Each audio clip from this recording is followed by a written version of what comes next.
Good evening, everybody, and welcome to Goddesses and Devils with your hosts, Katie Kamara, Donna Gorton, and Christopher Wayne Fisher.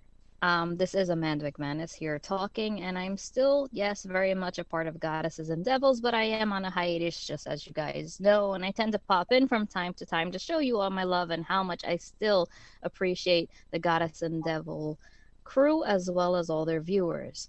So tonight's show, like I said, disclaimer is always a very important thing here in Goddesses and Devils. We will be talking about some things that can be triggering.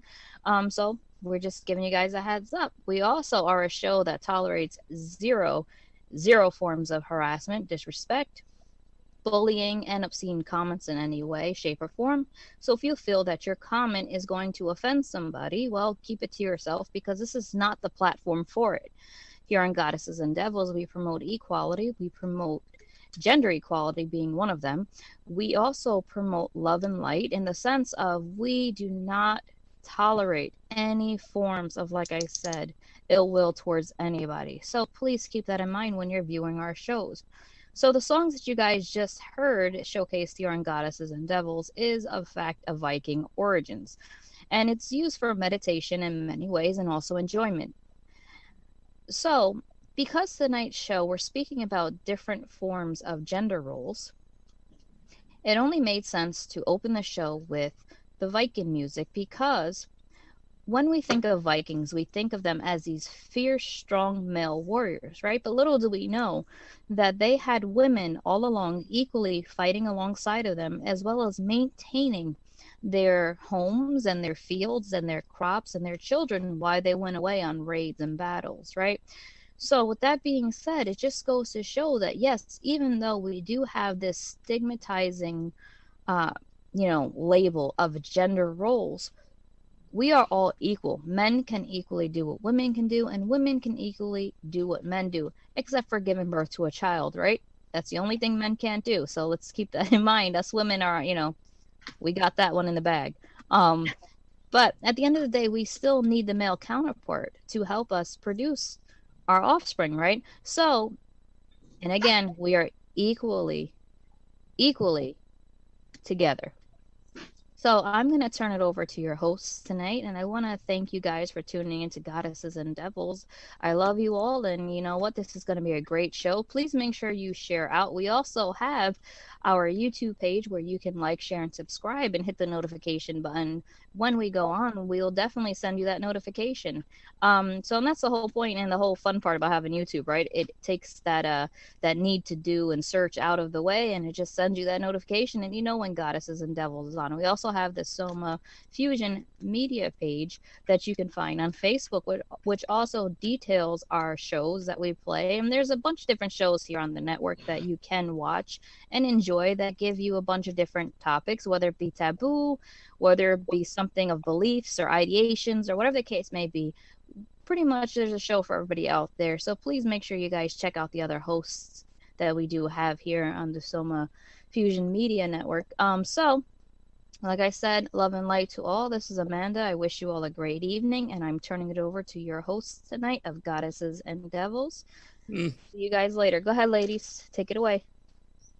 It's always awesome hearing from you, Amanda. I love you too, Christopher. And I know I've been a little MIA, but we'll discuss that later. Right now, let's tune into Goddesses and Devils. I love you guys. Yay. You are listening. We love you too, and thank you. Hi, everybody. Welcome to the show. And as Amanda mentioned, we're going to be talking about gender equality, inequality, identity roles, all that stuff tonight. It's a big topic. And I got thinking about this. I was watching something and it came up, and it's always been kind of a sore spot for me. I was very much raised with the ideology of women, if anything, should be trailblazers and break the molds if possible, and the gender identity constrictions that can sometimes be placed on women. And yet in my own home growing up, it very much was still in place, and it used to always frustrate me to no end. So I saw something that kind of brought that back for me recently, so I thought that'd be a great topic to cover for this week. So with that, I'm sure that Katie has something to kick it off with, and if not, well, then I'll keep prattling on. But yeah, I'm sure. But no, in history though, gender identity and gender roles have really, really changed dramatically to what it is right now. I will say, let me turn my mic up. There you go. So then, I mean, we only have to go back 50 years and see what gender identity and roles are all about. From women who worked during the world wars, going back into the 10th century, it was all patriarchal. After the 4th century, it was patriarchal. Before the 4th century, it was matriarchal. So it was a lot of free love back before the 4th century. But then, of course, religion and power and military and wars took the forefront of everything, battlegrounds. And so we became much more destructive in the way that we live and the way that we appropriate the roles that we have in society.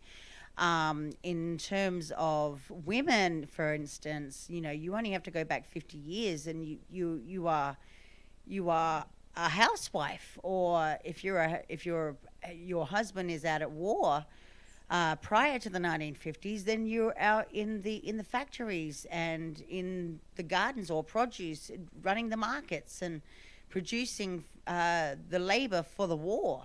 And even after the 50s, you were still if you were lucky to get an education or make it past middle school, then you'd be in the workforce, or if you were lucky to be educated, you might, as a woman, you might have a really good job. But that was usually unfounded because, and I'm not saying that it applied to everybody, but it was more or less the woman is to stay home and be in servitude to her husband and raise the kids and do. So there's a lot of coming out of those types of gender roles or gender identity. Well, gender identity is a little bit different from gender roles, but those type of gender roles that we consciously have are a thing of the past. We now have gone into an era, especially with millennials like myself, who are more stronger. They're more.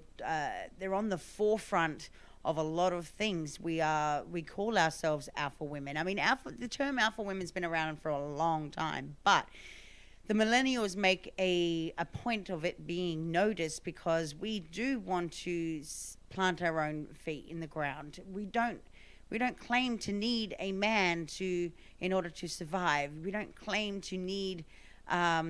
We claim independence and freedom, and that's the whole point of relationships. We can still it doesn't mean that we don't want a relationship. It just means that we want the independence in that relationship. I mean, back in the old days, it used to be, I need to find my mate, well, the other half of me. It's no longer that case anymore. It is, I'm a whole, I'm independent, I'm free of another person, and that other person makes a whole with me.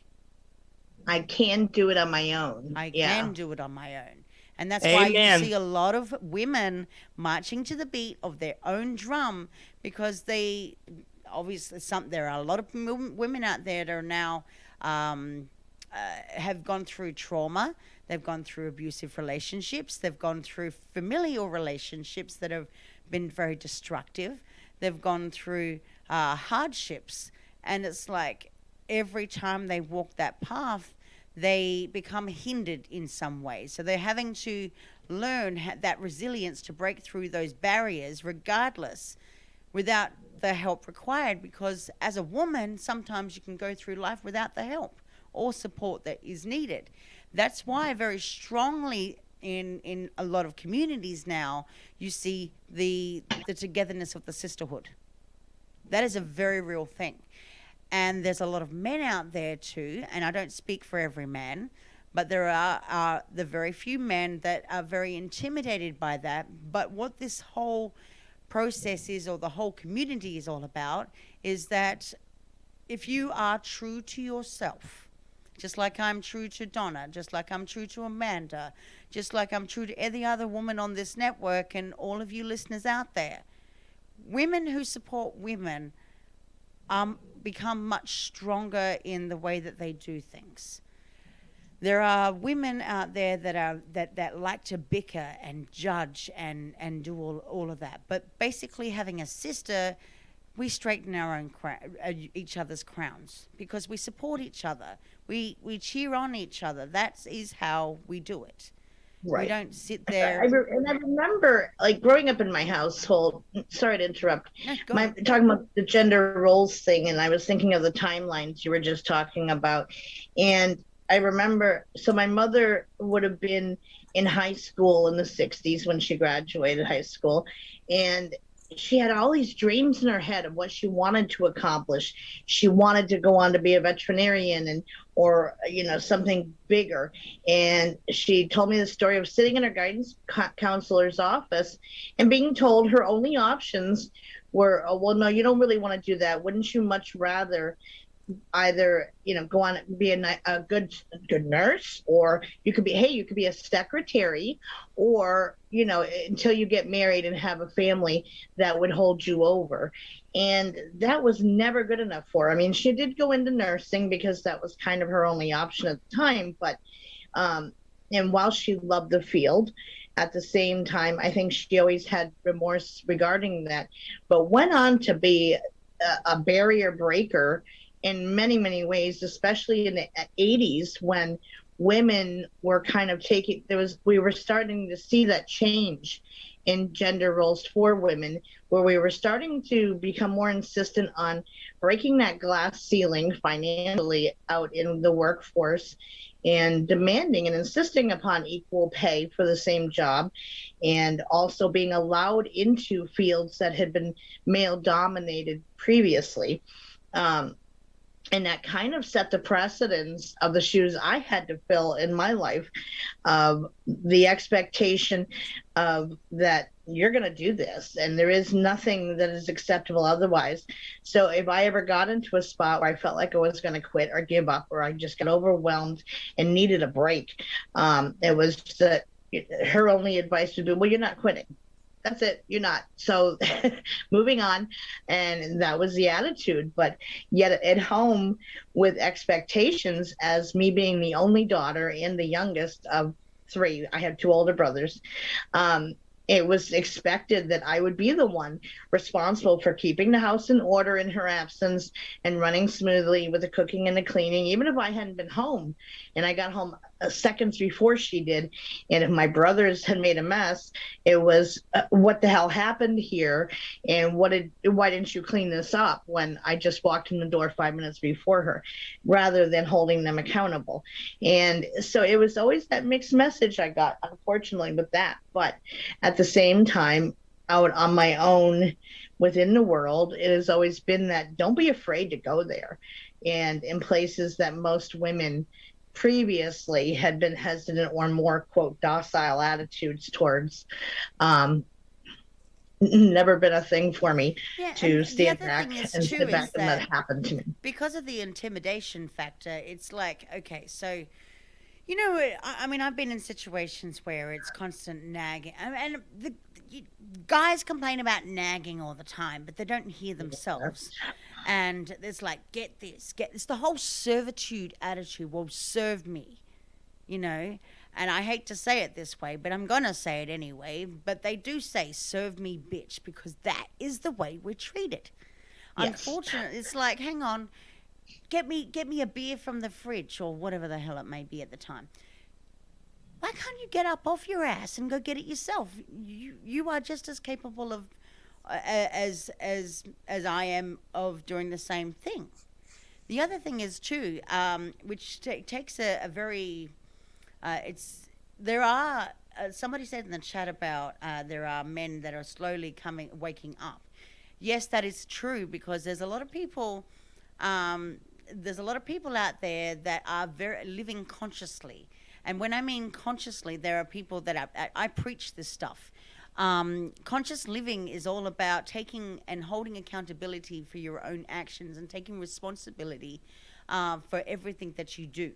And so by playing a part in unity rather than separating yourself from, it's basically your mindful awareness of the world, of the situation you're in, the environment you're in, and the world you're in at the same time. And you lead through adversity. So it means that you work together throughout every hardship that you encounter with authenticity. You hold accountability to every hardship and adversity that you endure, and you rise above it. It's kind of like going through the whole Phoenix Rising over and over again until you somehow find that comfort spot where you are no longer having to repeat the same patterns over and over again. And of course, we all know that goes for insanity as well. But it's interesting that, at least in our culture, how if you have a woman who stands up for herself and speaks her mind and or occupies a strong role, not only at home, but also within the community with work, etc., that, you know, oftentimes they would be labeled as being a bitch. Whereas with men... Or in modern day society, they're actually labeled as the Me Too crowd or feminist. Yes. And yet there isn't an equal term if a man who is empathetic towards women and definitely on the same page with having equal rights and treating women with respect and not downplaying their contributions in all aspects of home life and out in the workforce, and they treat them equally, but there isn't an equal term for men who occupy that role. And many of us, of course, understand that we overall now, I mean, things are shifting, thank goodness, for the better in worldwide overall. Not all cultures, of course. There are many patriarchal societies that still exist where women are still kept as second-class citizens and treated as such, unfortunately. But at the same time, I think as a whole, globally, things are starting to shift towards a more equal stance on things. And you're always going to have that imbalance of the older generations being more comfortable with accepting those roles and that identity as being second class citizens versus us newer folk, newbies, youngins, whatever you want to call us, in the scheme of things of, whether you label them as Gen X or millennials, whichever, is having the more modernistic view of things, of equality across the board. And it's not about, and please understand, we are in no way bashing men during this show. And it's not just about feminist rights. It's about equality and also the roles that we assign with gender starting at birth onward to kind of set that up to be that an equal balance of things across the board. As little girls, if a little girl falls down and gets hurt, people will rush to their side and, oh, it's okay, honey, you're all right, and pamper them and baby talk them and brush them off and cater to them. If a boy falls and hurts himself, oh, you're all right, get up, keep going, and don't make a big deal of it, and suppress your emotions and don't express them, and with gifts and so forth. And children are gifted differently as well from birth onward, where girls are given little dolls to play with and mimicking household cleaning items, toy vacuum cleaners, toys, brooms and dustpans, whereas boys get the trucks and not the dolls, but they are the action figures. Can't call action figures dolls because there's a difference apparently. So, it's just we started in childhood to kind of groom our children to take that on. But things, I think, overall are shifting for the better as a whole. Just certain areas still need work. But it's getting there. Amanda just wrote in the chat, she just wrote, this is why I love and am so thankful to have Dercio as my everything partner, lover, and supporter. A good man will not hinder his woman based on gender roles. Instead, they are secure with their place and do not claim to be dominant or the breadwinner or the main force behind a relationship. A man holds his counterpart as an equal, not as a trophy. He knows her needs and respects her for her equalness, and never will force her to be anything she doesn't want her to be, but instead supports her every being. He is proud of her strength and dominance and being herself. And that's the same reason why I love Amanda. So, she's very right. When we are educated in conscious awareness, we can understand that, yes, we still have our roles to play, and yes, we are indifferent. But no, we do not claim to be better than one another. No, and that's how I think it of course should be. And I was very aware of that, being that my only child was a girl, and I was very conscientious, there we go, of the whole thing of, if I took her out in public and she was dressed in, say, a neutral color like yellow or green, there was the automatic assumption it was a baby boy. And, oh, don't you have a cute little man there? No, I have a cute little girl there, but thanks. And the expectation that the girls are going to be dressed a certain way and boys are dressed another way. But for toys and things growing up, it was always whatever she was interested in. If it was toy dinosaurs in a moment, well, that's what she got. If it happened to be dolls, well, okay, you can have some of them too. If it's Tonka trucks, whatever. You want to go play in the mud? You know what? You're washable. So it was always letting her lead with how she wanted to be, with what she was comfortable doing. And I was always very aware in all I did as a mother, I think, to present that to her of endless possibilities. But so many still kind of lock their kids into that. And I think she encountered that once she entered mainstream society and public school and so forth, just that not everybody was raised that way, and learned to minimize it a little bit, I think, in order to fit in, lost some of that stand up for yourself attitude of I can take care of myself.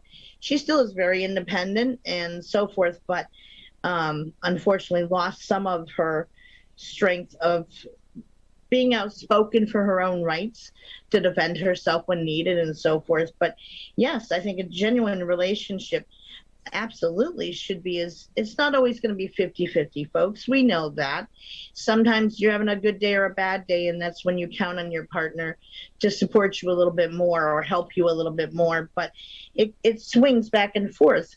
It should never be a 20-80 split or something. And no matter how you relate to one another. And again, there's a lot of those old fashioned expectations that are clashing with the more modern day expectations within the different gender roles and identities in today's world compared to before times. Well, I think the other thing is too is that just going back on what I said before, yeah, I do agree that we should be consciously raised. I do believe that there is now a very big movement that helps with educating people on how to be more conscious. The other thing is too is there's a very big difference between feminism and femininity in relation to the divine. Now, Yes. feminism itself is a movement. It's an advocacy, women's rights advocacy. They are very strong. They are, but it's more politically driven in terms of the bridging the inequality gap between men and women. I will say though, the feminism movement or the feminist movement is now incorporating a lot of men who actually do go ahead and protest and go in these marches and do community projects with the feminist movement, because they want to see themselves as these could be straight. It's not just about the LGBTQ plus community in support of this, but it's also very heterosexual men who and their wives who want to get in this on this political movement because they believe that they should be equal with women. So there are many men. So before you lash out and say that women are feminists and they are they just have feminist ideologies and all this other stuff, be very, very careful about how many men if you're a man listening to this right now, how many male counterparts do you know that are actually joining the feminist movement? Are you going to sit there and call them feminists too? I doubt it. And to not have it be an ugly label. That's exactly right. It's a of it, stereotype that we have to go through, Right. and That drives me nuts. going into the divine femininity. We're talking about divine feminine being how everything allows us to just be. I mean, we have yin and the yang. We have masculine and feminine. The feminine is all about being powerful and loving and caring and allows for faith, trusting deep inner knowledge, higher intuition, intuitive wisdom. What else is there? Openness, knowledge, and confidence. That basically right there is what I've just similarly quoted what the alpha woman really is. Yes. So we provide labels to how a woman should be and what the stereotype should be classified as. But some of these like the divine feminine, that's been around for a very, very long time, and of course it's evolved in its definition over a very long time as well. And of course, modern. If I went back to the 10th century, of course nobody would understand what I'm saying right now because doesn't apply to modern thinking. But if you, in the past though, if you were feminist as far as having equal rights go, which from a woman's perspective, that's really all it's ever come down to, is to have that equality and that we are capable in the same areas that men are and we can keep up. And, you get oftentimes the age old getting labeled as being a butch or a dyke, and that if that's what you are, if you are capable in those areas or willing to take that stance. And that is so outdated and stereotypical. And I Anytime I see any woman occupying a role in a male dominated workforce area, I commend them and I go out of my way to say, even give them the wrong thumb to do it with, thumbs up sign of, like, good for you and congratulations on being brave enough to go for it and to not be limited. And that's really what it's about, is to be limitless, I think, to not view yourself as being put into a box or allowing other people to put you into a box through expectations, whether it's societal or even, again, going back to our home life, because that's really where it starts Yeah, ultimately. and Is looking up to what you've been raised with, your parents, your grandparents. They're all examples of the belief and the ideologies that we get indoctrinated with in order to that we take on, and how we think that we can lead a successful life, until somebody like you and I can go out and educate and discuss these matters on an equal playing field. Yes. And there's been so many times where I've been in a more male dominated field of sorts, or at least uh, had the crap tested out of me by men surrounding me in that particular job to see could I hold my own. And you I would look to them as, hey, we should have each other's backs in an emergency situation, and either way be ready to jump in to support the other if it's needed. Where in those times you would get a more old-fashioned male or an older man from the previous generation who, whilst supportive of equality within for women, but you had to prove yourself to those types of guys that you could hold your own. And so they would intentionally take advantage of a situation to test you in. And I've encountered that many, many times. And if anything, I would rise to the challenge of that. And oh, yes, they got quite an earful after the fact. But in the moment, it made me work all the harder to say, oh, don't worry about me, I've got this.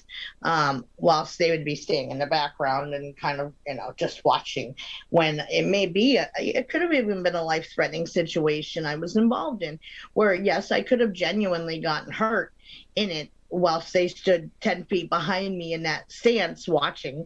And oh no, I was ready to jump in if you needed it, but I would have been on the ground before they got to me because of that position they were taking. And after the fact of asking, what was that? And that is the answer I received, is I wanted to see if you could hold your own. Well, would a man be tested the same way if the role had been reversed?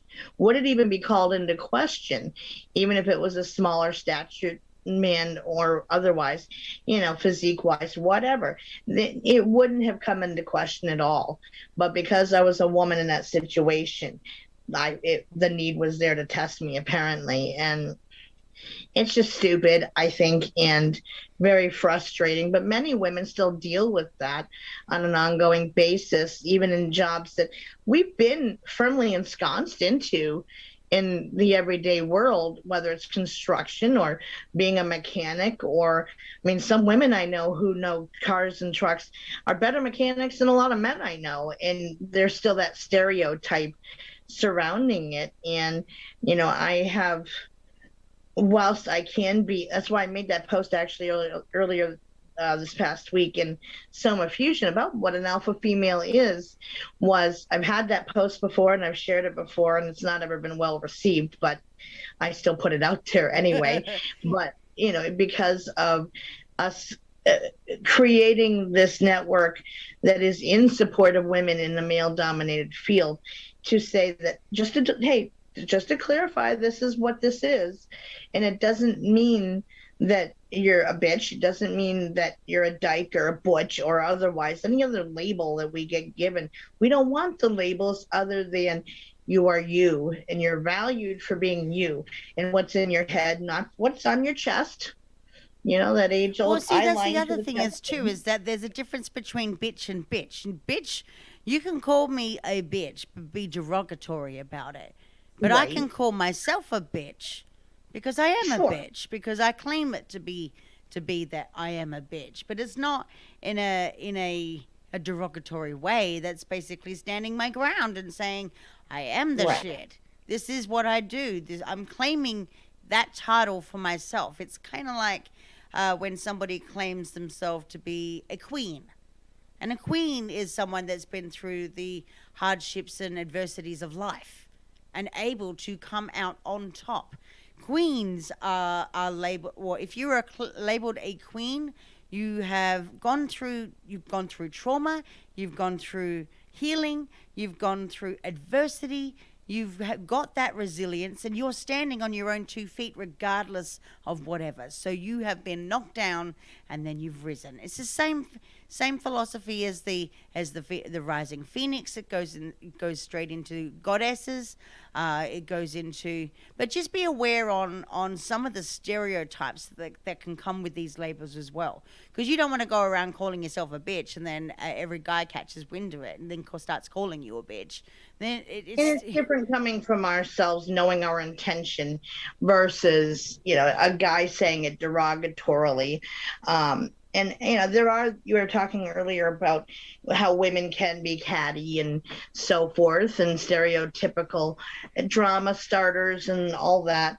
And yes, there are those out there. Absolutely. There's as many men who do the same thing, by the way. But we, all of us, regardless of our gender, should be there to help lift each other up, not step on the backs of your closest neighbor, as well as it with women, especially when you're dealing with the tougher stuff. And I say that all the time to the fellow ladies on the network, that straighten your crown and put your shoulders back, head high, and walk on, because you got this. And it's a reminder of remember who you are, and that you survive tougher situations, and we're going to get through this, and you're going to be just fine. And that is a full belief in that, that we are all capable of that. But many women forget that aspect of each other. But men can get the same way with competitiveness, or what I call pissing contests of testosterone batches, with battling each other for the whole male ego stuff getting in the way and so forth. But if I could keep talking, I gotta remember this. There's a word for it. It's all right. Keep going. I'll remember it. Okay. I'm sorry. I was trying to figure out. Oh, that's what it is. Toxic masculinity. Yes. And I've seen that play out many times with guys as well, and it is no better than the cattiness women can display to each other, really, and it's just absolutely ridiculous. I was trying to understand what a gentleman in my chat was meaning about no use for a word, and he hasn't really answered that yet, or how it's acceptable. So I'm not sure what they're talking about in there, but I'm interested in your perspective, Derek, just so you're aware of that. And there are gentlemen in my Facebook group, Willow's Bend tonight, who are watching as well, and my dad being one of them. We would love to hear some of the males. I mean, yes, there's a lot of female listeners to this show, but we want to hear from the males as well, because we want them to feel included and get their point of view. It doesn't matter if you think this whole conversation is negative. If you think it's negative, speak up. Because I can tell you my own experiences. That's the whole point of having this discussion, is so that we can come on and have an adult conversation, a civil discussion about a topic that is very, very can be sometimes, depending on who you're having the discussion with, one-sided. And it can be heated at times too. Exactly. And we by no means, again, are not bail mashing. Really try to reverse that one. Male bashing. I love men just as much as I love women, and there's no in fact, for me I love everybody around me. I don't care who the hell you are, and whether you have a blue body and purple hair, I don't care.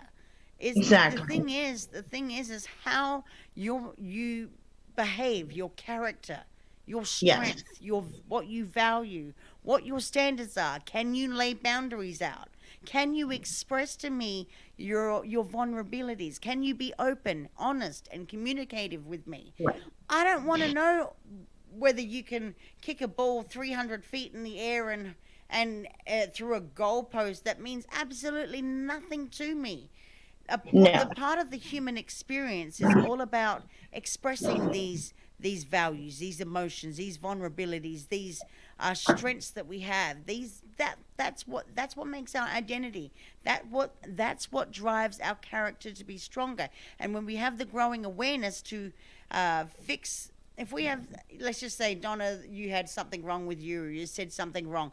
I'm going to come to you and explain it to you. But that's all about open, honest communication. Another person, if another person comes to you and says, hey, something's wrong with you, or probably in not those words, but, gives you No, but I respect you more that you'll come constructive to me. criticism. Right. I will respect you more for coming to me and having that direct interaction with me to bring it to my attention than I would having you go behind my back and talk about it, or act That's the nice whole to my point. face but actually detest me in your private life. Ex- I fully am not at all bothered if someone doesn't like me. That's fine. But if you have a problem, yes, of course come to me. And if we are more speaking from the female perspective, it is solely because that's the basis of our experience. And that is, these things are all things that we've experienced as women in today's society and growing up in it. And I'm a bit older than Katie is, so I have that, a little bit further back experiences of seeing things change more. And I give all the kudos to today's generation of women who are out there just saying, I don't give a shit what anybody thinks. I'm going to do what I need to do and what I want to do for my greater good and for my family, in order to have things be balanced out regardless of my gender. If it means breaking a mold, well, so be it. But it's irrelevant whether it's breaking a mold or not, and that's not your motivation for doing it. Back in the 80s, I think, is when things really started to shift of that superwoman, super mom gender role for women started to shift of, I can have it all. I can be a mom and rock that. I can be I can have a job and go in and work 9 to 5 and kick ass there, and I can come home, take care of the husband, the kids, and the house and everything else. I've got it covered. I've got it all. I can do it all, and I got a big S on my chest. And seeing that that's a hard walk to balance it all. And whereas previously it had been much more either you did work in the world or you managed a family and raised the kids at home. And see, but the problem that lies within that is that the male patriarchal ideology is that you're not doing enough. And that's why a lot of women have gone through these roles and they've gone, well, you don't realize how much I really do, because you sitting there on your ass, you go to your job, you come home, you expect. Where's my beer? It's like, the house is not clean and good enough for me. Why are the kids misbehaving? Why is this? Why is that? And it's like, hang on, like, hold up, like, takes two to tango. You live with me, like, do your part, help. right, And absolutely. so that's why there's a lot of relationship breakdowns because of that. It's because relationships become very, very, unless you were brought up that way traditionally, and you can have a stable relationship by doing it. But most people don't, and it goes into many men and women becoming lonely. They're becoming helpless. They're becoming desperate for emotional support. They don't get it, which then leads into more destructive behaviors. There's arguments and there's toxicity. There's infidelity. There's and the list goes on. It doesn't matter what you do. It's if you're already in that position, then there's not really much you can do except for take a step back, get a different perspective on how you view things, and take it one day at a time. There's no wrong way or right way of doing things. It's just what works. It's trial and error. You live life through experience and trial and error. The other thing is that for me, I was brought up in the girl power era, the Spice Girls era. And of course, I was brought up in the 80s, but more prominently, it was the whole Spice Girls girl power era. How I mean, shoot, I was in elementary school, and I had four friends beside me, and we also we all used to get dressed up as scary, sporty, with the baby Spice and blah blah blah. Did our hair and all that kind of crap, and we mimicked the Spice Girls because it was all about girl power, what we could do for ourselves without needing anybody to help us. And that seemed to be the push where things started shifting in the 90s, was that more of that of I've got this on my own, and I don't have to as much have a man there to make me whole, or that I am good enough as myself, and I am really limitless.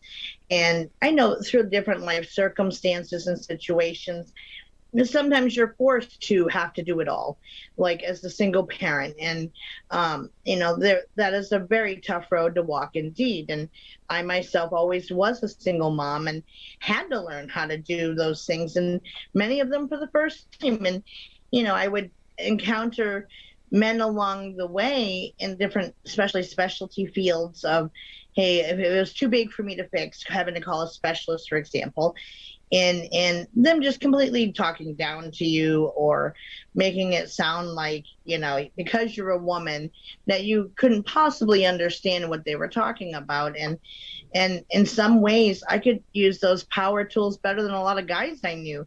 I remember a conversation with my grandfather when he was still here, and my grandfather was always, the man's man, and he would come to visit. He'd be fixing everything around the house for you and catching up on things and stuff for you.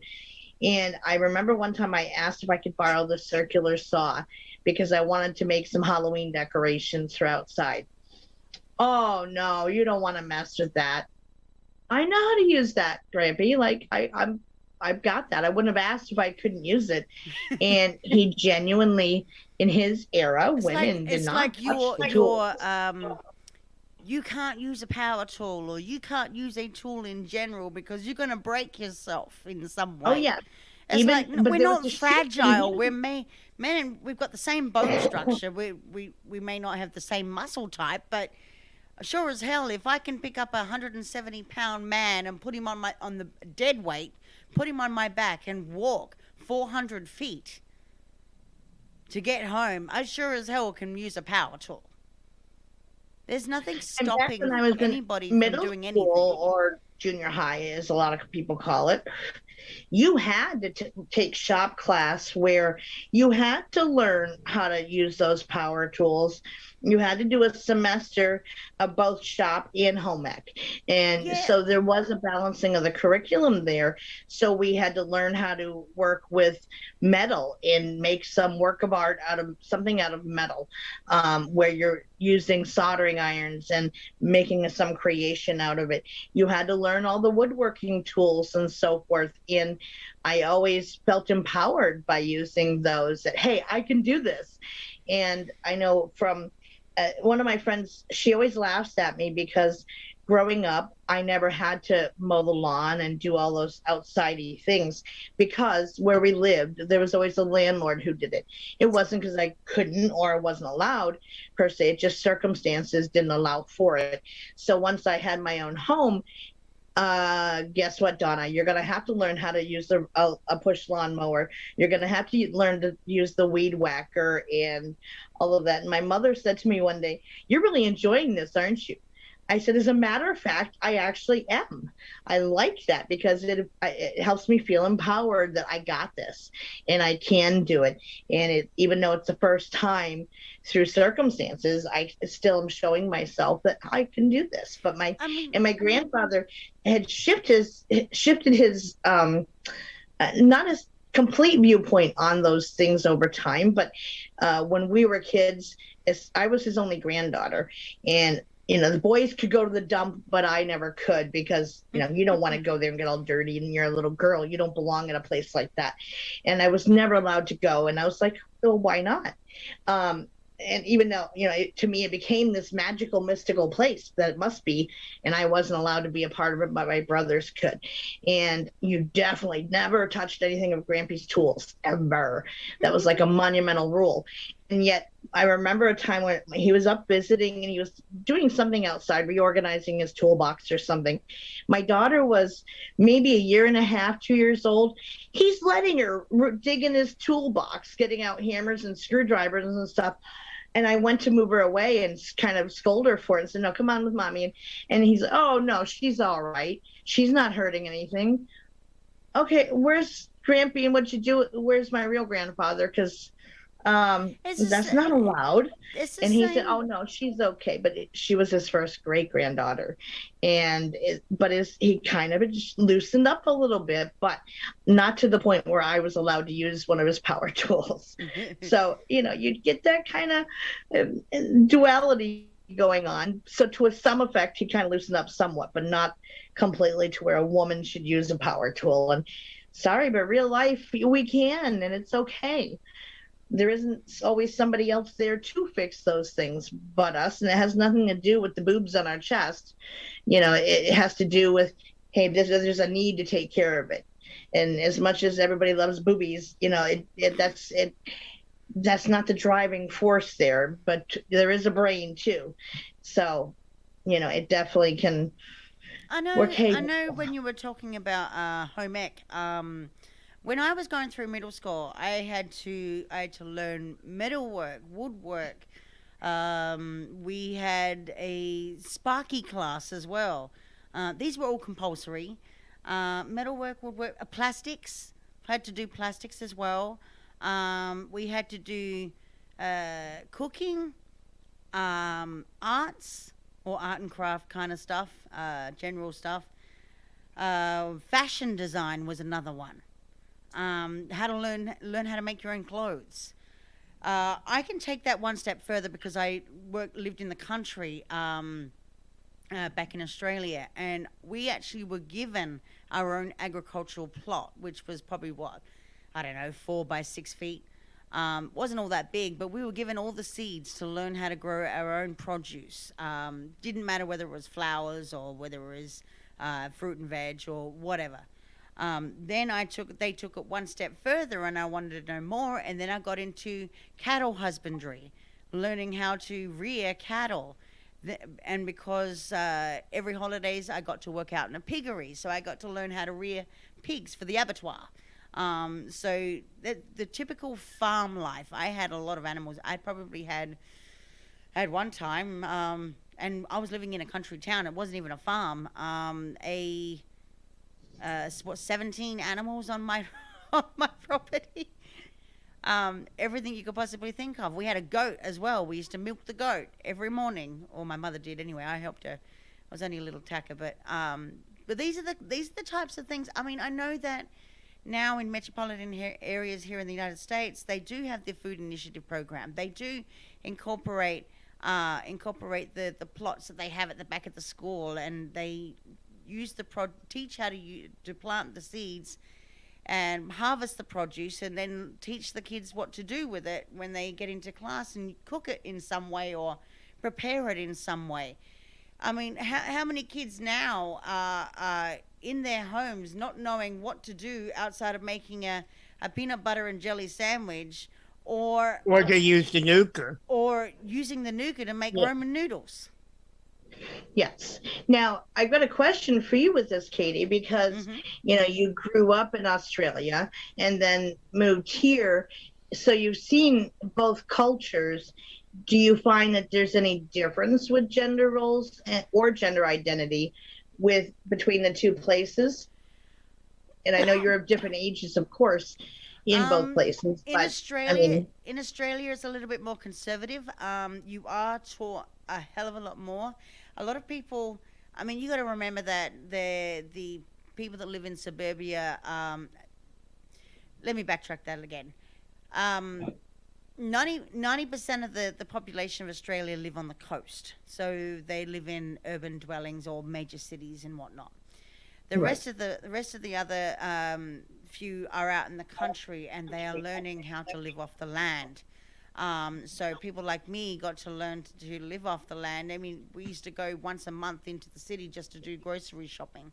We were nowhere near a very large supermarket that we could go get stuff from. So we were growing stuff. We were, like I said, we were milking goats. I grew up on goat's milk. Not that I was even allergic to milk itself, cow's milk.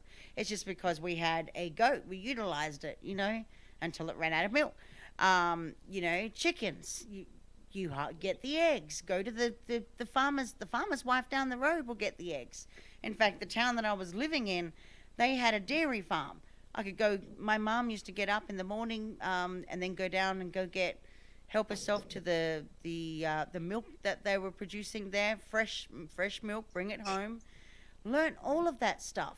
But you come over here and it's the land of convenience. You're not, unless you're actually born and raised in the country or a rural area, you don't know how. I lived in the country for about 5 years, so I had both. Yeah, I mean. So I had 5 years, both best of both worlds. Yeah, I mean, you can live. I'm not criticizing you in any way, Christopher. So don't take what I'm about to say the wrong way. But 5 years, just in my opinion, is not enough to know exactly That's true. how to survive. The whole thing that I'm trying to explain here is survival. It's the survival of the fittest. So let's just say, for instance, if an apocalyptic event actually really did happen, who's going to be the strongest link? Who's going to be the weakest link? Who is going to survive? Who knows how to survive? Who knows how to make clothes? Doesn't matter how perfect you are. Do you know how to make clothes? Do you know how to grow your own food? Do you know how to build your own house? Do you know how to basic survival skills? Do you know how to keep yourself warm and cold or cool? Do you know how to find fresh water? Do you know how to, all of that stuff. I'm 34, almost 35 years old now. I spent 15 years of my life in quote unquote the wilderness, outback Australia. I was camping. I wasn't glamping. I was camping. In other words, I had a shovel. I had to dig a hole to take a shit. I But there's a difference between glamping and camping. I mean, yeah. Australia still does the diverse curriculum requirement. It does, and we have to learn everything. It's because that's kind of what I was asking is that compared to both cultures, culturally, it's a big difference. How is gender equality? Okay, it's more conservative, but with gender identity, gender roles, and so forth, is there more the conservative outlook of, okay, yes, in the country, you have to take care of these things. Well, yeah, because a farmer's wife or a country in a country town, you're more likely to be a stay-at-home mom, but you're also more likely to be a farmhand as well. You still. Right. That's kind of what I'm wondering is the outlook on the genders the same between both countries? I mean, or is there a difference? Sure, necessity, and even in the U.S., there is the difference between those who live much more rurally and live a farm life, for example, or way out in the country. I have to say there's some differences between the two, like Katie's saying. There is big differences between Australia is much more conservative in the way that they look at the gender roles. There are still some families that do believe in woman stays at home looking after the children, and the man goes to work. But now, the cost of living factors in, and then of course you've got two parents. Most people in Australia, especially families, they have their children, and then by the time their children get somewhere between 5 and 7 years old, those children actually go to school. So now a woman, especially in terms of Social Security benefits, you can't just sit at home.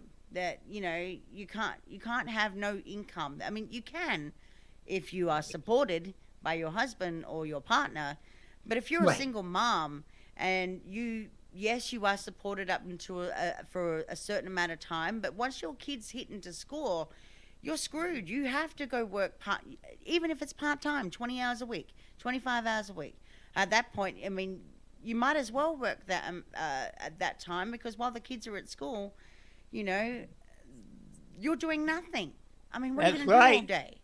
Then the only people that are supported at home, if you're able-bodied, Centerlink only gives a pension to carers. That's it. Yeah, and you don't get very much. I mean, since when I left Australia, I was getting $1,200 a fortnight, which is equal to a full wage, with 2 children, single mom with 2 children. And it was beautiful. I mean, I was living in my own 4-bedroom house. I didn't know why I had a big house, but I had a 4-bedroom house, and then I downgraded a little later.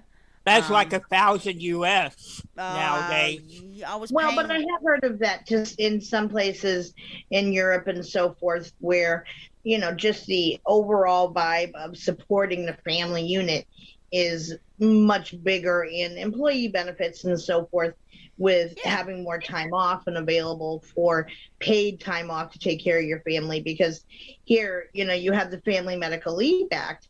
However, where a dad has, you know, there's a baby born into the family, sure, he can take 6 weeks off to be with his wife and the new baby, but it's not paid. In, That's in not Aus- helping anything. in So most Austra- can't take advantage of it because of that. in Australia, if you're a carer for a disabled adult or elder, as long as that person needs your care, you could get a carer's allowance.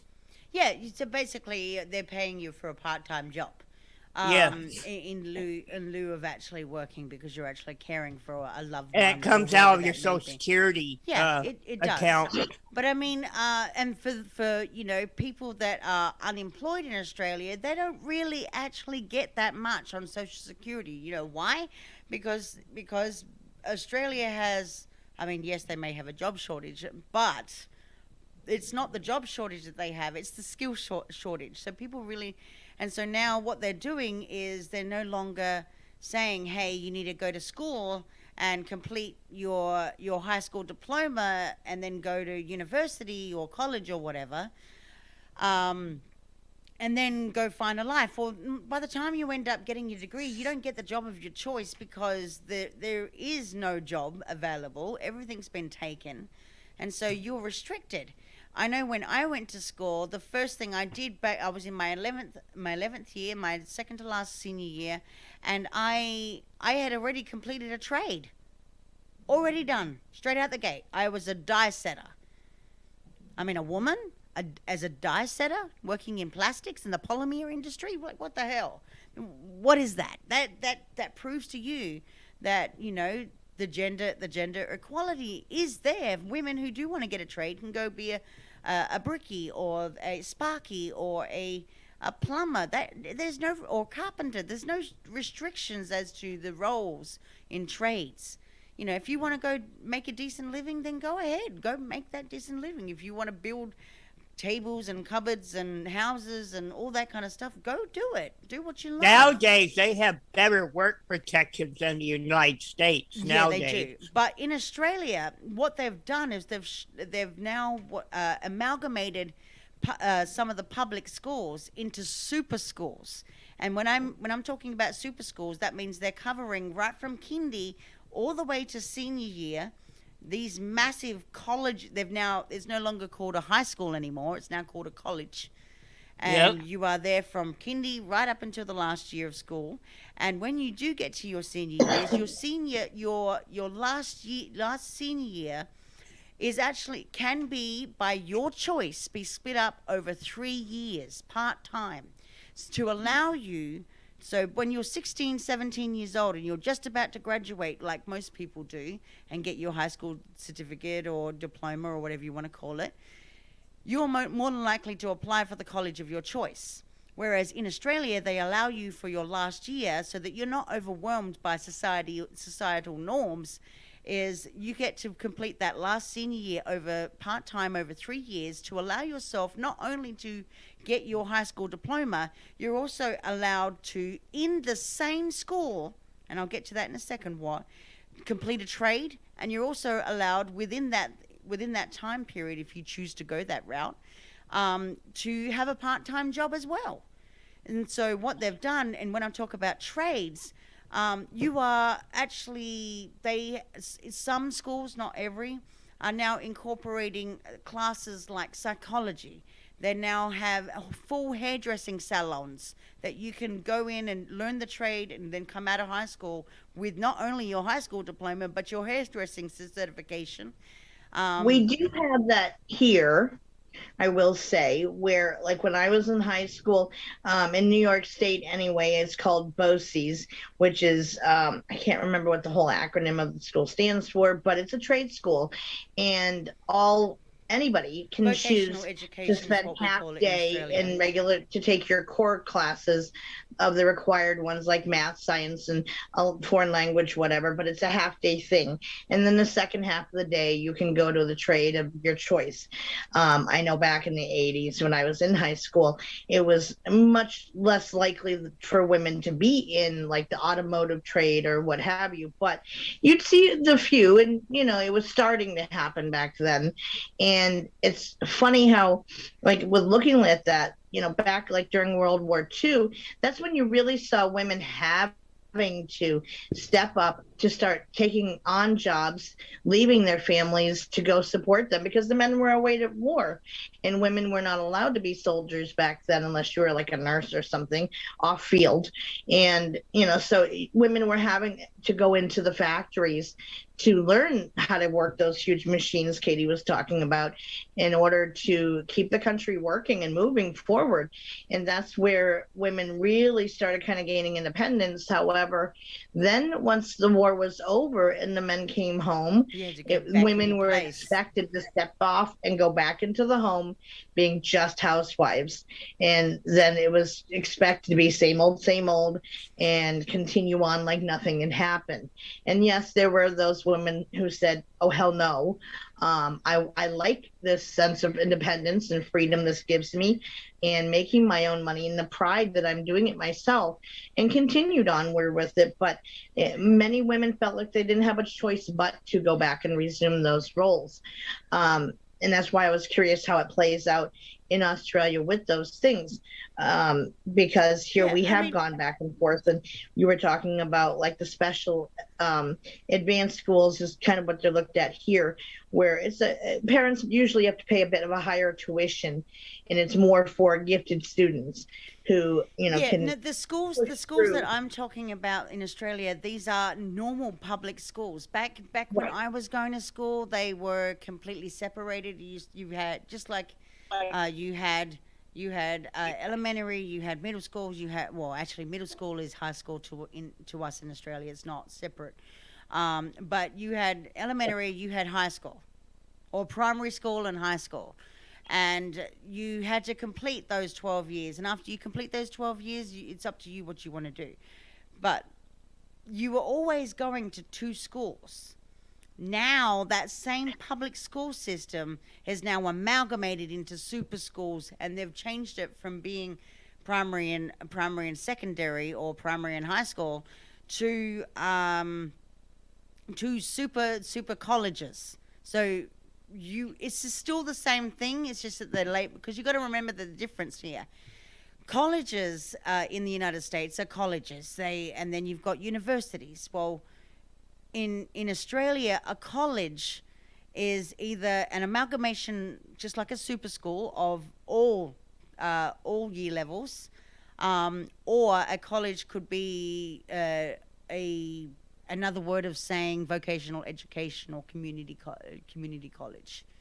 It is like you're not doing higher tertiary. Well, you're doing tertiary education, but you're doing certifications. It's like trade school.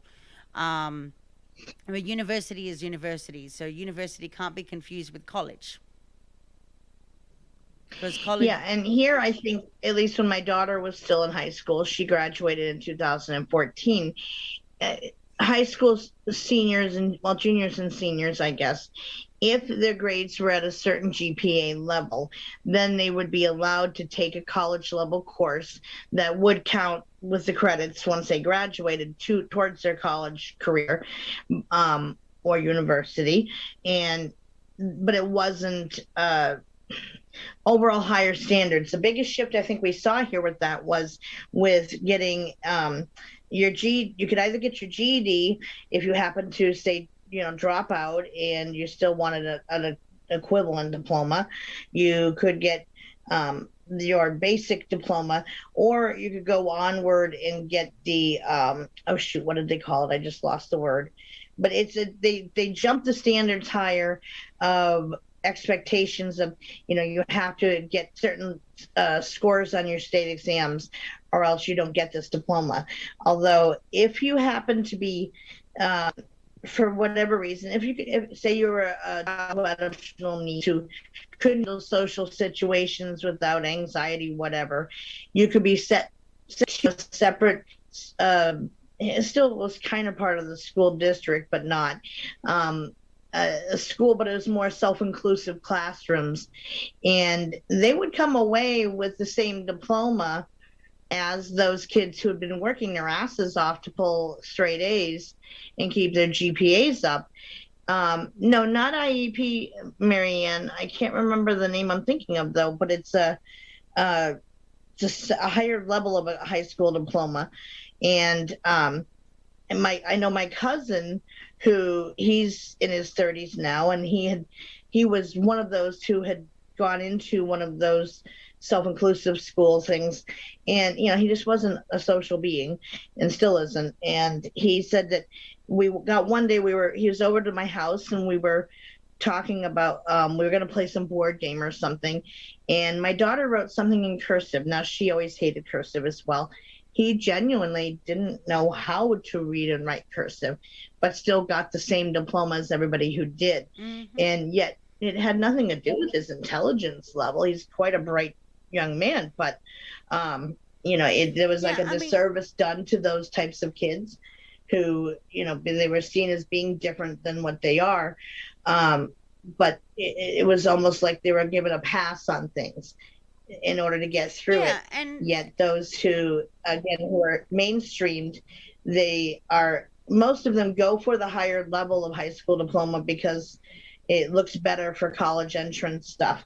But see, here's the thing. Yeah, the trade schools were, at least in my day, would look more like for those who aren't likely to go on to college, but you're going to need something to support yourself. It was giving it as an option. If you're not doing great as a mainstream student, then at least do something to take care of yourself. It's a fast track to employment, basically. That's how they do it here in Pennsylvania. And you're coming out with at least foundation skills that you can go and work into a specialty field where you stand the chance at going onward to apprentice with somebody or what have you, to build on it, to at least earn a decent income at some point through it.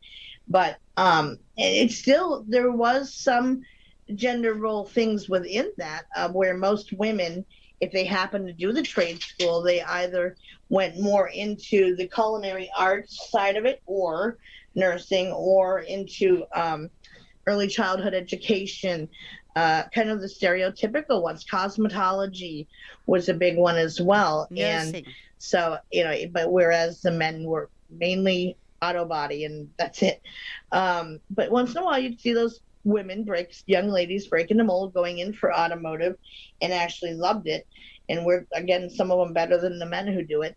But, I wasn't sure how it was set up over there. But I think that overall the expectation here in the United States has changed more towards equality, with the women being able to do more and more credit given to girls for having mad skills and just as capable, at least in science and mathematics, as men are. Here's the thing, I got labeled for a very, very long time, oh, you're just not this, you're not real, you're not. And then they start to hear me talk and they're like, oh shoot.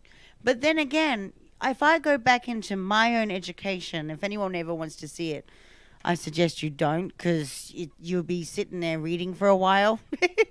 I think, Donna, you've read it. But if you go look into my education, I have when I finished my high school, I never got my high school diploma. I never got that high school certificate. I never completed high school. But I still had a trade. I could have fell into that. I could have got a job working in polymer industry. I didn't want to. In fact, I wanted to go work in the Right. Navy. I couldn't get into the Navy either. So I'm like, well, what do I do with my life? So I went ahead I went and did my adult entry exam so that I could get into university to find out what my tertiary entrance scores were, which is the equivalent to the GPA. And when I got my results back, I don't know whether I misread it. I don't know anything. All I knew is that I saw something that I really liked and ended up going to trade school. That's pretty much what happened. And so, but then I found out when I actually reread my results that I was in the top 6% in the country. And Well, and that's, I could have got yeah, and that's the a thing very, too, is very that, intelligent degree. But oh yeah, and would it have many applied to kids, me? Would it be something that I liked? No. But here I am,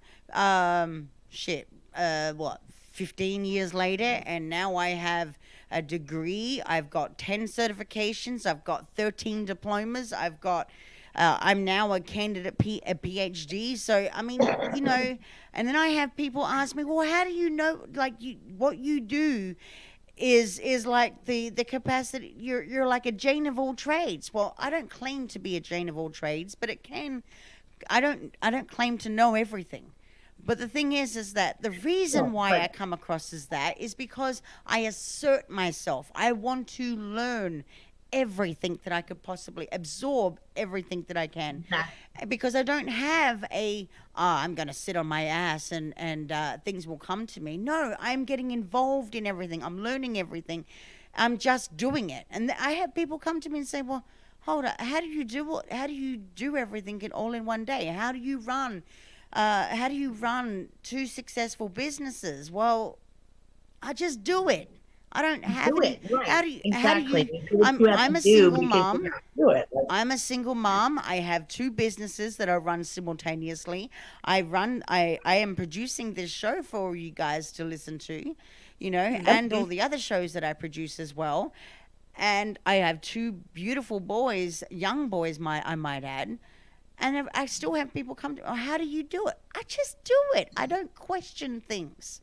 I just do it. And if I can't do it, if I ask for help, I go and ask for help. But if I don't ask for help, I'm going to learn it myself. I'll learn a new skill. I learn a new skill every single day. It doesn't matter how well, long. it's like, yes, Sandy in my chat says I can change a motor and transmission and change my own oil and rotate my tires. That's fabulous. I think that women should know how to do those things so that you can take care of yourself. And I have there have been many jobs where I was hired strictly because of my experiential side with so many different areas, because I didn't want to be limited. I could never decide because there were so many things that would interest me. So I kind of followed that way when I wanted to learn more. And many of it has been through doing it. Yes, I had a couple standards I always fell back on should I need it while going for a job I wanted or what have you. But back in the day, my dad, bless his heart, never limited me because I was a girl of you can't do this. And I don't ever remember anything being said from him that was remotely sexist in nature or limiting of, oh, you're a girl, you can't follow your brothers with that. It was pretty much actually the opposite of the expectation that, you need to keep up with them, not the other way around. And I am very grateful for that. And through back in high school, I had such a lot going on in my home life that wasn't great, and it impacted my schooling. But there were those who took the time to look deeper to see what was behind the behaviors and those who didn't. But I got labeled as, I remember kind of being voted to be most likely to get pregnant with 6 kids before I turned 25. And sorry, but I had one kid, and I put myself through college and surpassed the degree level of everybody in my family ever had. And there are certain things and that I can take pride in having broken nose molds with, and never let myself be limited, even when dealing with health situations and so forth. And I used to be questioned of, well, same thing. I don't know how you do it all. And, well, because it needs to get done and you do it. There's no forethought of, I can't.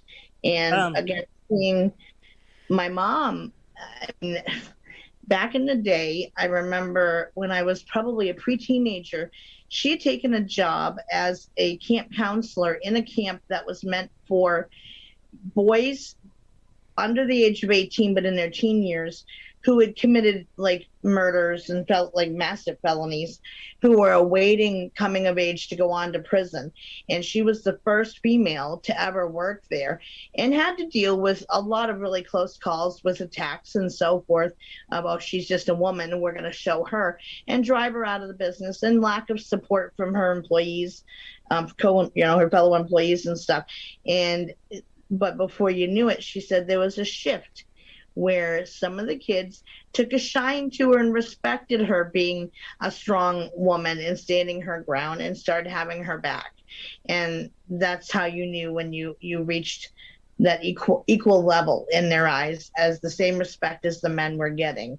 And that thought was what drove me in my path into adulthood, that you're only limited by your own self, and you're not going to get in your own way. So you do what you got to do and keep moving forward.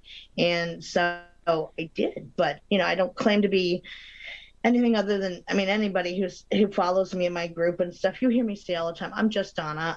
Don't put me on a pedestal. I'm nothing above anybody else by any means. I'm just me. But, it's still, I have never let gender role or gender identity identify myself or it can pigeonhole. be rather gnarly if you don't fit the gender role.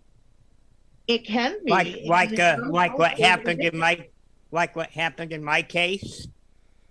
Yeah, and in some cultures, in some circles, it still is very alive and well, where you get labeled and you get lower expectations of you, or I got labeled because I never had a woman.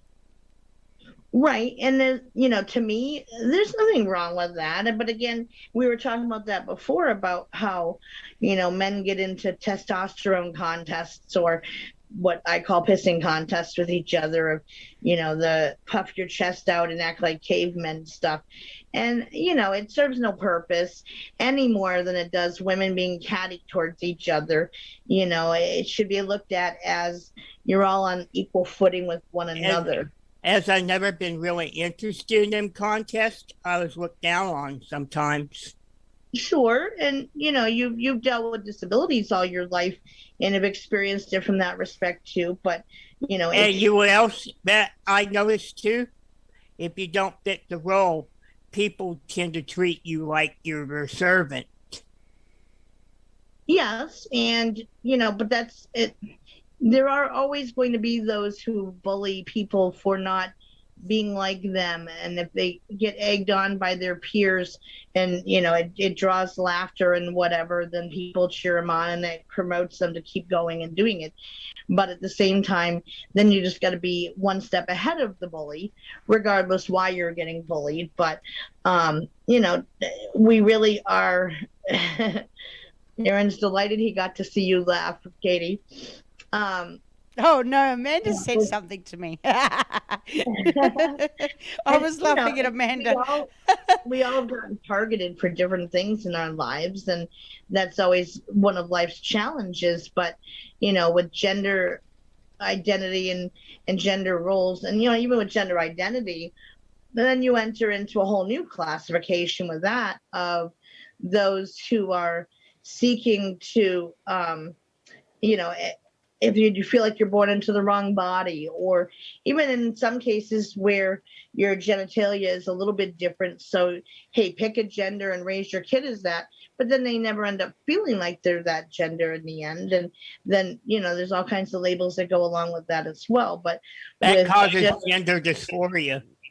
Correct. And, with the gender roles stuff, there's always going to be a battle of the sexes, I think, in some respect, because of you have that different generational gap between each generation, that one generation has a set mindset of expectations and the other. And I know that back in the day, there was at one point where my parents both worked at the same job, but and at one point I think my mom was making a little bit more money and that caused some issues. But other than that, As there was I never a limitation of you can't do this because you're a woman or you're a man. It's needs to get done, go do it. Get off your butt and go do it. as I Regardless. have like me, as I have no upper body strength, I got bullied by someone smaller than me, and my parents didn't understand it. I was ridiculed.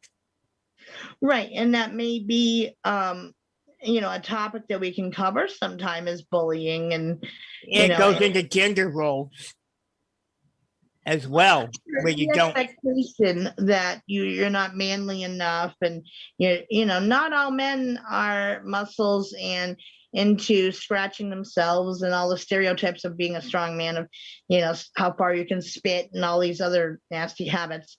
But It's gross, all that crap. Sure it is. And each gender has its own ideas of what each other should be, but also the opposite genders having ideals of what the opposite gender should be, which goes back to the family line. And like I remember this documentary I was watching once that it was really fascinating, the viewpoint of it. It was led by and narrated by this woman who is Israeli, and she's an archaeologist.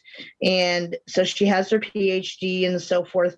And she was exploring matching up the stories in the Bible with seeing, is there any archaeological evidence in support of those things? And of course, because the Jewish culture pivots into it quite a bit, it was consulting a lot of rabbis and so forth and teachers, Jewish teachers who are like professors and stuff in Jewish schools over there, of what they thought of it, and also looking at even going back to the story of Adam and Eve and Lilith, if it going back that far. And she kind of was looking at it as from the viewpoint that of the impact even that had on modern day society and culture, of women being seen as second-class citizens and beings subservient to men or there to serve men. Is Lilith, in the story of Lilith, she was not willing to lay underneath Adam and be walking behind him. And she argued the point that, yes, I was made from his body, but you made both of us, so why can't we be equal? And she wasn't willing to be subservient, and so she got labeled, and in the end she decided to leave, but society turned her into a demon for doing so. That's right. So as such, that's So how what I about- felt in my life, because I felt like I was expected to be strong and stuff like that as a man, but I couldn't. Okay, so Christopher, let's hear your story, your opinion on this whole topic. What both of you said, it was very, very true. Okay. And when those roles fail, Well, what about you personally? You're a guy. in my case, because I couldn't fit those roles, I was an outcast socially. Okay, so tell us about that. Because I have almost no upper body strength. As a man, you're supposed to be strong physically, even in my high school years. And I got bullied even by someone that was smaller than me, and I couldn't fight back. And I had no support from my own parents, because I was expected to be a man. And how does that make you feel now that you have a grasp about modern society? There need to all it does is breed chauvinism, and it needs to stop, and it needs to be changed. And there's empirical data that connects wealth and strength to increase misogyny, among men. when that's overly played out, when you raise voice. Mm-hmm. I believe that's why alive and well. I was a victim of that. But what did you do about it? Um, Back then, it made me become a recluse socially. And what are you doing now about it to I was improve just going to improve ask your that. life? Improve your Now, life. now I'm outspoken and I get myself into trouble at times. There's nothing wrong with that though. That's Nope. right. And 'Cause you you're are being you. entitled to have an equal say. And, that's why we're big on that for you with us, is that you are one of the only vocal. I mean, we are not at all against men being on our network and otherwise, as long as you're, willing to be supportive and look at it as an equal playing field, so to speak. That's the way it should be. Absolutely. And the more the merrier. And because you do, we are interested in what you have to say on the different topics and don't mind having you in on the show with us. But especially with this one that, and someone in my chat just said, Chris, you now have a platform, which is true, that you have an equal voice in on things and to throw your stuff into the, your experiences and so forth. But in this case, you're the only man on the panel right now, and no other guy has called in or come in on it to put in their 2 cents on it. To be honest, I don't think you're brave enough to do so. These healthy, manly men. Perhaps not. I mean, I can't speak for. I mean, I was just asking if my dad was still in chat or not. He hasn't answered yet, so he may have jumped out. I don't know, but it is. I would love to hear from so. the Yeah, traditional I don't think he man. would call in, but to at least ask his opinion, to put it in chat, as his reply. But I know from overall, he's very supportive of stuff. Aaron is saying he, of course, could jump on as well. What are you saying? What to, Aaron? I don't think. Excuse me, my dad's still here, and he may have popped out, and that's okay. Does Aaron still have the link if he wants to pop in? Yes, Aaron, if you want to call in and pop into it, you're welcome to. Just saying. I'm not sure what you're disagreeing with, Aaron. Oh, about having the courage to come on. I think he's referencing more like that there are other men out there like listening. Because again, this is going global. It's not limited to just my Facebook group in Willow's I would Bend. love to hear more men. And so he's kind of like more challenging that more people are, welcome to call in, but that he doesn't feel that many would. But he's actually speaking, globally, not just to my group. So don't take offense, Aaron. I'm sorry if you're offended, Aaron, but I was globally He's gonna challenging come on in a second. every man to come on. That's what I was saying. Yeah, we've always encouraged men to come on this show, and absolutely, and it's not as long as they come on with the rules. Right. That they are respectful, they're civil, and this is a discussion, not a debate about who's wrong or who's right. Correct. And Aaron's not like that anyway. Oh, I know he can have strong opinions, sure, but he's not, a jerk about stuff by any means. Somebody else just came in on the conversation and they can't figure out what we're talking about. So, wow, that means I really stoked up the conversation, didn't I? A little bit in the group because, again, people need to understand that this is being broadcast around the world, not just in Willow's Bend. Yeah, no, we have international listeners as well, so it's not just the United States or I just also a Facebook group. We're on YouTube. We are worldwide.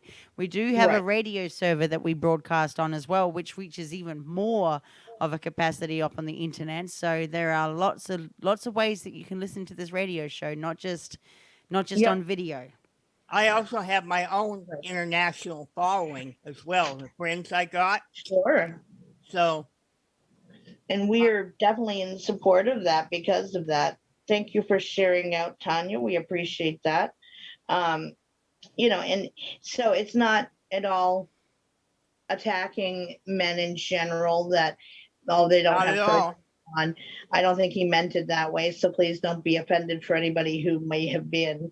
Um, it was more, and a lot of people are more comfortable uh, being watchers than they are participators, and there's nothing wrong with that. Even whether men or women, I found that more comfortable just kind of observing than jumping in, and that's okay. I would But love to hear from more boys about their experiences. hey, Aaron. Hey, Hey. Hello, So I don't Aaron. know if you heard any of what I just said before, but it wasn't meant offensively, but it was saying, globally, he didn't think that many would speak up about it, but so it And you wasn't a know what? person. The last time that our very first show on Goddesses and Devils, if you go back on the YouTube, you'll see the very first show that Amanda and I did was actually bridging the gender gap, the great Yep. gender debate. I know, Donna, you were one of the first listeners on Goddesses and Devils as well in that first group. And of course, we did a massive show on it. And after the show, we finished and we had quite a number of guys because we mentioned something about the armed forces and why can't women join on the front lines and so on and so forth. And it was something That about. will no longer be the case under Biden. Yeah, I know Amanda is on right now. She can kind of elaborate on that again, what was said. But I do know that after that show, it became a very, very heavily debated subject regarding the military, and of course, Oh, yeah. these guys were heated, and I mean heated. They're like, "Oh, well, you can't do this, you can't do that, and this is not the way I the saw rules go." And that. it's like, what? I I was mean, like, we know that the rules are there. We know that the military does not accept certain roles for genders and so on and so forth. But the whole point of this whole discussion is why can't they? We Right. understand that there are rules and regulations. It's not about the rules and regulations at this point. Why can't a woman be accepted? And these guys came back. Well, they can't carry the backpacks. They can't carry the artillery that goes with it. They can't oh, do this. They oh, it was, can't do that. I mean, hang on. We've been brought up to say that we can't do this and that and our entire life. So why can't we? it If was a woman Give me proven. chooses don't give that, me an excuse. Give me a valid reason. Because if I right? can And, carry my ex-husband on my back, he's 170 pounds of dead right. weight, and carry him 400 feet, who's to say that I can't carry him 5 miles? Did you know a Yeah. year ago a woman could successfully complete buds? Well, if a woman can successfully complete basic training, You know I what think. buds is, right? Basic underwater demolition school. Yes. That's I think if women can successfully navigate basic training without mad modifications because we're women, then I think that they should be allowed, if they choose, to go on the front lines, and it shouldn't be limited just because they're women. Yeah, I think a woman should have the choice to do so if she chooses. And there are those that do, and kudos to them. There was that movie that came out in the 90s, G.I. Jane, I was that just had about to Demi say that. Moore in it. And it was epitomizing that very topic of, her going into, she wanted to be a Navy SEAL. And she was the first woman it was based on a real life story. And she was the first woman to get accepted into the program, and her battle that she fought of the gender inequality, those that stood against her and set her up to fail along the way.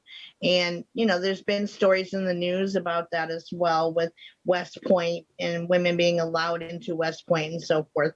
yeah, And that's buds. That's the school I'm talking right. about. And I think if a woman is capable of completing, she has to complete the training, absolutely, because it's necessary training. However, I think that, it should be a personal choice if you choose to go into that as a career, But still without a bunch before, of suspicions that because you're one of the only women in your unit or something, that you're automatically sleeping with everybody in there. If you have a partner at home or whatever, the same things have to apply. And I would imagine that would be difficult to balance but, having a family at home um, and fighting against the stereotypes surrounding it. But but yeah, no, it's a big topic. Absolutely. Well, I actually jumped back on because I was really interested in hearing what Christopher had to say, because Christopher is somebody who deals with a very significant disability, right? And in doing so, he is also a man. So he's expected to take on a man's role within society, but due to his disabilities, it limits his ability to function as what a classic man should function as, should I say. Sorry, I got a little tongue tied there. I was reading something. And so with Christopher, he was mentioning how he was bullied because of it and unable to fight back and defend himself in that sense because he lacks a certain amount of body tone based on the atrophy that he's dealing with due to his actual disability. And in doing so, he was questioned to why he can't fight back. He is a man. And this is one of the things that we were talking about. And Christopher highlighted it completely because with Christopher, he is very much a male body wise. Mentally, he is a male, but physically, he is unable to do these things because the disabilities complicate his life, which in return complicates his role as a man. Now, growing up in Christopher's age bracket, men were very much meant to have a significant role in the household, in life, and in what they do and partake in. Christopher could not meet a lot of those roles because, again, he was disabled. And because of that, he faced a lot of ridicule as well as bullying. And that just is a statement that, yes, even though he is biologically a male, right? But physically, because of his complications through his ailments and his health, he was unable to fulfill that role successfully. And, in return of that, he winded up dealing with a lot of backlash. And it wasn't only with his family, it was also with his peers. And that's what Christopher was talking about. And I want you to a little bit have this conversation with me, Christopher. Did I sum up what you were trying to say? yes. And Okay. you know who ironically accepted me as a man? I had friends that were in the service. I even had a couple friends that were recruiters, military recruiters in high school. Mm-hmm. The military community accepted me more than the civilian men, which is ironic. Right. That And why must have did been empowering to you, though, to experience that kind of acceptance from those, quote, manly men, such as in positions of authority as recruiters after having been through the bullying experience, though, to validate you that you are no less of a man just because you don't have the capability to be brawny and quote, man up, boy. We unfortunately, that mentality is alive and well in many, especially more rural communities. And How did now, you as I've gone as an adult, now a big supporter of the military and their causes because of that. Well, Mhm. see, and that's what I was just going to ask you. Did your experience with that cause you to look at individuals who serve in the military in a different light? Correct. I treat them with a bit more of a plum than I do civilian men in some ways. Mm-hmm. I get, and I learned about all the issues they had to deal with, PTSD and everything else. Right. And So, in many ways, were you able to relate to them and they were able to relate to you? yeah, I felt like I could connect with them more, really. And Right. Tanya in chat just said gender bullying definitely goes both ways, and it absolutely does. I agree. It's not limited not to only just men. that, not only that, bullying also goes into women who outwardly express their sexuality as well. Who it doesn't make them promiscuous. It doesn't make them in commit infidelity, it just means that they're more open to their sexuality. They're comfortable with themselves. They have a confidence about them that allows them to express who they are, and it's not for, and it goes both ways as well. And men will exploit that as if, oh, she's got big pair of jugs and she's got big boobs and I want to fuck her and blah blah blah blah blah. It's like the whole sex kitten stuff. Yes, we are, primal instincts does take over, but at the same time, it's not to be exploited. It's to be appreciated. Well, I think men also face that similar exploitation as well, That's because correct. Aaron? What did because you just Yeah, pull and up, that's what I Aaron? said. It's both goes both ways. yeah, exactly. And and that's what the topic here is, like Katie was saying, Like and they- Wow. to Well, elaborate a little bit on what we were discussing about how Goddesses and Devils, the first show was about, men and versus women. In a sense, it wasn't to verse them and pin them against each other to create this conflict. What it Right. was is to communicate to one another and to understand that, yes, there is ego out there, and that's what a lot of things are driven by, is the ego. But when you take away the ego, what really happens is that you are able to formulate these connections, these correlations, these understandings. We could look at things based on ancient philosophy as well, where philosophers, a woman couldn't be a philosopher, a woman couldn't be this, a woman couldn't be that. But then we saw the change in it, and now we see women taking on that role of philosophy. We see the women taking on the role of anthropology and really reputable holdings within the community of science, because philosophy, psychology, they're all what sciences. was your experiences as a man, Aaron? No, that's what we're going to get to next. And so, with that being said, men feel that, yes, they have to take on this dominant role. But at the end of the day, men also do feel that emotional stress and strain of having to live up to that label and that title as being That's a very man. true. Very And true. so that's where I want Aaron to kick into play here, because Aaron is a male who does have to support his livelihood and do everything that he has to, and with the stipulation of the fact that he is a man. So Aaron, fill us in on your experiences and what you feel of this topic. All right. First, I wanted to say with Chris, I too was bullied in school. I am 5'2" and a half, and that half inch still counts. It does Um, matter. But I was bullied, in elementary and middle school, because I was short. And I also had a big mouth on me, kind of little dog syndrome, shall we say? Ah, Where so I was I was undiagnosed as with autism, but I was misdiagnosed growing up. Um,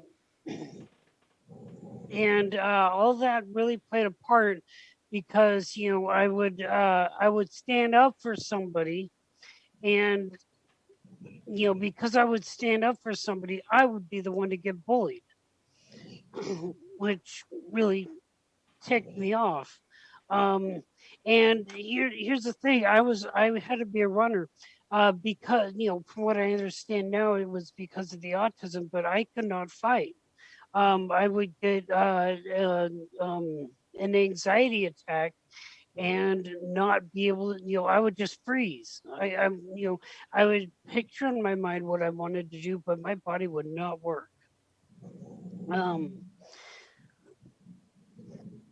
And that really played its part throughout my life. It never changed the big mouth that I had, because I would always speak up on things that I would view as wrong. But I think that adds an element between both of you gentlemen, that you had to evolve other skills in order to survive the bullying and the gender stereotyping and so forth. That I was one of those two, Aaron, who stood up for people getting bullied and in turn got bullied more because of it. But, I don't think that's necessarily gender specific, but I do understand what you mean by that. And it never made sense, of course.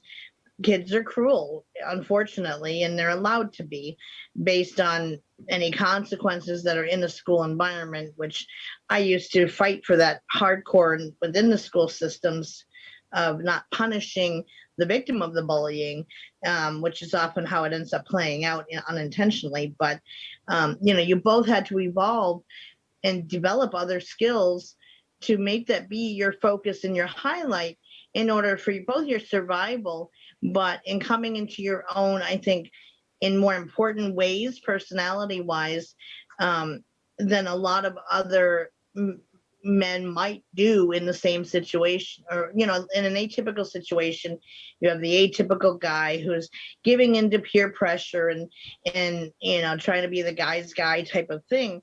And yet, you had to develop other skills in order to survive through that time period in my first four years of schooling, I was not mainstreamed at all. I was in EMH. Right. And when I was put in a resource room type environment, you would know what that would be, Donna. Yes, I do remember that environment was in my school as well. And those kids were isolated, and you would only see them passing in the hallway as a group. And of course, I'd be the only one defending them against other kids teasing them. But, Yeah, and how old were you when when the mainstreaming started for both of you? Third grade. Third grade. How about you, Aaron? I was mainstream until first half of sixth grade. So you were mainstreamed until sixth grade, and then you went into a different environment after that? I went into what's called special ed. Okay. So that's what he's referencing. Yeah. Is how in the old days, if you will. I was referencing the levels of special ed. Right. In the 80s, the resource room is when it went on to get called, but the special ed room, those kids before mainstreaming started happening, it was this, they stayed in that room all day unless they were walking between classes or like to go get lunch, or they would be allowed to go into the quote specials like music, art, that type of thing. Resource room is less intense special ed. It's when you get to spend most of your day in the mainstream class environment, except for 2 or 3 hours. Right. So you basically had the reverse experience then, Aaron, than what Christopher had, in that you started out mainstreamed, and then as you got identified as having issues or whatever you were misdiagnosed as originally shifted, then you got, placed. But he started out and then reversed that order. And I was in resource room my whole school career. Right. But at least it shifted with that to some degree. Now, of course, there were those kids that it never mattered whether you were mainstreamed or not or whatever, still got bullied terribly anyhow. We know how that goes. But, kids are going to be mean and find something to make fun of you and tease you on, no matter what your circumstances, how you look. They're going to find something. The other boys in my classes made me say words I didn't understand, and I was not told what they meant even by my parents. Right. And it was just for their own amusement, of course, which is cruel as well. But you had to develop coping skills to survive that time in your lives, but it ended up, especially into your adult lives, making you both very unique in that you had skills developed that a lot of men don't. You're in touch with your in touch. It wasn't until I was in 8th grade that a teacher actually cared enough to tell me what they were doing. Yeah, and I'm glad somebody at least finally did, and that's unfortunate that it went on that long. But at the same time, like and Aaron in chat, he was saying how he got bullied because he was gay, and he's very vocal in out of the closet on that, and I'm always very proud of him for that. And for those listeners or viewers who don't know, he You're talking I about he Aaron? calls me, he adopted me as his mom, even though Yeah, I'm not his Aaron, biological mom. Aaron is just about to come on, so give him a little bit, and he'll be in a few to give his perspective. Because I would love to get a different perspective from the LGBTQ plus family over here as well. In Of terms course. of gender identity, there are a lot of gender identities as well. So we've just spoken all about gender roles. Now we can move forward now and talk about gender identity, and of course, there's a lot of identities out there, including the non-binary, which is more prominent at the right now currently. There are a lot of people that are coming out and actually uh, identifying themselves as queer or gay or bi or anything like that. For anybody that didn't know, I am I am what's called a polypansexual, asexual. And so it doesn't mean by calling myself asexual, it means that I don't have sex or not interested in sex. It means that asexuality comes under the ace spectrum, which means that we are demisexual. And there are a lot of other little subcategory identities that go underneath that as well. So, being pansexual is loving everybody, regardless of identity or their sexual preferences. There, like I said, there are a lot of identities out there. Sometimes, to the point where it becomes a label as such. But if people want to identify themselves as something, then sure, go ahead, be loud and proud about it. That's why there's LGBTQ pride out there. I'm That's all what support got it. me in trouble because I never had an interest in a sexual relationship.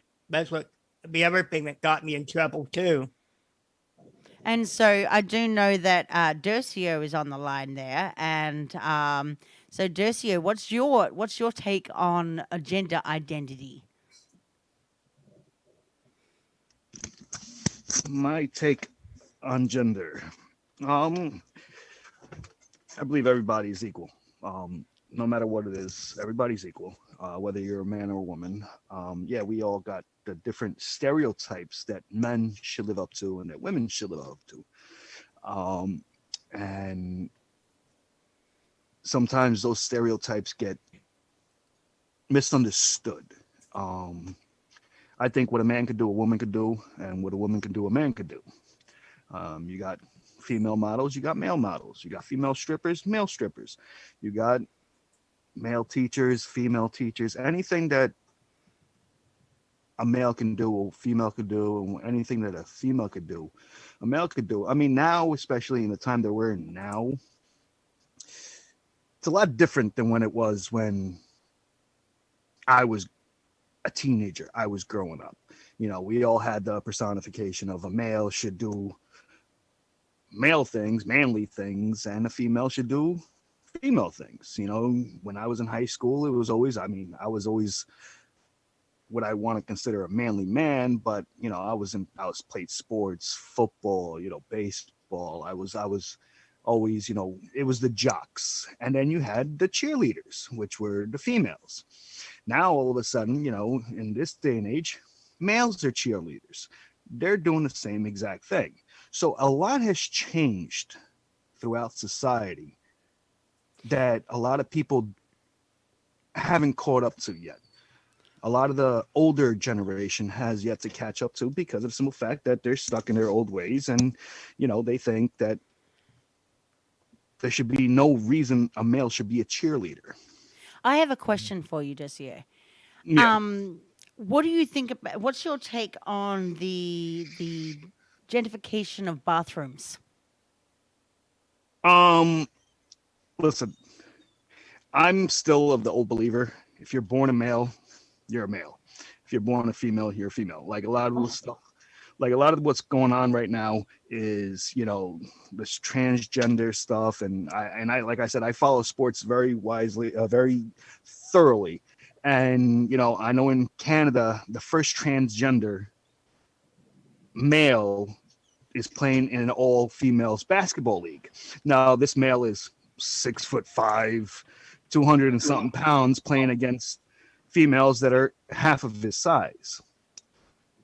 That's where equality does not come into play, because now you're taking something that's meant for females and incorporating what one once used to be a male, but now all of a sudden decided to become a female, and making her do and getting into these things.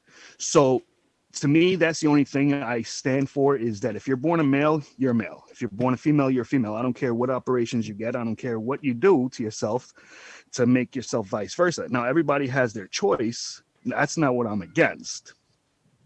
But now, all of a sudden, if I'm a male going to the bathroom and all of a sudden a male who used to be a female is in the bathroom with me, it's like, okay, what are you doing?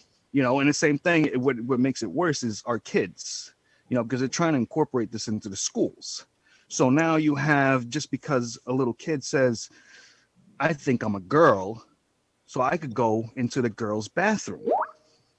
And they're not being held accountable, because this day and age, this society is, I hate to say it, but a bunch of fruitcakes where you can't speak your mind anymore. You can't say what's on your mind. You have to watch what you say at all times. See, that's where I'm also old-fashioned. I don't care. I'll tell you how it is. I'll tell you what I feel. I'll let you know exactly what it is. I don't care if you're a male, a female thing. I have no issues. You know, Amanda, she could do anything I could do. You know, I give her all the praise in the world. Sometimes she even does it better than I do.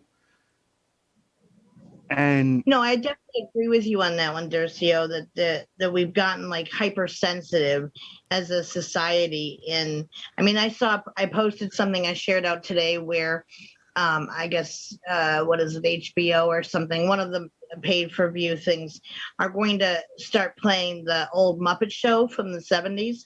And you know how they're going to be attaching a disclaimer against the views being offensive on there, and with regards to sexuality and race and so forth.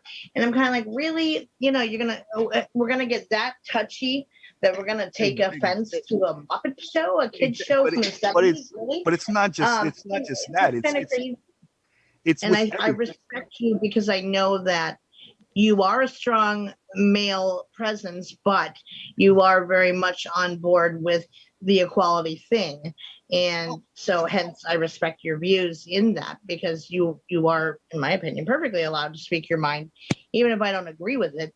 I think that's perfectly fine, because I know that you are very supportive in all that Amanda does, and there is no separation between the two of you with equality. So now if it was the other way around, where you're kind of a redneck jerk who thought that, you know, she belonged barefoot right in the kitchen, well, yes, we'd have an issue. But you know, you're the good guys. A lot of the times, you know, the guys, we all, and I know I've done this God knows how many times and stuff like that, and they all said, hey, listen, if your wife made $1 million a year, what we're, you know, doing what she does for work or whatever, would you be okay to be the stay-at-home, quote unquote, husband, wife, and clean and take care of it?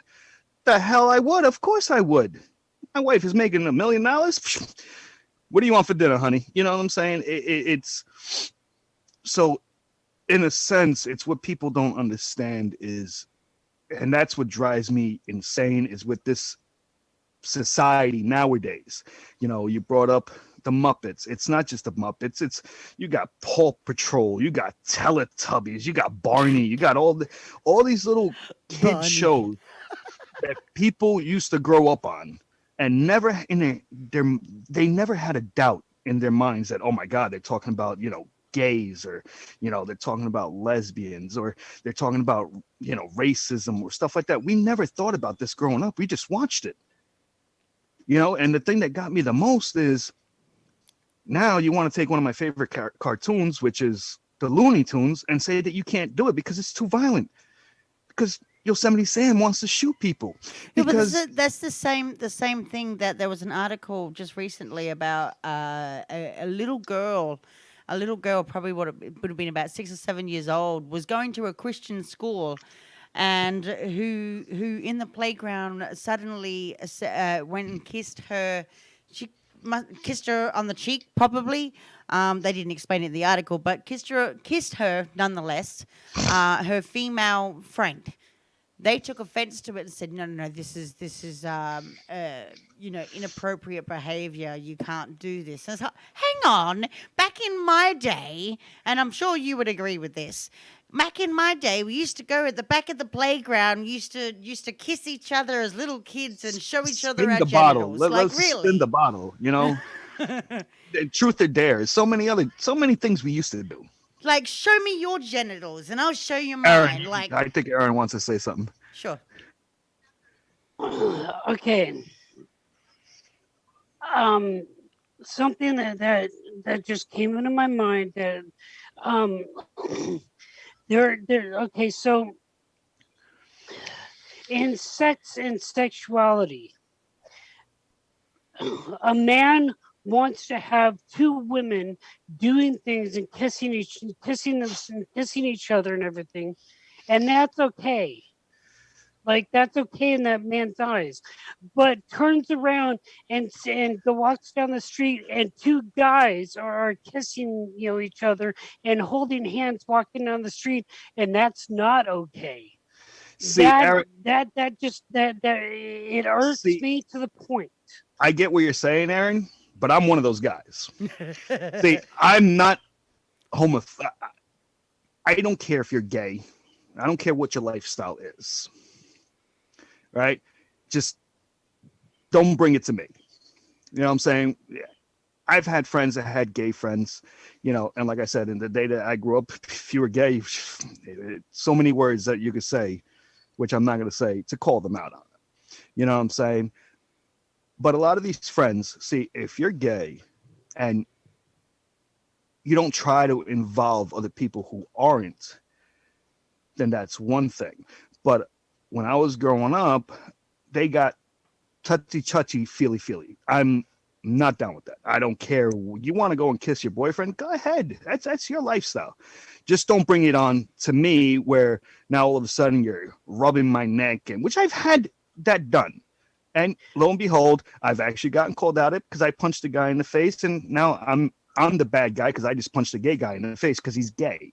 No, I didn't punch him because he was gay. I punched him because he was making me uncomfortable. So there's the difference. Now, there's many males out there who will find female and female action uncomfortable. Same thing with male and male uncomfortable. So there's too many groups out there now. Back then, it used to be gay, straight, male, female. And even back then, it was considered inappropriate to do. Exactly. But like I said, I have nothing against anybody's choice of lifestyle. But once it involves me, that's when it all of a sudden becomes, all right, you want to do what you want to do? Go ahead. Just don't bring me into that circle. Don't do anything that's going to make me uncomfortable. Right. It's a respect level. What I'm more referring to is like in a guy's bedroom wants to have, is okay with two girls going at each other, but walking down the street and not involving, like, you just like, or you could just look out your window and you see two guys walking down the street holding hands, and they turn to each other and kiss each other. That's not involving you. Yeah, to me, I'm absolutely okay with that. You do what you want to do. It's the same thing in the porno world. You would think that when you had a male and female, they would get paid. No. See, a male and female, when they do their scenes, they get paid the least. Then comes female and female, and then so on, so threesomes and stuff like that. But the ones who are paid the most in the porno industry are male on male. And, or female on female. Well, no, female on female are paid actually less than male on male. Really? And yes, they are. I actually did a whole, as sad as it sounds, I did a whole study on it. Because I am surprised by that too, because it seems like, at least from things I've heard about it, people are more interested in Yes, girl on people, girl action. well, that's the problem, because people are so more open to female on Yes. female. It's that male on male are it's almost like supply and demand. It's harder to find, so It is. that's why. And And a lot of these people, they're married. They're not bisexual by any means. They're not gay by any means. They're just doing what they're doing as a living. So they're okay with being with another male and going home to their wives, and their wives are okay with that, and vice versa, and that goes and amounts God knows how much of equality, because not too many husbands or wives would be okay with their significant other going out and knowing that their job is to quote unquote screw somebody else, but they're okay with it. I know those couples too, to where if you are in a lesbian relationship with somebody, and then, or say if you're together with them and then you go in and you cheat on them with another woman, for example, that's not looked at the same way in many cases as actual quote cheating, as much as if they went out and slept with another man. Listen, to me, I've always told my wife, if you're ever going to leave me, don't leave me for another female, because as a man, that would like degrade me completely. It's like, shit, I turned you gay. Was I not good enough? You know what I'm saying? So Sorry, that's I'm not trying to laugh, but yeah. no, it's all right. You know what I'm saying? So I've always told my wife, I was like, he's saying, if you're going to leave me, please leave me for another guy, because at least I know I did something right, where you still want to go the pole route. But if all of a sudden you leave me for a female, it's like, shit, was I that bad? No, Jessica, you weren't that bad.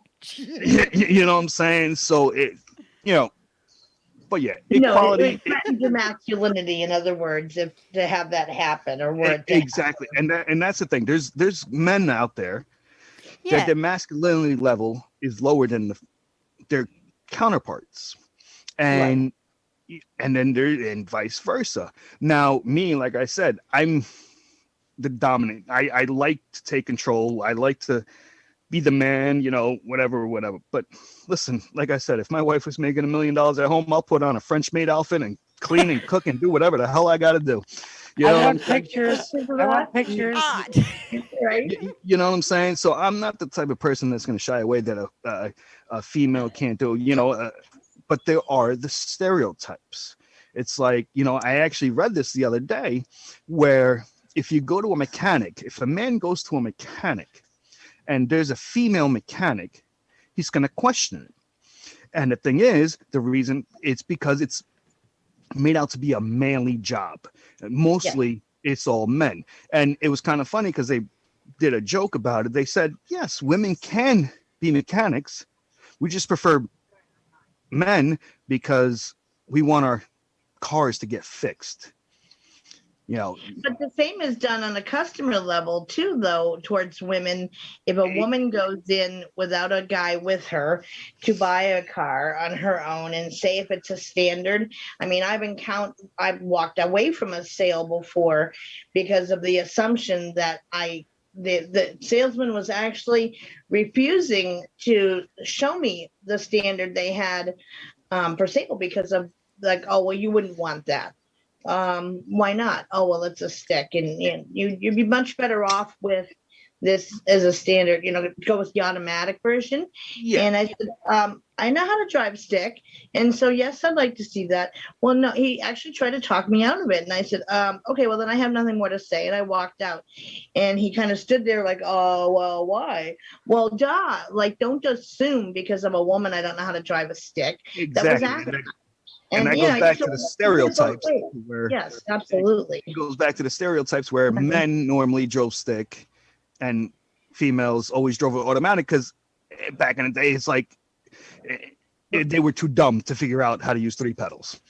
That's the way it was looked at it. And you know what? To be honest with you, a man is dumb to drive with 3 pedals, because I tried to teach her how to drive stick and she completely screwed my car up.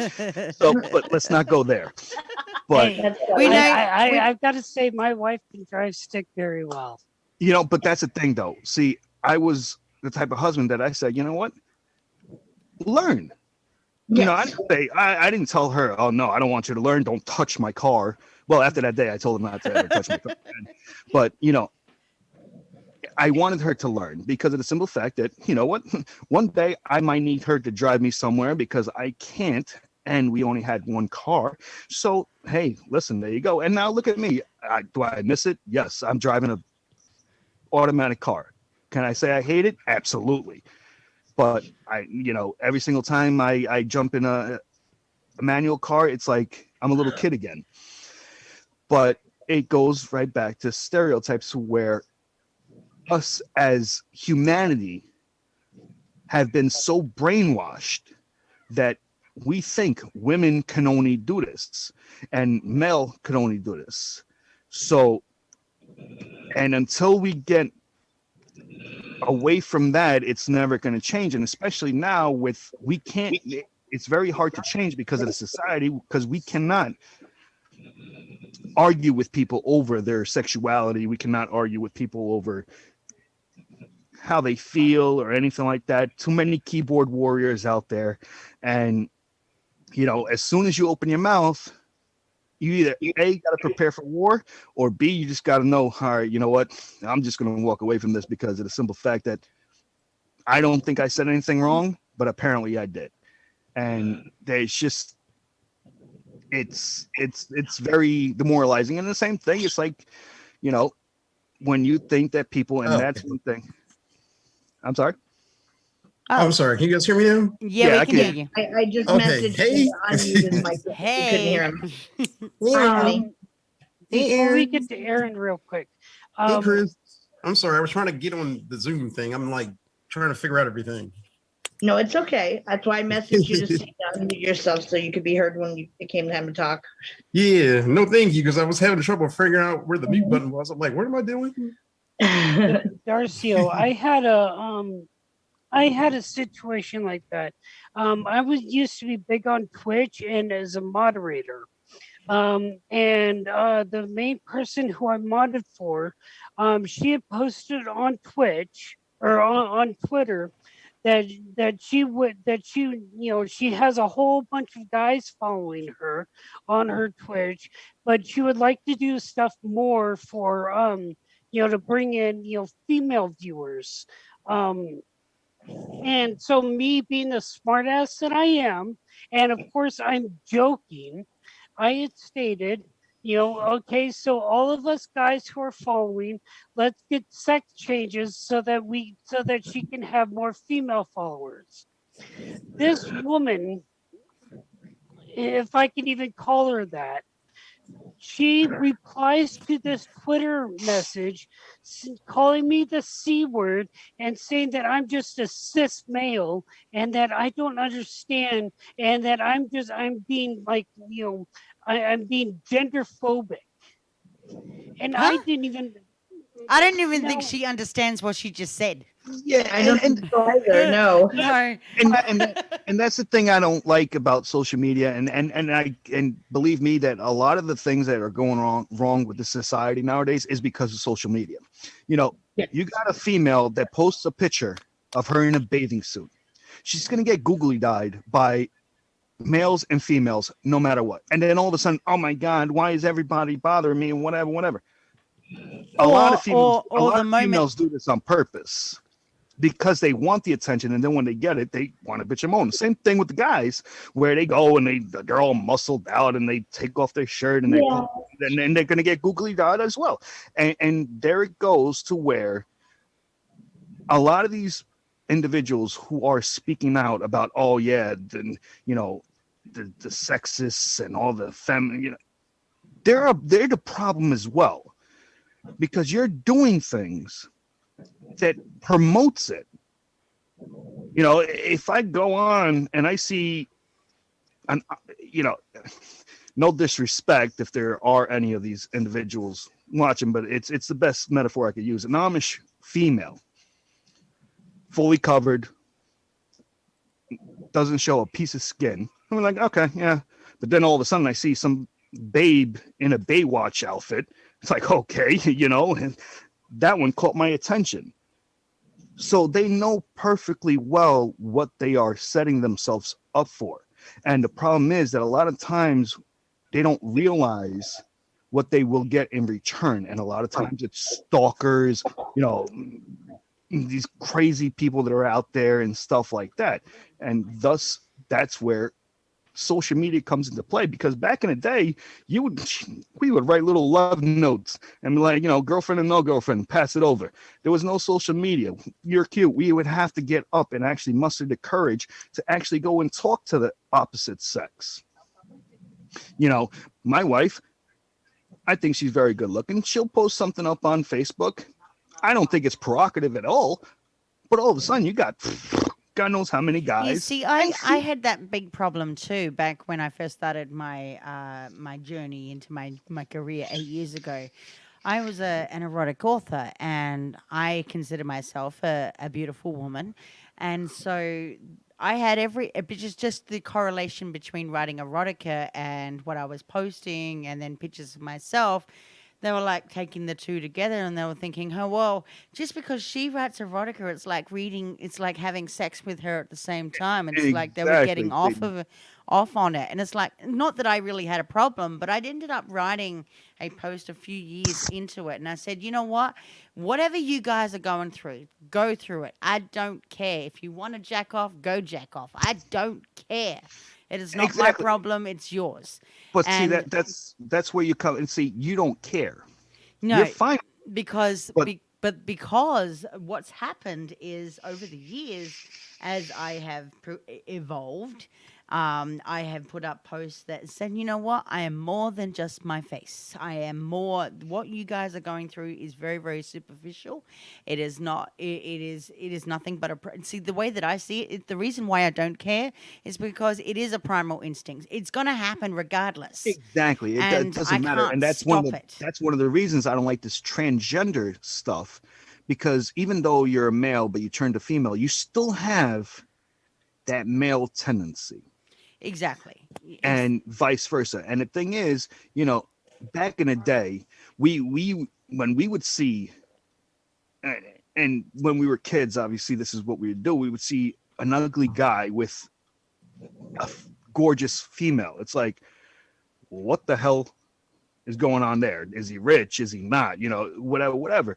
And then, as I got older, I've noticed that the saying is true. Beauty is in the eye of the beholder. So somebody could be in somebody's eyes, oh, he's a 2, but she's a 10. Why are they together? You know what? Maybe he has something that she wants. Maybe he has some type of quality that she desires. And a lot of times nowadays, when we see, especially these old 90-year-old males, marrying these 20-year-old females, it's like, all right, you know what? He's loaded. So she's just waiting for him to kick the bucket. But sometimes, 1 out of 10, there might be some type of connection there. And that's it. But that's where social media comes into play, is that it's almost like a news, which it is, a news feed for all of us. We don't need to go on TV to do this. We could just come on here and just speak our minds. And you know what? I could tell you, God knows how many people probably disagree with what I got to say and what everybody here has to say, or some people do agree with it. And everybody has their own opinion. Everybody has their own point of view. Everybody has their say. Am I to say that anybody here or anybody listening is wrong? No, it's their own perspective of things. I have mine, you have yours. So that's where us as a society does not understand, is that we all are entitled to our opinion. But once you lash out your opinion, you're crucified for it, no matter whether you're right or whether you're wrong. Being a male, being a female, being a transgender, being whatever it is. And that is the biggest problem that we're dealing with nowadays. So, Aaron B., what is your input on tonight? Since you came on, let's give you a chance. Yeah, no, you're gay. I was listening to you guys. No, that's okay. I'm actually, you're welcome. Yeah. Well, what are we talking about? Because I kind of came in late, because I Gender identity and roles. Oh, okay, gender identity. Oh, okay.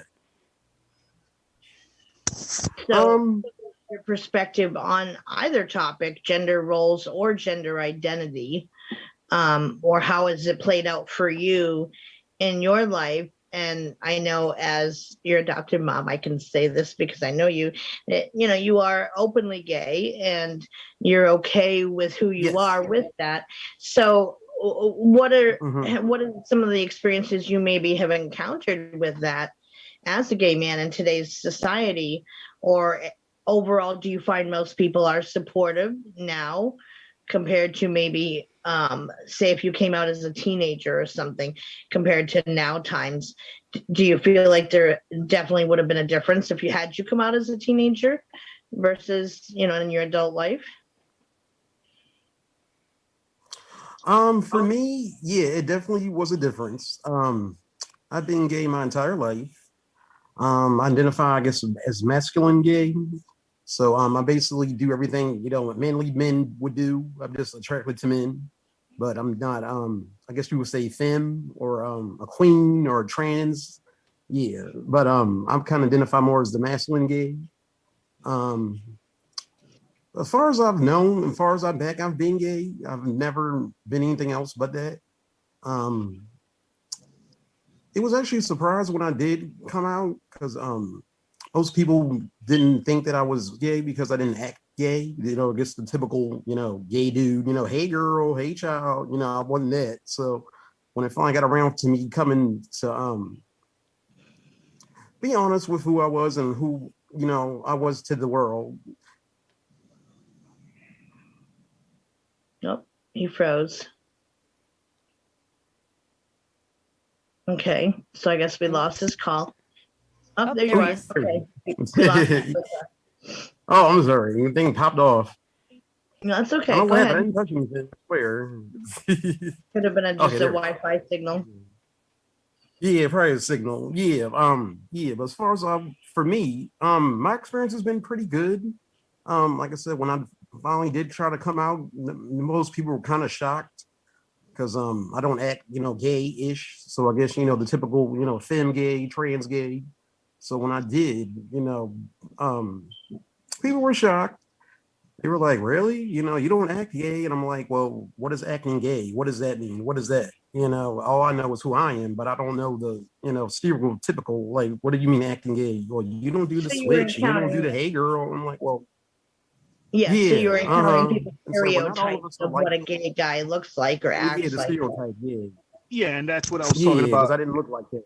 Yeah, and that's what I was talking about Yeah, earlier. You know, most utmost respect for you. You know, for actually coming out and saying it, and you know, you're comfortable with it. You're comfortable with yourself. That's all that matters. But that's where the stereotype comes into right. play. You don't act gay. What is acting gay? You're attracted to Yeah, males. mm-hmm, That's the semblance right. of gay. It's you don't have to be a hey girl or you know act feminine Yeah, to say that. You know what I'm saying? To or to be gay right. in a sense it could be Mm-hmm, I could be a man and all of a sudden I just because I'm sensitive or anything like that doesn't make me gay. I could be married and you know whatever it right. is, but if I'm a sensitive male then all of a sudden oh yeah he's gay, you know, and that's a thing. Mm-hmm, And you know my wife on the other hand, you know my wife is more you know manly, you know she likes to charge forwards and stuff like that, and you know what she's not a dyke, you know what I'm saying, not by any means. But then again, we also she's encounter alpha female. exactly, you know, just like Labels. yeah, just like you're not the feminine gay, just like a lot of the Mm-hmm, females out there, you know. And hey, I've been one to make this mistake before too. That all of a sudden they look butch and stuff like that. So we're like, oh yeah, she's definitely a dyke and stuff like that. And a lot of times, no, that's just they're just tomboys. They're girls. They and that's what they do, mm-hmm. and they're completely straight. But No, just you. I because of think you their are right that you know, if you are a tomboy personality, even that is a labeling that we give exactly. girls who like it. You know, I always used to refer to my daughter as being more of a rough and tumble kind of girl, and that way it wasn't putting like a negative stereotype or stigma on her for not being a girly girl, and I didn't want to label her in a negative way, so I would just say rough and tumble. You know, she was as happy Mhm. playing in the dirt as she was in the house playing Barbies while wearing a pink dress. Like, it didn't matter to her. Amanda's the same way, and Right. she's I mean, tomboyish, letting stuff people like be that. who they are without sticking you in a box is more important. And even people Yeah, the who are label. Mhm. right, Exactly. and yeah, and Mhm. if someone is say straight, we don't wear a label and have to announce it to everybody, hey, we're straight, and or put a sticker on our foreheads, and if we make a pass at somebody, we automatically assume they're straight too.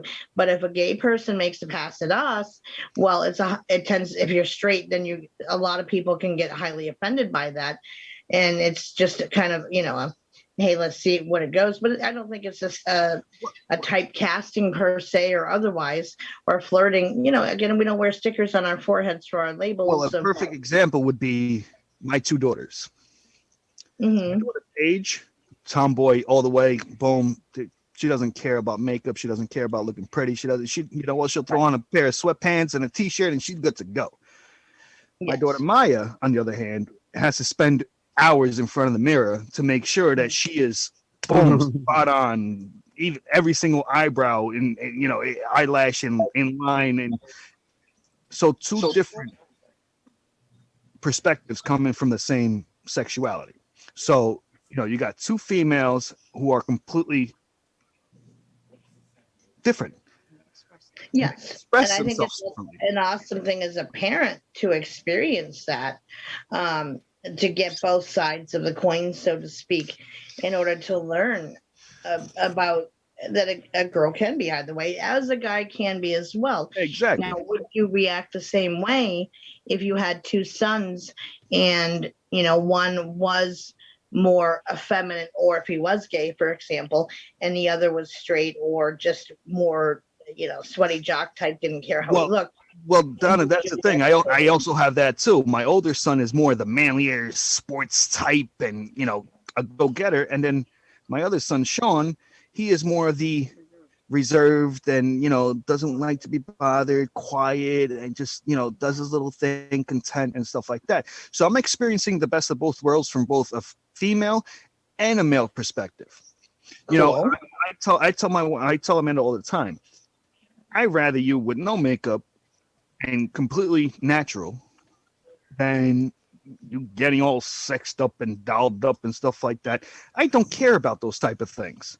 I really don't. I like rugged. I like, I like the natural person. You don't need to cover up your pimple or thing. That's natural. It happens. And that's the thing that I even tell my daughter, who spends God knows how many times in the bathroom trying to get in, switches outfits left and right before we even leave the damn house. You're beautiful the way you are. You don't need to prove yourself to anybody else. You just need to know to yourself that you're beautiful.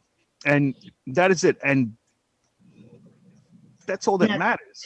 do you find as a parent, because I know I certainly did, that, when my daughter was little and I had her, under more my influence on her directly, in her younger years, that, I had her confidence built up and she felt good about herself as a person. And then until she entered mainstream of school and stuff, peer influence on that. Did you see a shift and a change in your girls?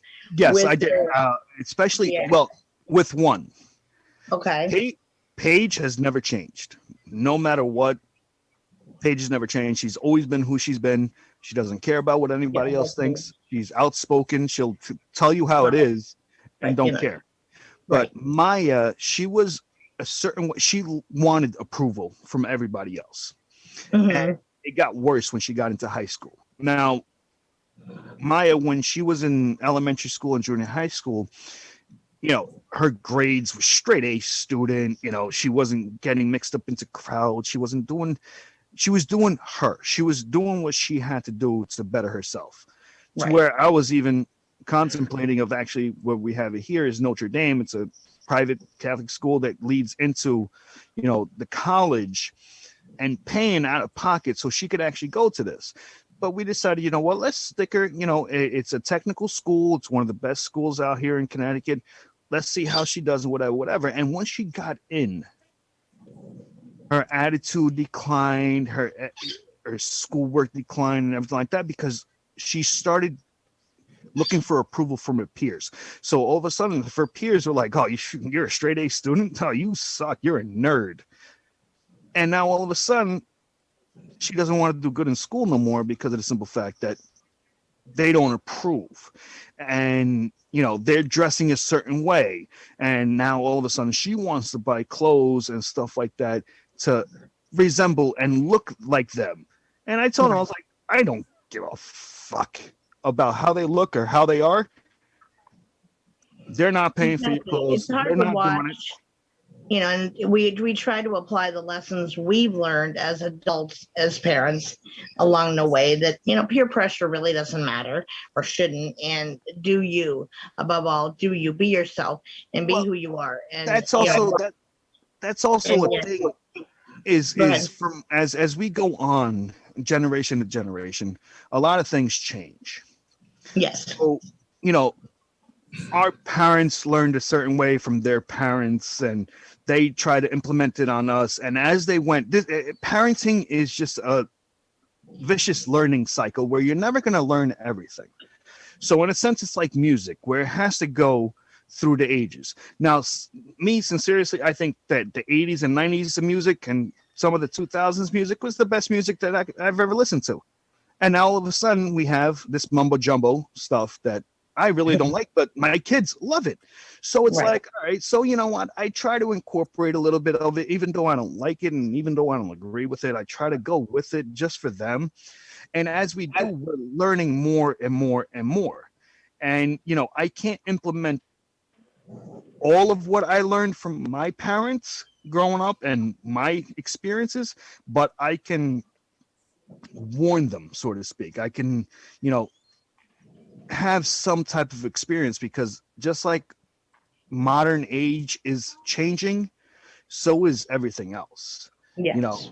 And that is the problem. And then when they see all these TikTok challenges and all this Twitter crap and all this, that, and this, that, and this, that, they think it's okay because everybody else is doing it. Why can't I do it? You know what I'm saying? I mean, back in my day, I don't know if sticking Gorilla Glue on my hair would be a wise thing.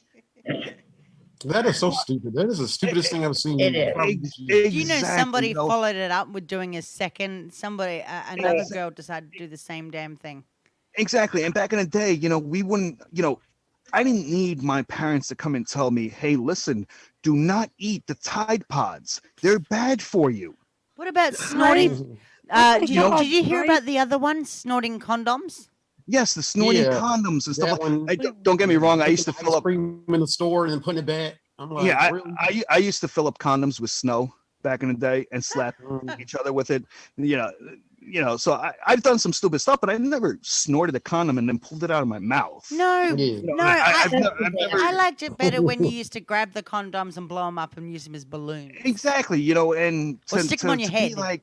To be like, oh yeah, my daughters, to kind of demystify them to them, and so that they, if nothing else, would come away with being more comfortable with them and or using them, hopefully when they counted.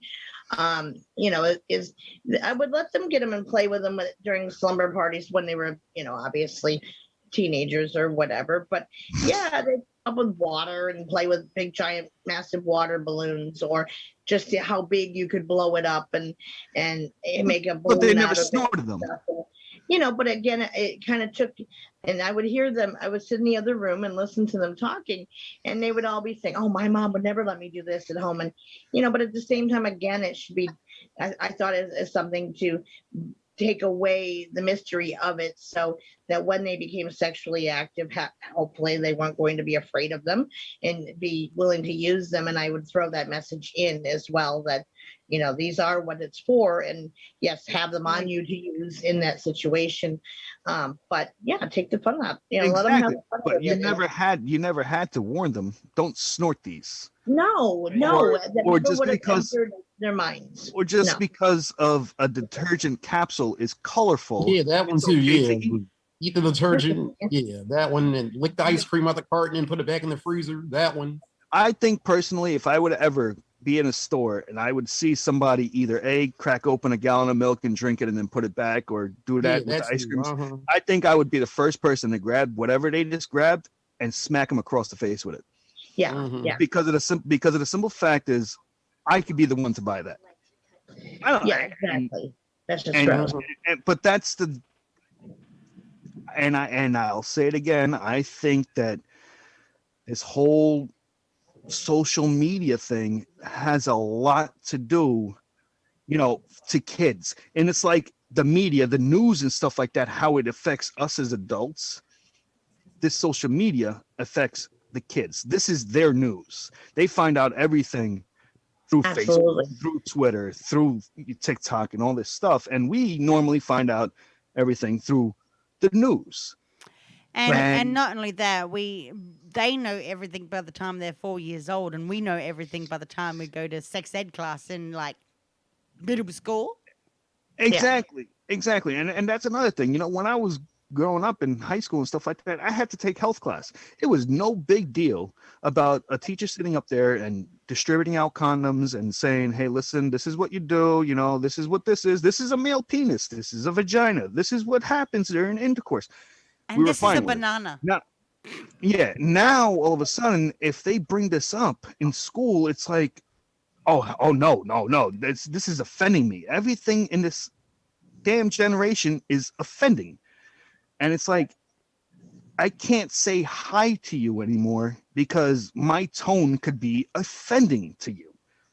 So I have to say hi the right way. People, but at the same time, yes, I think as a society, we're becoming way too wishy-washy with that stuff. And yes, I completely agree with social media stuff. And, and when my daughter first joined Facebook, when she got on it, it was with a condition that you add me on, your login, so I can see what's going on there and keep track of things. And I friended most of her friends as well.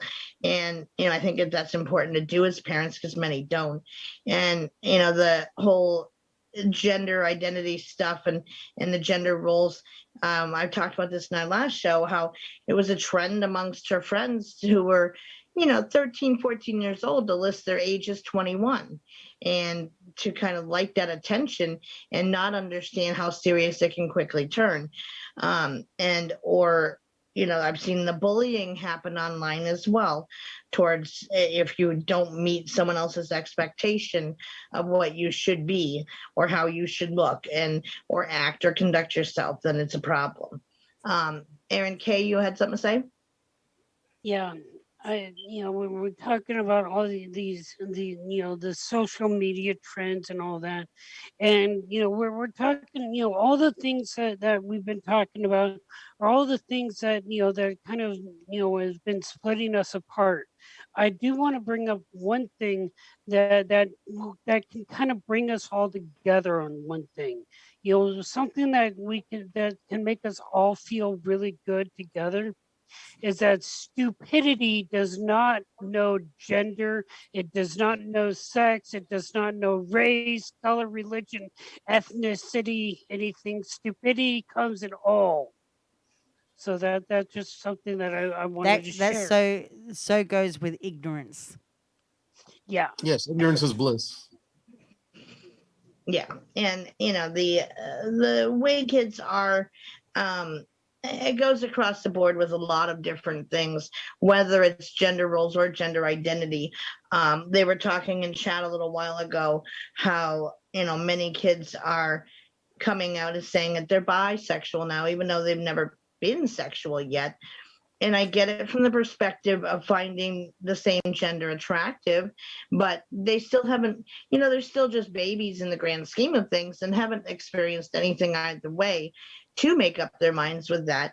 And yet I remember when my daughter had gone through those phases as well and her friends and whatever, of being very fearful of what her peers would think if they found out and so forth. And I said, you can be whatever you want to be and whoever you want to be, and stop worrying so much what everyone else thinks of you or what box someone tries to put you in. That it's your box to decide whether you are in what whether you're gift wrapped, whether you're cardboard made of metal or whatever. You can be whatever you want it to be. Be you, and that's the best you can be. But even today, as a 25-year-old, I know that she's very worried about what other people think of her and so forth, and their opinions. And it's, again, I think it's very much the societal influence on her that has made that be that way. I mean, her personality type is that she's an introvert, but that aside, it's always worried about what others are thinking of you. And yes, some of that comes with maturity, of course, but and someone in chat just asked, how about sex changes before puberty? No, I disagree with that unless it's a medical necessity for some reason. Why it would be, I'm not sure, but I do think that a child should be allowed to explore it. If they are more comfortable in boys' clothes and you're a girl, well, wear what you're going to be comfortable in. And, I totally can understand where you maybe feel that you're in the wrong body or the wrong gender orientation. However, that being said, I don't think surgical intervention is necessarily the right thing to jump to without exploring it first of, figuring out why you feel that way. Is it something that's being influenced upon you from your peers, or, rule out psychiatric issues and everything else. And I think that any surgical change of any kind before puberty or even in puberty, I'm against that personally. I think that's too extreme. Wow. Hermaphrodites may, depending on how the body develops. If you're born a hermaphrodite, you may have to get a sex change by some standard. Well, I mentioned gender reassignment surgery earlier. With there are those cases where, say, they have a girl is born with a really large clitoris, or a boy is born with a really small penis. So hey, let's reassign their gender because they look more like this than that, and we'll raise them as this. And in the end, they still feel like the gender they were meant to be born to, typically, or felt like it was always wrong in the end after they get done, and decide to go back and own who they really were regardless. But I think that unless there is a medical reason, then I don't think it should be messed with until you're mature enough to understand all the ramifications of such a surgery and so forth. But even, with the gender role stuff, I remember being back in high school where my friends, my peers, the girls would be hyper worried if your bra strap was showing, or say if you had a top on that showed a little bit of cleavage, and they would come up to you and make this symbol of like that, like pull your shirt up or something. And I'm like, I'm not hanging out. What's the matter with you? And they're like, your cleavage is showing. Yeah. And I didn't see it as why it was an issue. I wasn't being overtly falling out. And I understand how, guys tend to see our chest as being a sexualized thing versus, a functional thing to feed our young with. That said, what's a little cleavage? And no, I've experienced that of guys just staring at your chest while they talk to you, rather than meeting your eyes and seeing you for your mind. And nothing frustrates me to this day more than that, probably. But I just don't think that it should be an issue of whatever you're comfortable in, do you? But understand, if you're going to make drastic changes with reassignment surgery and so forth, to, definitely go through the clinical process first, making sure there's nothing physically wrong, psychologically that you're balanced to handle that, because many people who deal with that, they may have mental health issues that have never really actively been treated other than self-medicating. And, that's not in that mindset's not a place to be in when you're going to have that kind of a life-changing surgery. But, again, be you. I think it has to be that first and foremost, and being comfortable with who you are as a person, before making any other change one way or the other for anybody else. accept yourself and be comfortable in your own skin, no matter your gender, no matter your situation, no matter disabilities, not disabilities, body type, whatever. And I know that the peer pressure thing is a hard thing to overcome for, because everybody has experienced bullying on some level. And again, if it's not for how you look, it's for how much, how you look in a certain item of clothing, or they're gonna find stupid stuff to make fun of you with. That's just how kids are. But I think as far as allowing yourself to be pigeonholed into a certain identity role based on what others think it should be, I'm not gonna do that for anybody. Well, And with that's that, with that being said, we're gonna take our first break, just so everybody can regroup a little bit, and then when we come back, I want to hear from Aaron B about this because he is a male in a society that we're still coming out of this stage of not accepting or to accept or whatever the case may be, right? And a lot of people are for the movement, other people are against the movement, but why can't we just be for the person's choice, right? So that's what I want to hear when we come back from Aaron B. Katie, can you take us away I to a sure break? can. Said you are listening to Goddesses and Devils on the Soma Fusion Media Network, and we will be right back. And for those people who haven't liked, share, and subscribe, I suggest you do that now. Go over to the YouTube channel, Soma Fusion Mind, Body, and Soul YouTube channel. Go like and subscribe over there. Press the bell if you haven't already done so. If you're on Facebook, like and share. Show us your emojis. Let us know that you care and you are still listening. And we'll be right back from the break.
wanting, faint and weary.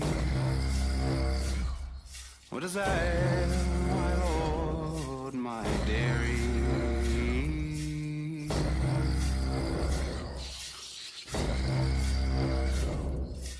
Oh, brother dear, let my bed be made. Right field, right for the woody nightshade.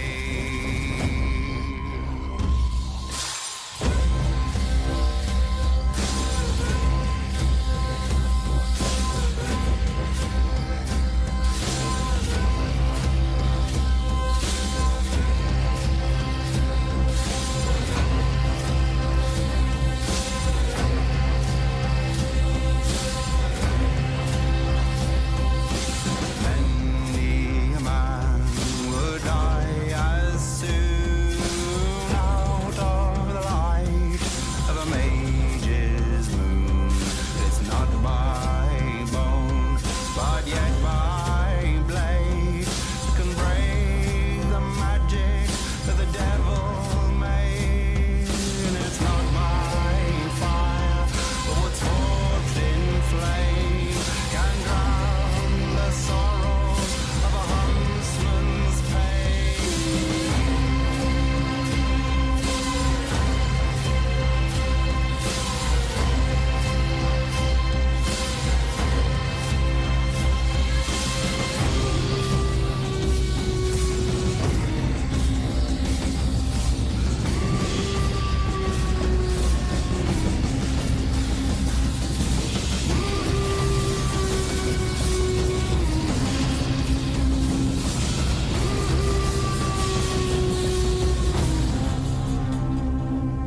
This young man, he died fair soon by the light of the hunter's moon.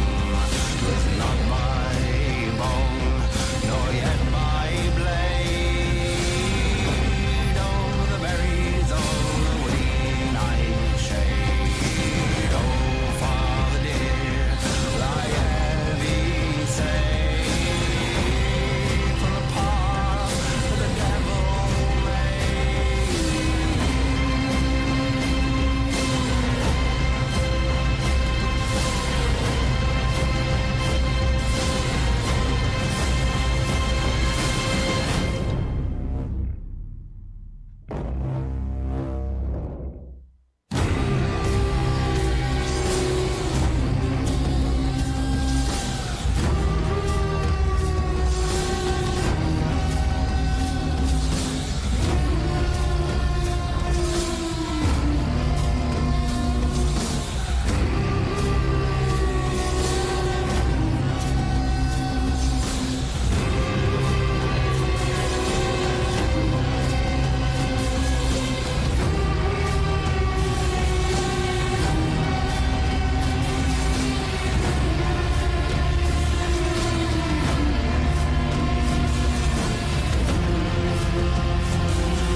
And you are listening to Goddesses and Devils on a Sunday evening with the panel of hosts over here with Donna, Christopher, Aaron B, Aaron K, Hey. Amanda, Dercio, Christopher.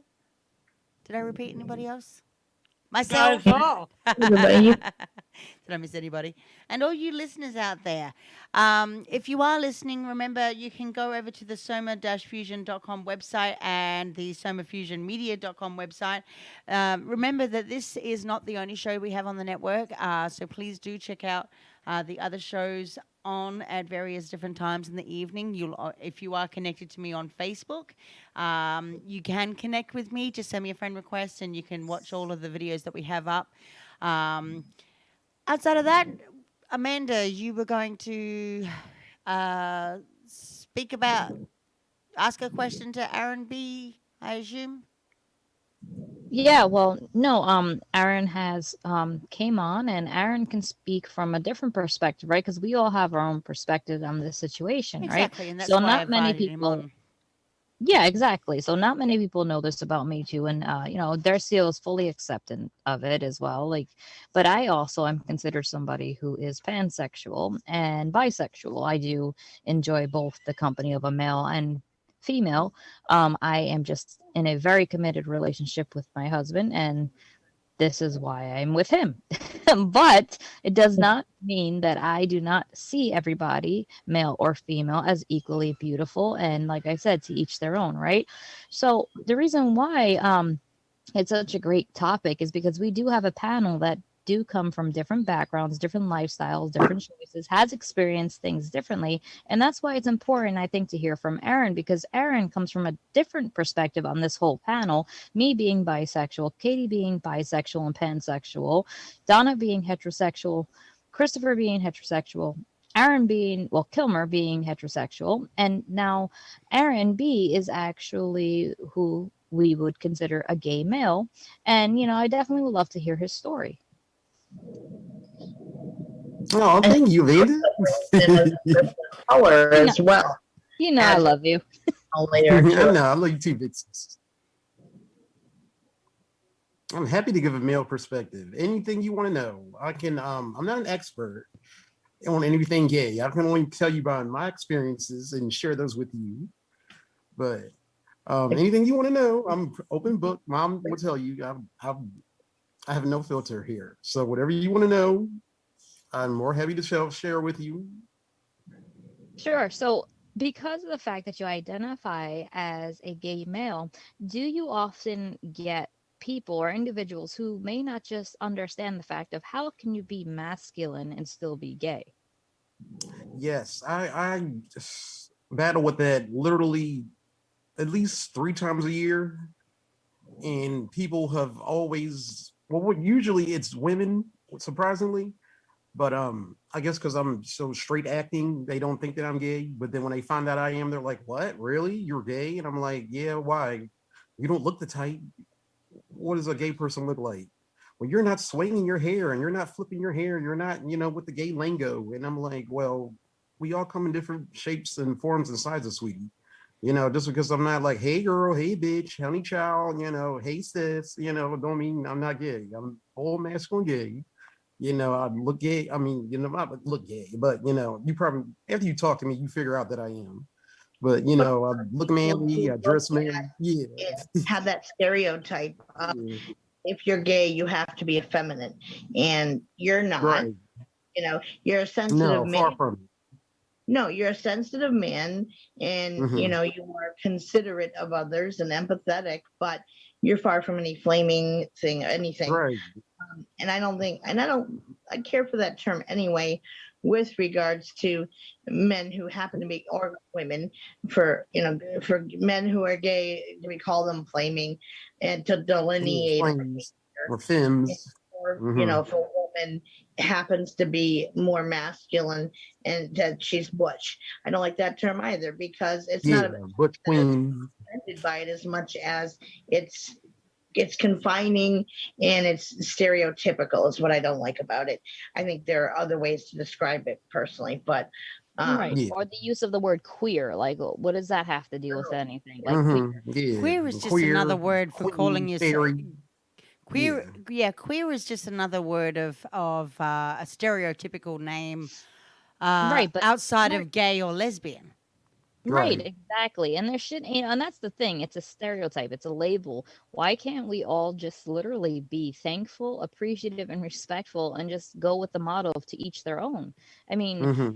Aaron being the way he is doesn't impinge on me being the way I am or anybody else. So, what is the big issue with that? Like, have you faced Right. that before, Aaron, where people are like, well, because you're gay, it bothers me?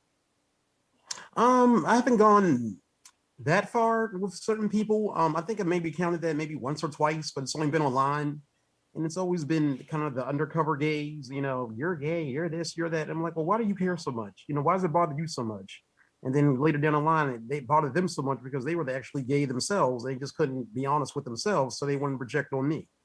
And I'm like, oh, okay, that's why you were mad, because It's I'm, a bit like comfortable with who I am in my own skin. You're not, so you projected on me.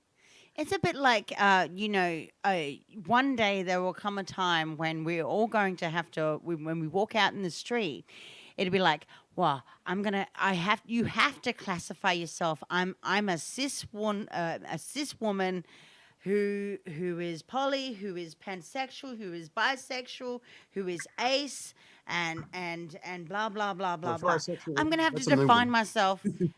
Yeah, I mean, I was bisexual. I classify myself as pansexual now. I can't call myself bisexual entirely.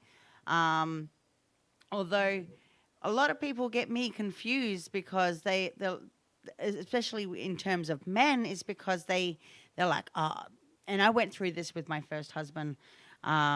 Because I was married to a man, everyone assumed that I was heterosexual, and I'm like, I'm not heterosexual. I'm far from being straight. I went through this whole thing when I separated from my first husband. We went for a divorce. He's like, "You're a whore. You're unclean. You're this. You're a witch. It's like, what? You're dirty." Mhm. And it's like, okay, so what? You don't. If you're a guy, and correct me, guys, all you guys that are listening, Okay. when you go into the locker room or to a communal shower, you don't look. Oh yeah, I'm totally looking. That's why I'm going in there. But what I'm saying, girls, even though they won't admit it, they do the same damn thing too. So why is this whole topic so taboo that seeing a naked body or what our sexuality is, as long as we're not projecting it on anybody else who is not the same way, why is it so unnatural? Right.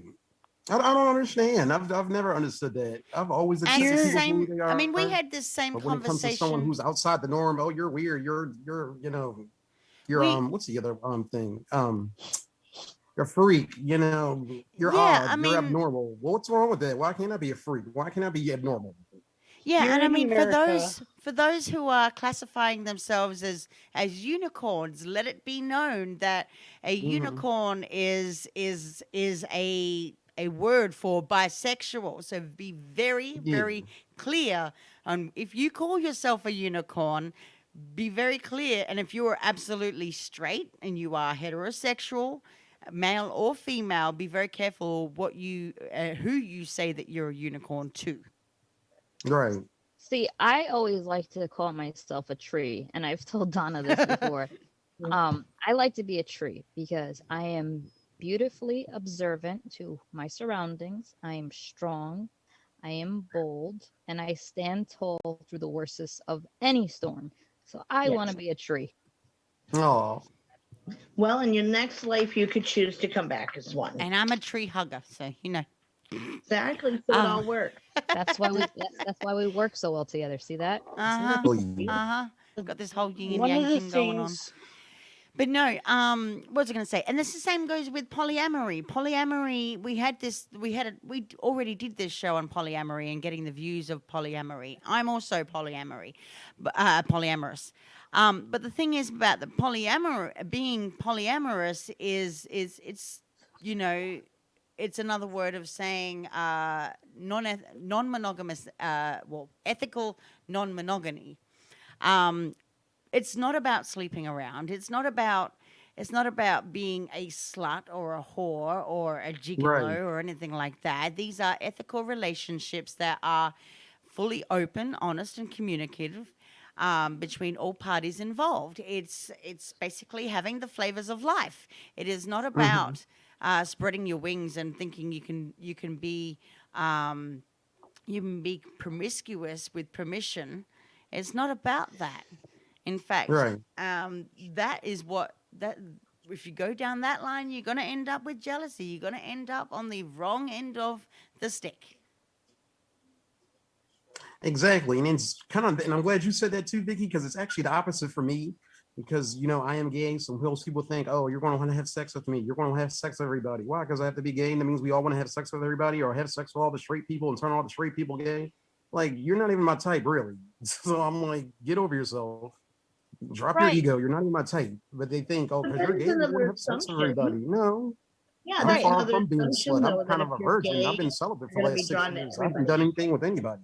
Right. Right. And that's a thing. Yeah. And like Donna was just saying, and like you were saying, is that people assume to know when we really don't know nothing at all. But because Right. I we mean, fear what we don't know, we have to have a knowing to everything, right? And it's kind of right. a philosophical thing, and Socrates said that actually. And with that, it's like, oh my God, hide your husbands because Aaron's talking to them. Like, what? Are Right. you crazy? It's like, is that what we're gonna be doing next? Like, it's nonsense. It's like, oh, I can't be your friend because I have a husband. What are Right. you like? What?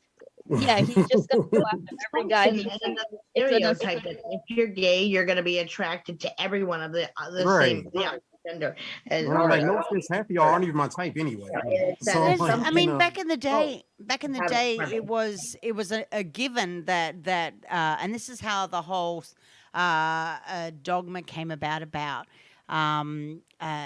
African American men or black men having huge penises, and mhm. the reason why that came about is to stop white women or just women in general from taking promiscuous liaisons with these guys. So back in the day, it used to be that black men would belong to their own communities rather than mix up with interrace. So they Right. came about with black men have big penises, and so by using that phrase would make any woman scared. However, it's totally the opposite in modern day society. I can tell you that. Well, that's true because penises are like people. They come in all shapes, sizes, and colors. Like, what does it matter? It does not matter. Exactly. And it's the With same all goes these with, women, oh you my know, God. you've got Asian men. It's common knowledge that some Asian men have smaller penises, and of course, that's true. But then again, Doesn't mean that they it's don't work. preference. It's preference, and these people are all Right. gasbaggers It about doesn't mean they who's can't use circumcised, them who's and they not don't work. circumcised, all Yeah, because this no shit, offense, and I've blah blah had blah guys with blah big blah. penises and they don't know what to do with them at all. And I'm like, wow. Yeah. You're big, but you have Exactly. no clue what to do with it. It's these Exactly. assumptions that are brought on and perpetrated by one societal input on an individual. And I'm sure some of these, permeate every culture around the world, some more than others, depending on religious beliefs and so forth, of course. But, it gets passed along and taught. And children aren't born to hate. Children aren't born to segregate. Children aren't born to delineate based on gender roles or identities or otherwise. The identities part, yes, I think that you are taught of how to behave if you are one gender or the other, what's appropriate behavior and what's not. However, very few parents that I've met anyway along the way will just let their kid be a damn kid. And, Exactly. these things that we teach our children on whatever kind it is, then gets taken into society through mainstream public schools and so forth, and becomes all that peer pressure and peer, bullying and so forth that, end up making people, even at worst case, go to committing suicide because they're different or they're unique in whatever way that's not okay. And or people go to the other extreme of really acting out of one way or whatever way it suits them. In order to be different, they will go to massive extremes to be different, rather than just being themselves and having that be enough. And then, of course, by the time you get into adulthood, then you've got the increased pressure to perform, Right. and then Yeah, men and yeah, women Also, lose out on Mom, I also intimacy. wanted to comment on what you were saying about the extreme. A thing just popped in my head. Yeah, back when I was kind of coming up with being the gay thing, it wasn't really it was okay at certain times. It would depend on like who you befriend. But Mhm. for me, like going into high school, like it was just not the thing to do. You just would not be gay, even if you Right. were. You're not going to act like it. You're not going to showcase it. And it was so much to the point that some people who were actually gay were going into relationships with women just to hide who they are. And I'm Yes. like, why are you in a relationship with a girl? Oh, I'm dating this girl. Why? You're gay. Well, I don't want anybody to know I'm gay, so I'm gonna date her. So you're gonna fuck her life up now to hide behind her because you can't be honest with who you are. Right. And And people I would think do that. some of that still goes on in Yeah, that today's still goes on. Even guys that are and bisexual, so forth. And I'm with a girl, but yeah, but you also identify as gay too. You also have having sex with men, but you're hiding behind women and using her right. kind of as leverage so people don't find out you're gay or have an interest in men too.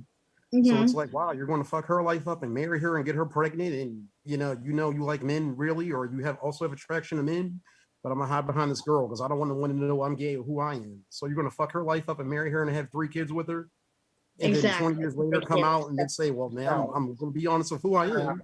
And Yeah, you but then you wonder fuck why her there's life high up in your divorce kids' rates. lives.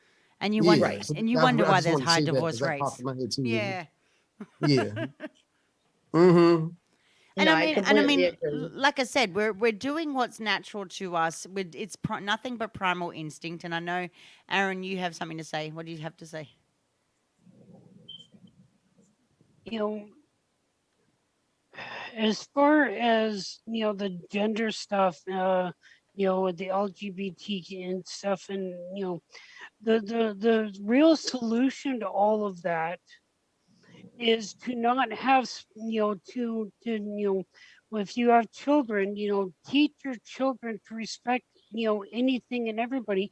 Don't set out gender roles like Right. like growing up, boys played with little cap guns and played cowboys and robbers, and girls got easy bake ovens and all, and Barbies and stuff like that. you know Mm-hmm.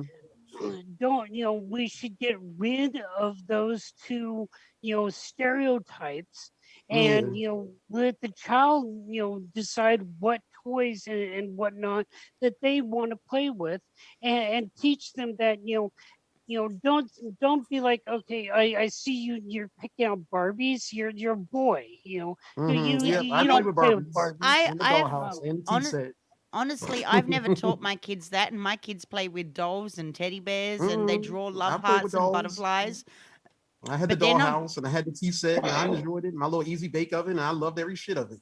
Hmm. I Well, also like my Yeah, talking yeah, truck but and my Legos too. that's the So thing. Like when you have a family, like with me, mhm. I have 3 boys and 2 girls, right? So naturally the boys are gonna see the girls' toys and the girls are gonna see the boys' toys. And my girls have no problem picking up my son's Nerf guns or boxing gloves or whatever they have and going and running Mhm. around and playing with it. And their brothers, they play together, their brothers and sisters. But I have this most beautiful picture. Like when I say it's my favorite picture of my son when he was little.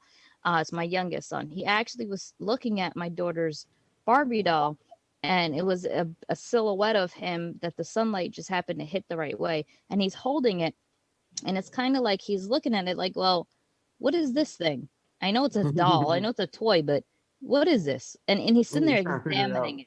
Yeah, and he's examining it. And that's the thing we got to understand is that kids, what they do is they are very impressionable. So if we go around with all these labels and we start saying, well, this is bad, this is that, this is that, being gay is not good. And we fill them with all this stuff. Not only are they going to question why things are bad, not only are they not going to have the understanding of anything, what we're doing is we're putting in what we want to be put into their lives. And a lot of Right. time, it's like Aaron said, it's a lot of times, parents really try to shape their kids so much that they wind up causing so much disruption in that child's life.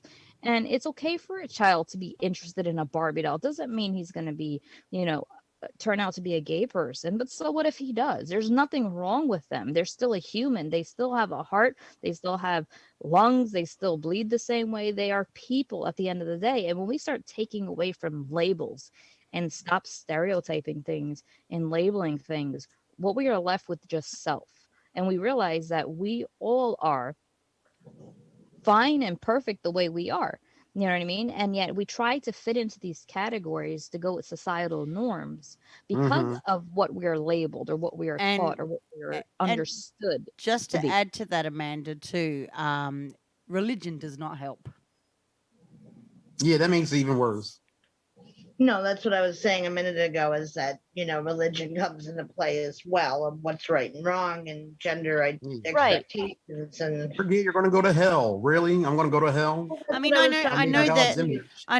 I know that when back when I was 12 years old, I already knew that I was bisexual back when I was 12.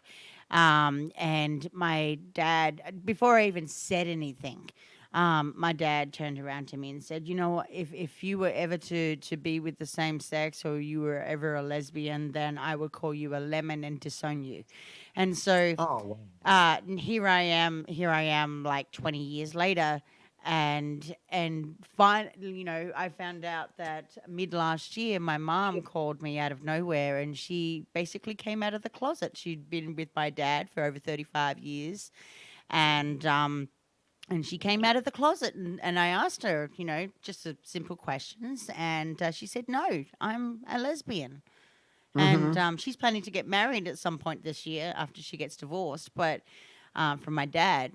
And so when I think she had when she came out and told me, she said to me she was looking for an expectation. She was looking for a negative response. And I turned around to her. I said, "You know what, Mum?" I said, "You're fine. I accepted it the way she was. I did not even care that she was in love with the same sex, and she does have a girlfriend." And Oh, good for her. yeah, I mean, Yeah, it was a yeah, little she's sudden, she, but I just that's kind of like I'm taken aback by it, but I'm happy for her. But at the same time, I told her and I said, "You know what?" I said, I love girls." She goes, "What do you mean?" I said, "You know that I'm bisexual, right?" And she goes, "Oh, well, why didn't you tell me?" I said, "Because Dad said this when I was 12 years old, so I never." She goes, "Have you ever had a girlfriend?" I said, "Yeah, I've had a few." She's like, "Oh, tell me all about it." And then she suddenly, now that she finally come out of the closet, I mean, she's 51 years old now. And she finally come out of the closet. She's now living, and she's happy as Larry. She doesn't care what anybody else thinks about her, and she's coming, Good for obviously her. now coming to me for advice because it's kind of out of the blue kind of thing. And she said to me, she goes, "Oh, I've been this way for over 2 decades." And I went, "Huh? You Mm-hmm. didn't say nothing?" She'd been in the closet for 2 decades, and she thought that she could hold her marriage together with my dad. Yeah. And then she said, "No, no, no." She goes, "I'm so proud that you've told me this, because now I got a girlfriend that I can, even though she's my mom, she now treats me like I'm her sister, that I can come to about, choices that she wants to make and glamorize herself. So, she's Right. taken this whole that's a beautiful transition. She thing. absolutely loves it. It's like She's finally now owning my mother, herself. my mother is my sister, and it's all good. We're Yeah. living this. See, Oh, that's and great. that's the thing, is that as parents, we play a critical role. We're our children's first experience in life, right? And a lot of people asks me, because I have children, like, as you all know, I already said that. But a lot of people don't know that I have children that are also on the spectrum.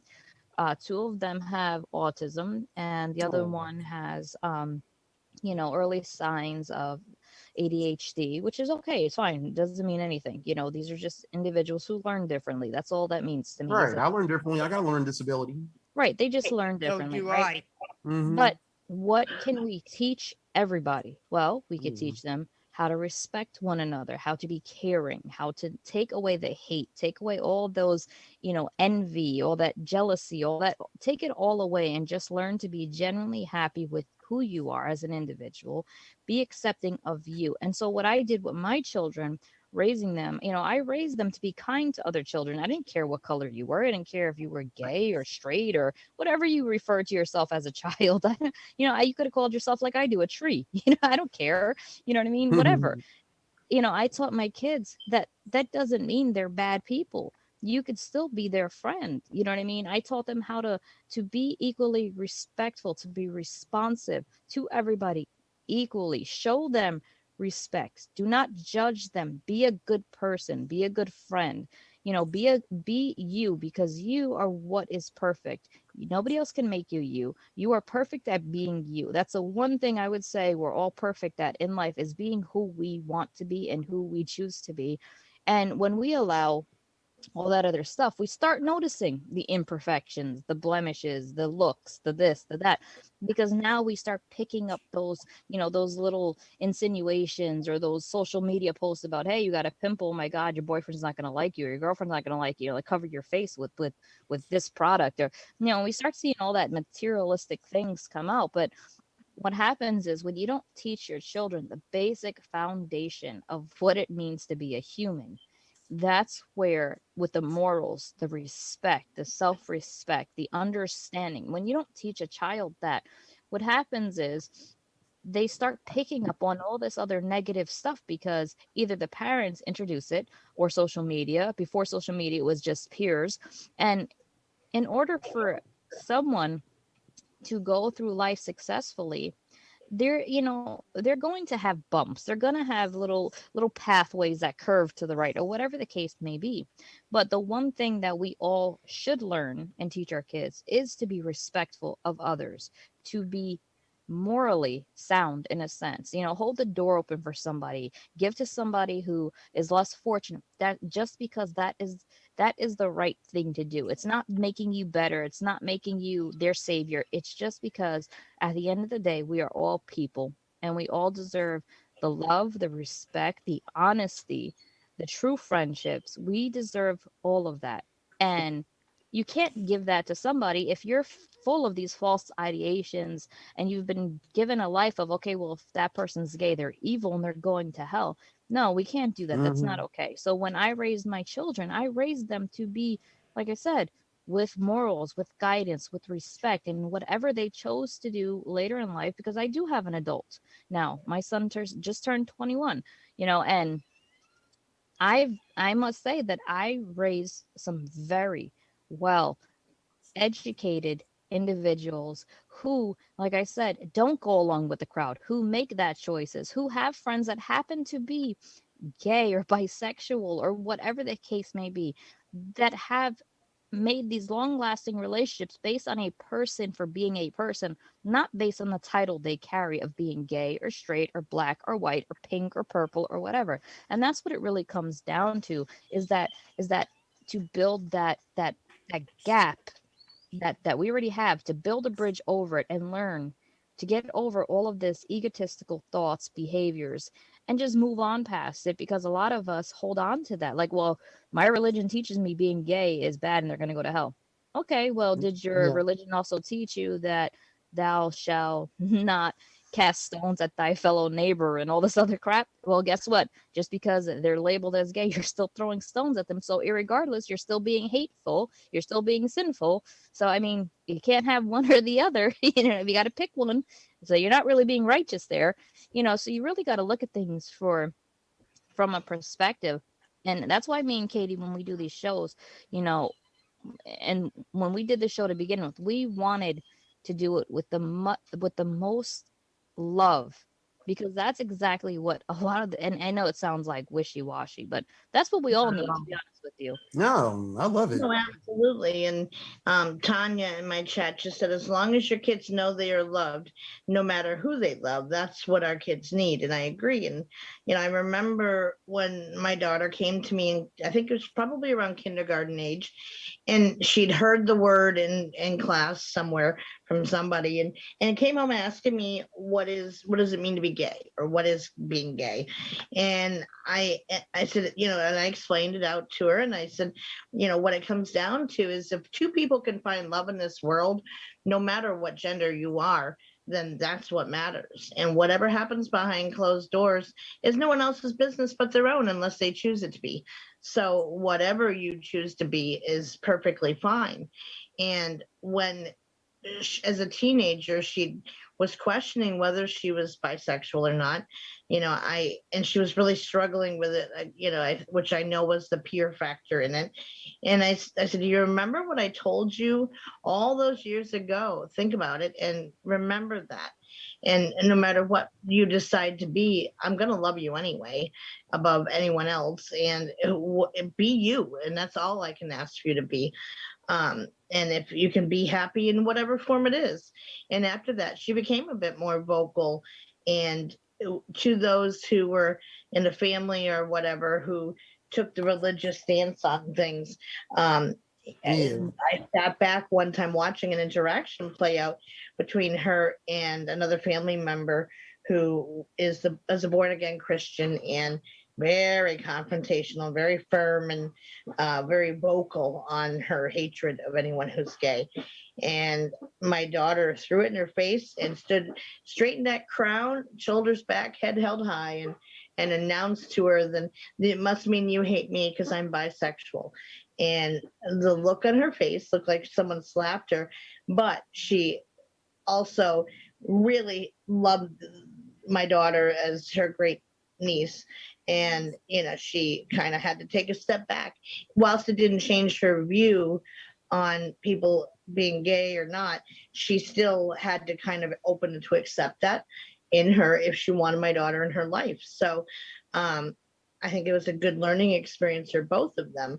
But yeah, and anybody who pulls that, it is about teaching it at the foundation core about acceptance. And if unfortunately not all parents are on the same page with that, and that's where you get so many problems within society. But I do think overall, whether you're straight, you're gay, you're bisexual, lesbian, whatever you decide to be is okay.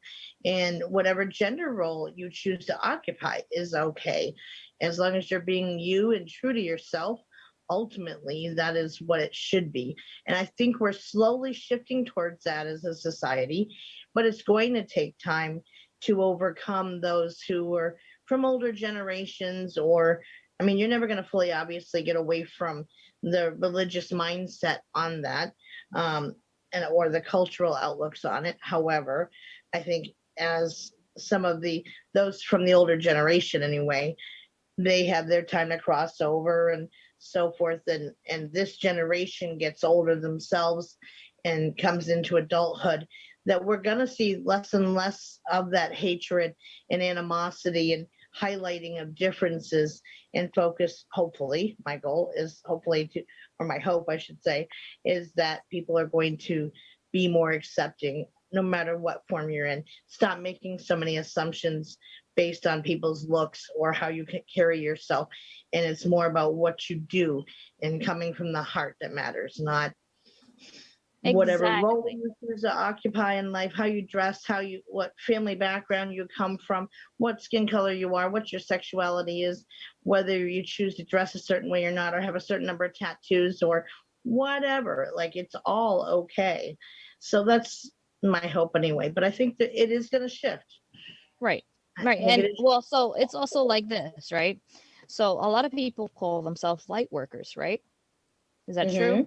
We could say that, right? That's, everybody agrees here. There's a lot of people that claim to be light workers, right? Okay. So if in fact that, and this is just to make a point of what I was saying before, right?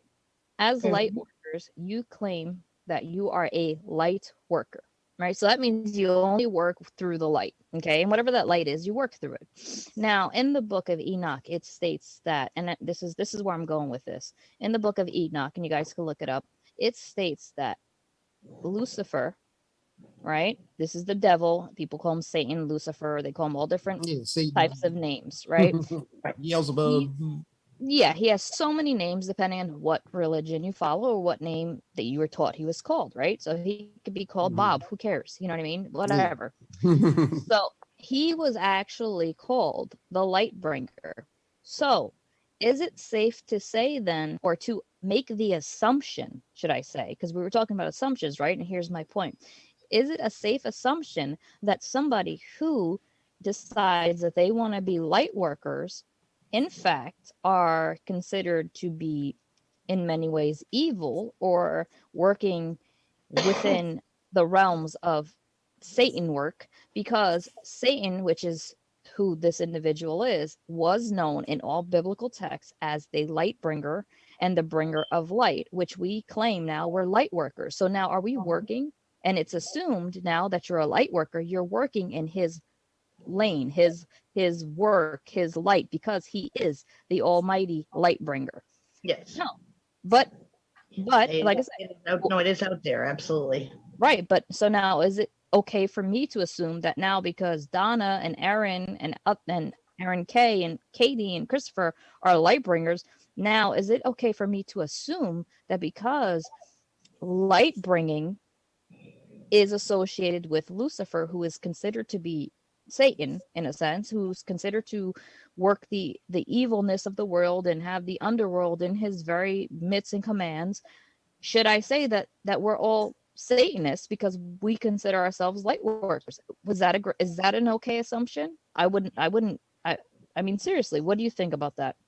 Somebody actually asked me that very specific question in a reading a few months back, that they had just learned that Satan is considered to be a light bringer, and how does that come into play with? Well, no, he is considered to be the light bringer of all time. Right. And so like they were kind of like, well, I just learned this, and what do you think of this? And oh my God, and on and on. And they're kind of gushing about it. And I said, well, ultimately, what is this figure within Christianity? Is this something that, again, everybody has their own personal beliefs, and everybody who knows me knows that I'm not a Christian. However, I can speak on it quite easily because I did grow up in the church initially and could quote Bible verses left and right and won awards for doing so, blah, blah, blah. So, and I read it cover to cover and all that. And I ultimately am for the lessons about love, universal love across the board. That is the main message in all religions, not how humans have kind of twisted the message to fit their needs. But I think that, if someone chooses to see us in that way, again, it's just another label they're going to put on us. And everybody, there's always going to be those people who find fault in what other people do because their own lives are boring and whatever. Right. But some of these people who are light workers claim to be Christians. Yes. And I think that those who look at it in that way are being kind of hypocritical if they're going to, view what we do as possibly in any way satanic. And that's kind of like the same thing with saying that my group Willow's Bend was had terrorist association and affiliation with that, like kind of along those same lines, like sex trafficking or something. They said, I'm like, what? Yeah, it was like the QAnon group and stuff, and that child sex trafficking, and okay, whatever. And we made a joke about that on one show of how we dance naked and around the fire at certain nights, and that, but sacrificing children, that comes on Thursdays only when the moon is full with the blue ring around it. It was just kind of making fun of that whole ludicrous of that and that ignorance. But it would be ignorant for me to assume that one that calls himself a light worker, right, who has crystals and has this belief system of doing light work and divine sovereignty or whatever they want to call it, right, because there are all different names people call it, right, that you're delivering this light onto humanity the same way that Lucifer delivered his light onto humanity and onto the angels and all this. Is it okay for me to assume that? No, it's not. It's really not okay for me to assume that. But no. This is my point. My point is, whether we read something from a biblical text or read something on social media or read whatever, assumptions in a lot of ways are assuming you know something, but truly you know nothing of it. Right. And that's what makes it unfair for us to label and judge individuals based on their gender role, based on their sexual preference, based on who they choose to reside within themselves, whether it be God, whether it be a tree, whether it be whatever. I don't care. I'm just saying, why is it okay for us to assume something? Because assuming isn't knowing. Assuming is you're filling in a blank to something you don't understand. So you're making an assumption to it, right? So, like I said, it is not okay to pay attention to everything you see on social media, everything you read in a book, everything you read. It is there for your education and understanding and whatever. But at the end of the day, it's still assumptions. You've got to have some common sense for discernment. And that's my point. Exactly. My point is that we as people have that analytic ability to analyze situations and understand that because Aaron B resides with being a male masculine, but also resides in the fact that he enjoys a male's company, that yes, he is labeled gay. But why does he have to be labeled gay? Why can't we just say, well, Aaron enjoys who he enjoys because that's what makes him happy?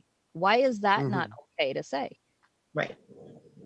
I want to bring in real quick. You know, in regards to like Satan and Lucifer, Satan, uh, just Satan was just a word for adversary. It was somebody who did not go with the belief of Jesus, and because of that was named Satan. Lucifer, from what I understand, actually is an angelic entity, or being of sorts. Yeah, Um, he started off as as an angel, and then because Wasn't he an he archangel? Yes. Yeah. yes, he was an archangel, and he was considered God's favorite son, and he was casted out for rebellion against his father's love for humanity because he felt that they were corrupt and they weren't good and so forth and so on. And God, because he wow. went Yeah. right, because he went Hmm. against that, he went against his father, which his father casted him down to the underworld, where he then resided in the underworld. It's not to say he ruled the underworld or he became the god of the underworld or whatever you want to call it, but he was cast down as a punishment to the underworld. So he could not have other people, or angels, should I say, believing in what he said. But then they said how Lucifer managed, and this is in Enoch, to be the light bringer to, because his name is Lucifer Morning Star, right? And he has Hmm. Hmm. other names, and he's the son of the brightest light, the first light, etc. But what happened is with him, he eventually went and corrupted other angels into believing his side of things, and then it created a revolt and a rebellion in a sense, and then other angels, 12 actually, got casted down as well. So when we look at it, he was known as the light bringer because he brought light, he brought ideas, he brought understanding, he shed light to a problem that they did not understand. Plus, of his name, he was a light bringer. So that's what I was saying. Would it be okay for me to assume that every light worker or claimed to be light worker is actually in works with Lucifer, which is taught in through religion is actually Satan, which is evil, which is bad? No, it's not okay for me to assume that. Just like it's not okay for me to assume the title of Aaron and you enjoying a male company. Why couldn't it be that you just, this is your preference and you're happy being you, so I'm going to be happy with your contentment in being you? Hmm. And that's what it Right. comes down to. It's Well, just and it can even be so many argued things that the out whole there. idea of Satan as a being was created to have a method of control for people's behavior, Right, creating the exactly. idea of hell and fear of it and so forth. Right. So, So it's, therefore, being gay has taught that it is wrong, and they fear they will be casted out because it is wrong in the eyes of those people, Hmm. in their beliefs. So to go back to how religion, when it is taught, it is not taught in an open-minded perspective. It is taught back in the older days. Now when you see that switch where it's starting to be more open and you're starting to understand things, but then you still have the people that hold on to it, right? Where they Yeah. hold on to it word for word and they live by it word for word. But then those are the same people that are casting stones at you, which are sinful activities when you look at the commandments, when you look at the seven deadly sins: greed, lust, envy, anger, hate. All those things are sins, but yet those same people who are high up there that are casting stones because they religiously claim that it's okay to do so are casting stones at individuals who identify themselves as being somebody that is gay, should I say? Because gay goes, it's, gay is a very neutral word. It could be female versed or male versed, but it's usually towards the male version of it, right? Yeah. That women are Hmm. lesbian. and But we we do got to remember that the Bible, or the word of of God, or whatever you want to call it, the book, is one of the most highly erotic books in the world. It has a lot of sex in there. If you Oh yeah. can read the blueprint, it Well, is a rule that's what I'm book. saying. And Yes. I had a conversation with somebody who was saying all sorts of things and whatnot, and I said, and he mentioned about Sodom and Gomorrah, and I went, be careful on how you say that, Sodom and Gomorrah, because I know who you are, and what you just said went totally against who you are, and you don't want to label yourself as that. Yeah. And religion, and not only Christianity, but others, they, again, it's a learned thing to create judgment and hatred against different groups of people without really an It's the same understanding of what with they are. it's the same And with the hatred that people have for pagans. right. Yes. And I remember in one of my shows, um, I had was talking about the Christian view of things, because in my shows I try to present all available views on a topic, including the religious beliefs on it if it's applicable. And somebody had said something about, like, what's all this talk about God? And I thought you were Yeah, Wiccan. I remember that. Well, I am, but it has nothing to do with that. It is simply a title or a label that's given to the same energy. And no matter what people call it, it is still referencing the same energy, whether it's the creator, God, Allah, whatever, it's still all the same thing. And, they kind of, I could kind of see them puzzling that out in their head, but, it had nothing to do with my belief on it, but it was more pertinent to the information being provided. But even excuse me, in discussion, a religious discussion with somebody, regarding their belief system, and me trying to help them understand where I came from and my beliefs, which are more of a mishmash, I guess, of things. I mean, if I had to put a label on it, I would say Wiccan, but I'm several different beliefs into one, and more omni view of things. And I was talking about comparing the Old Testament to the New Testament, and their answer to that was, well, we don't really follow the Old Testament. We go by the New Testament. Oh, so you get to pick and choose what you want out of Yeah, there. and That's see, what I was trying to get across yeah, to you. That was my point. You pick and you're choose. speaking about being an omnist. Right. An omnist, if for those who don't know what an omnist is a person who believes in all faiths or creeds, or a person who believes in a single transcendent purpose, who or causing or cause uniting all things or people or members of a particular group of people. And Right. basically, you're I taking on different things and making it your own. It doesn't mean you're starting a new religion or belief system. right. It means that you are discerning what you like and what you don't like, and you're taking them on as your own. And eventually, what that does is it forms your own value system. Because a lot of people who are omnist, who they actually use those different creeds, and they add it to their value system and ethics of the way that they do things. Because, like I said before, the Bible or any book that has scripture in it is nothing but a rule book. And you got to remember that back in the days of Constantine in 4th century, it was the Roman Empire had to have a book there to control the masses, Yes. which is Yes, why to this also, very but day, Right. you have politics. yes, but also, if you look back into Roman history, the Romans used to teach the warriors to sleep with each other, because then what happens is they love their fellow soldiers, so they would fight out of love to protect them.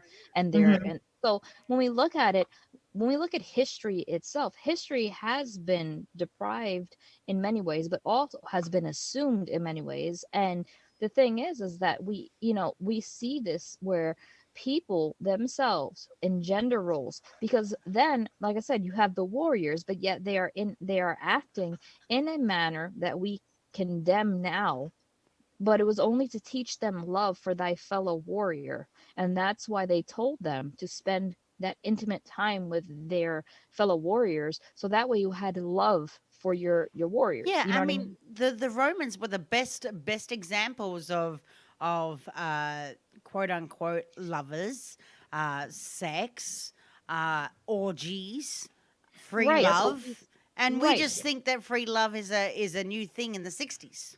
No, exactly. It No. wasn't. And and Karen in the comments said it the best. It's a cycle. We cycle through these things, but what Yeah. happens every time we go through this cycle? We learn something new, but Hmm. do we ever truly learn to accept individuals for who they are? Gender roles in itself, were always a thing, but yet now we're starting to see gender roles where we're starting to accept gender roles as just being a term, but no longer something that's concrete, because a woman can do what a man can do, a man can do what a woman can do. If a man loves another man, it's okay. If a woman loves another woman, it is okay.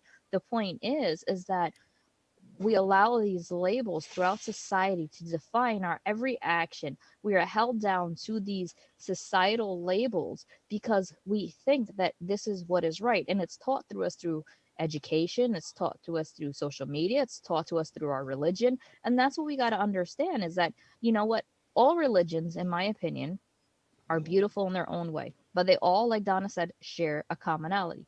The commonality is that there is a higher creator of all. And that's what it comes down to. Whether it's a god energy, whether it's a Norse energy where they believed in Odin, whatever it may be. But the point is that these are things that we reflect back on because we don't have all the answers, right? So we look to our Right. religious texts, we look to our education, we look to our peers, we look to everybody to assume this. So if we teach a child a gender role that a woman is supposed to be the homemaker, the child rearing individual, then two males who happen to be in love and or two females who happen to be in love and they now have a family, well, how does that gender role play out? Well, it doesn't, because it doesn't exist anymore.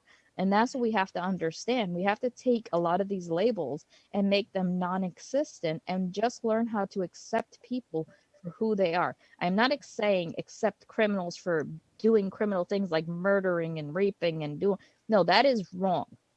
It is definitely wrong. But if an individual is doing no harm to anybody and they're in love with another individual, or if they choose that the woman is going to be the provider. There was a time where I was the provider, and there was a time where my husband was sole provider. That didn't make me masculine compared to him and didn't make him Right. masculine over me. It just made us pretty much individuals who were supporting our families and co-parenting and being codependent, in the sense of I depend on him, he depends on me, and we make this work as a family unit. And that's what it's about. It's about being okay and understanding that assumptions are only something that we do not know, but we feel that we know something, but we truly don't know nothing, like I said, which makes it very clear.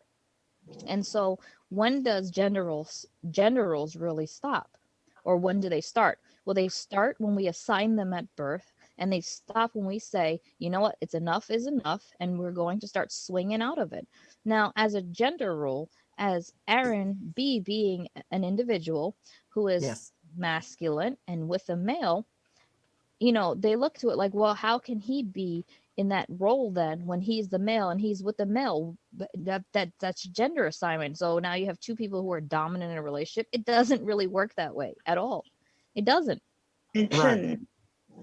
And just like you Aaron, want to say, Caitlin, well, I didn't want to cut pretty Aaron off because I know he wanted to say something, but I wanted to say something while I'm thinking about it. Yeah, when you mentioned it, Amanda, about the whole gender thing, yeah, I get that a lot sometimes. Well, not all the time, but once in a blue moon, if I'm with somebody and I tell somebody, oh, you have a boyfriend, and they're like, oh, so which one of you's the girl? And I'm like, what the fuck Yes. does that mean? What if one of you are topping? Which one of you are bottoming? Why do we have to top? Why do we have to bottom? Why do I have to be a girl? Why does he have to be the girl? We're both men in a relationship. Why does there Right. have to be? Well, how is that going to Right. work? Right. And why do you owe it to them to Yeah, explain your intimacy with them? Right. Right. You Well, don't who's owe them doing Don't, what? Well, nothing. straight why do you people want to know don't ask other straight people that? those That's our business. questions. So it You, shouldn't you be don't asked. owe Yeah. them nothing. Are they just jealous that Yeah. that I'm sexier than them? They're No, just no, doing but you know, that. like They're one thing doing after that studying, so they can fit your relationship into their little box. Right. yeah, And if you don't fit, And then that's they're what they're it's all confused. about is, you know, and to a certain extent, I am like like if you're doing it in a way like if you're asking seriously, not like being an asshole, but if you're asking seriously because you are trying to understand, I think that that should be acceptable in the Yeah, way that's that fine. you ask it, not Hmm. not in the ways of like, all right, so who's the catcher and who's the pitcher Right. type of Yeah. thing. You know, Well, it should be done in a way that's acceptable, and in a way of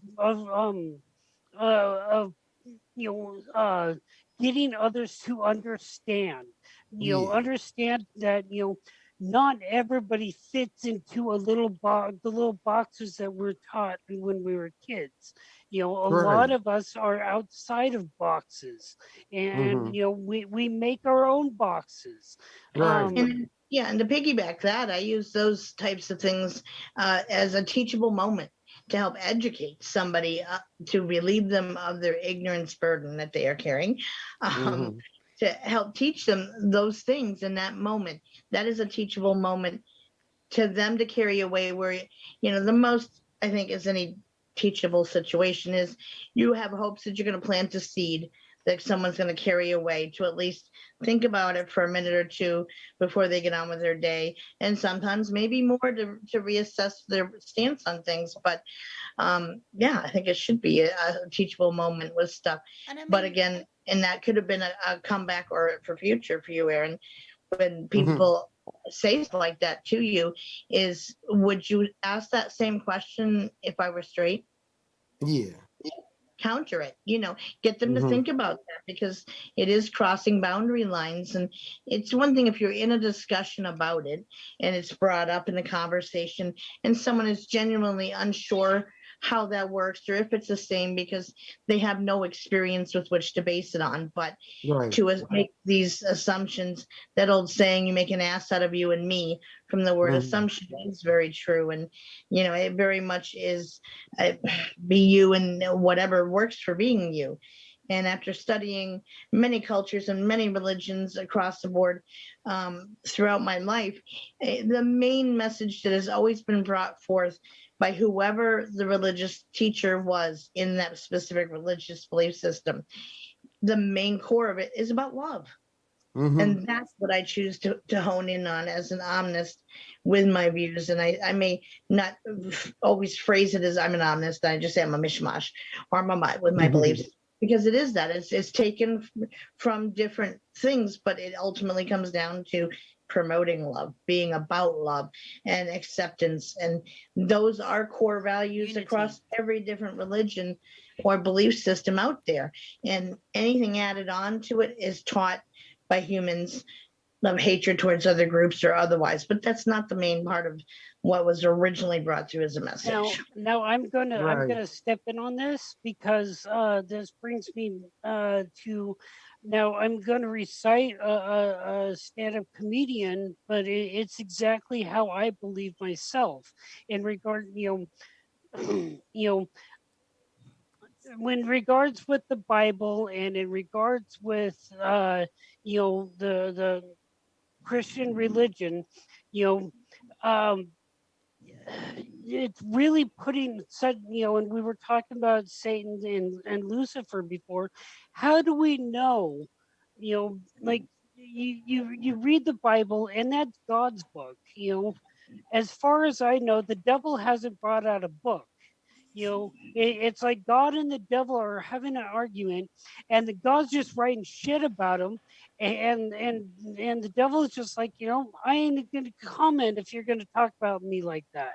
It's So we drama. don't know Well, exactly his side of the there is argument. There is a book. It's called they do have a Bible. It's called the Satanic Bible, and they Yeah, do reference a that's lot of I have to preaching. stop But you. that's from That's Edward. not satanic. That's No, Anton LaVey. yes, That's that's but Anton that's LaVey. That's all about self. It's yes, not. It's all about everything for you and being selfish. It's not. I right. there are It's not two a different key to kinds of his Satanists. life. Exactly. But that's my point. My point is there is a book, it's called a Satanic Bible, right? But it was written by a person, just like every other book written before. It's been written by a person. And a person can perceive and assume and presume and all this other stuff, whatever they choose to call it, whatever. And how do we not know we're following the right track? Well, we don't. And that's the thing, because these books were created by man and are taught by men. And that's the point. So that the devil or Lucifer or Satan, whoever people want to refer to him as, does have a book, and it's called the Satanic Bible, but it is not written in the same light of the Bible itself. It was Right. more written on a personal perspective of one's thoughts of what it is. And that's the whole point of it. It really comes down to, what do we believe? What do we choose to believe? And what do we choose and how do we choose to reside in this space that we call life, right? Our Right. life. I choose personally to be accepting of others, to respect others, and to be as kind, caring, and compassionate towards everybody to my best of my ability. Yes, I'm going to call somebody an asshole when they piss me off. Yes, I'm going to Yeah, flip me the too. finger. Yeah, here's a funny story. I went to give Katie a thumbs up in the chat. Actually, Katie, you tell them. Katie, you tell them what happened to you. Oh no. She was trying to. That's when I was laughing earlier. Amanda had sent me a message, and she tried to give me a thumbs up, and she sent me an emoji flipping me the bird. I'm like, and I'm going question mark, and she's going question mark, and I'm like, you just flipped me the bird, like what the fuck? And she's like, no, I didn't. And like, yes, you did. She flat out denied it. I'm like, oh. And she goes, oh, damn it. I pressed the wrong button. But that's so many times, and we have conversations, and we do or say the same thing. It's like, when you're doing the auto spell on your phone, you're trying to say fuck, and it ended up saying duck instead. How many times have we written something and it makes absolutely no sense, but yet the other person is misinterpreting what we have to say, because anything that we say, just on the basis that being human and having human conversations like we are right now is how we learn, rather than texting, being keyboard warriors and trying to understand in a little sentence about what we're truly feeling, or what emotion we're going through, or what is really going on in our lives right now. And so Mhm. we're always judging about what we actually say on the internet, rather than have communication like we're doing.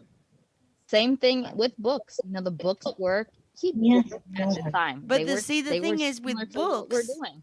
the books, though, every book that's ever been written is nothing but a perspective. It is a different perspective on a different subject, each and every single Of time. It's up yes, to you but to it is through discern.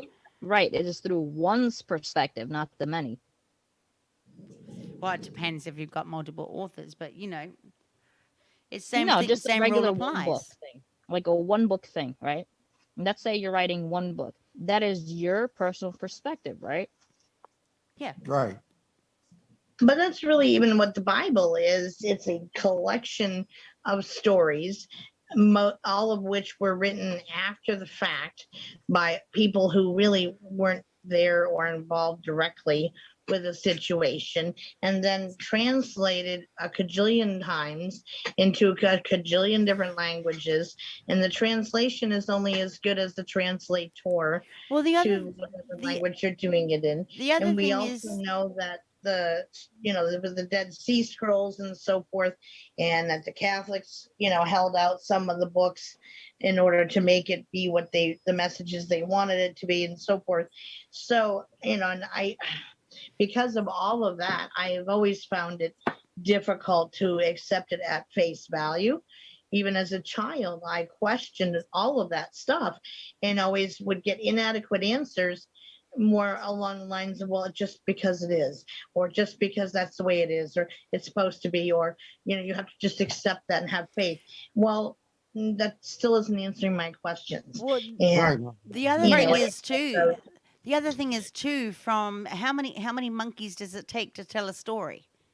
right. And the other, That, really, exactly. in all honesty, if a monkey tells a story, I guarantee you that story is going to change in 10 days' time.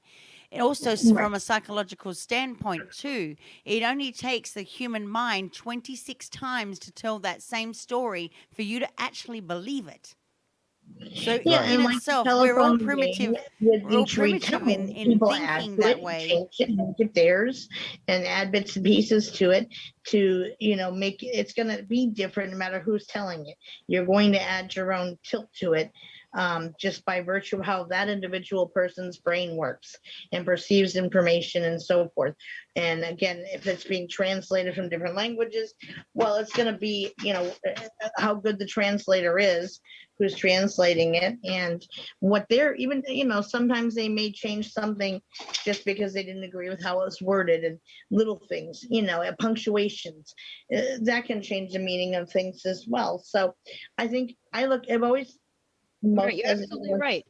But you from know what childhood, too? kind If of you looked at it as a book of kind of like Aesop's fables, where it's right. meant to teach through the stories values and lessons, but not meant to be taken strictly literally. And this is coming from someone who thinks very literally. That's how my brain works, is very literally. And I never lost that from childhood. It's just how my brain's wired and how I perceive things and information. And Well, I can look at it and say it's meant as that, as a collection of lessons and value teaching stories, much like Aesop's fables are. And I know there are those out there listening who are going to strongly disagree with that and who believe no, it otherwise. makes And that's sense. perfectly It fine. makes sense. It makes sense what you're saying. It Exactly. does. And that's It what, does and make that's sense. also what I go by is, does it make sense? And Right. some of it, yeah, not so much. And there are not any explanations that anybody can offer in today's time to answer some of those questions, Well, it's especially like the those who, word gospel, right? Do you know what the root word of gospel is? No. Gossip. Gossip. what you just said. So the root word to gospel is gossip. The difference is that gospel is spreading the good word, where gossip is spreading a word of unknown origins. And essentially, gossip is just Right. hearsay and whatever have you not, right? So Right. Wow. when we look at it, how can something that means so much come from such an evil root word? Well, Yeah. how Exactly. how can we also look at gender roles as a staple to the way we function as a society? How can we look at somebody based on their sexual orientation and say that, you know what, it's not okay because you are assigned a male at birth, so you have to assume the gender role that you were given. And that means that Right. because you're a male, you're supposed to be a male, you're supposed to be with a female, and you're supposed to procreate. Sorry, I couldn't say Yeah. that right. I don't know why that word didn't work right for me, but you guys know what I mean, so it works out. Mhm. But that's what it means. You know what I mean? It's more along the lines of, when does this stuff stop? When do we say enough is enough? Right. Why can't we look at each other as equals? Same thing with equality. Equality has to do with gender roles, gender sexes, gender identities, all that, like I said, all that stuff. And just because you are assigned a male doesn't mean you identify as a male. So that's why there are two different things of identity versus the actual gender specific role, right? And so when we Mm-hmm. all look at this, when we look at it, religion teaches us something, our families teach us something, our life experience teaches us something. But how can we have not learned the lesson of acceptance? It's on the Why can't parents to teach the kids that to begin with. Well, that's the thing. I teach my children acceptance, but doesn't mean that when they have their own children, they're going to continue that trend of acceptance. Why? Because we are all at the end of the day, all of us, we all are who we want to be as individuals. We take and choose what we want to use and process and learn, and we never move past it. And it was like with one of the viewers who stated that it's just a cycle. It is a cycle, and we have not figured out how to get out of that loop yet. And that's what Right. becomes an issue is when do we say, let's break this cycle, let's move on, let's start with acceptance. Let's understand that a female can be dominant and be okay. A male can be dominant and it's okay. When can we do that? Well, we can't because we choose not to do it and because Hmm. doing this for centuries and years. And that was the whole point of bringing up in it, because a lot of people were questioning, well, why did we get into religion? Well, because religion teaches us that being gay is inherently evil and will send you straight to hell. It's a sin, Yeah. and in reality, it, I honestly find that individuals who are openly expressive about their sexual individuality, whether they decide to be gay or not, are usually the most accepting and happiest people in the world. So what's wrong Yeah. with that? Yes. What's wrong with I that? consider that. Yeah, Thank I don't want to. I don't want to even go to heaven. I don't even want the option. I mean, you know, what's described in the Bible of what heaven is, a big bright light, and then beyond the light is all your dead relatives. I mean, it's like what do you do? You know, after about an hour of meeting all your dead relatives, you're like, I wish my friends would die. And that's a constant state. That is, it's it's eternity like that. I mean, there, sitting in a just a plain white space, with nothing to do, except talk to your dead relatives. It just doesn't sound fun in that type of sense. I'd rather go somewhere where I can do things. I can go and see a Doors concert if I wanted to. Something like that. That would be more interesting. Well, there's even a school of thought that, when you die, that you're going to stay dead and in the ground and in a zero state until Christ's return. And then he'll pick and choose who he rises up and so forth. And the rest of us are just going to stay in that dead state, I guess. Or I've also seen it portrayed where, those who are left behind are just going to continue life here on earth as is, just stuck here. And, I Yeah, don't I've heard go that too. into all of that stuff, but I think that, again, no matter what your belief system is, the core value of it is love and is acceptance of each other. And that is part of every belief system. And that's really what people need to pay attention to more than anything else in it. And a lot of it comes in with power plays and control and so forth from those in positions of power who want more. Power has And that corrupted and many that of and them. that goes along with sexuality as well. It is what it is. You're gonna be regardless of what anybody else out there thinks. You're gonna do what you're gonna do because that's what feels natural to you, and it Right. should only belong to you. And if you want to share it and be intimate with somebody else or a group of people or a damn whole town, it doesn't matter. I mean, at the end of the day, I just said in the chat, I'm gonna go to hell. Does it look like I care? Hell no. I know that hell has beer and I know that I can take everybody with me. Let's all party. Yippee. That's Yippee right. ki It's be whatever you want to be, but be happy in the skin you're in, Exactly. doing whatever you're going to be doing. And be as long as you're not hurting yourself or others, then it's nobody else's business. And who cares? If you're happy and you're following your heart, that's what counts. So ultimately, I guess that would be my main message for tonight's show is whatever role you choose to occupy, whatever identity you vibe with, do you and be happy doing it. And as long as, again, you're not hurting anyone else, then who cares? Exactly. Exactly. Leave them Exactly. alone. Let everybody be and be what is right for them and have that be okay. That's it. If you want to walk around, dressed up as a giraffe all day long, who cares? You're not hurting anyone else. What's wrong with being a giraffe? A giraffe is a good thing. So, who cares? If it makes you happy, do it. If it's being with the same sex partner, do it. If it's being with in a heterosexual relationship, do it. If it's staying home with and raising the kids as a man, do it. If it means a woman goes out to the workforce and that makes her happy, do it. Whatever's going to empower you to be the best you can be that isn't hurting anyone else, then yeah, own it and rock it. Exactly. Well, Right. before we leave, I want to give you guys one of Socrates' quotes. I was actually doing some work with Socrates, and I've been doing a lot of work with philosophy lately, just so you guys know.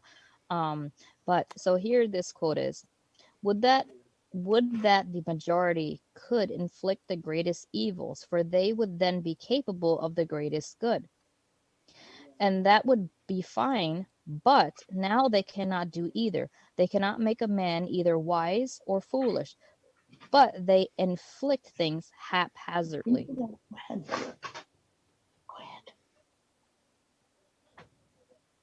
Did you guys hear that? Yeah, we heard it.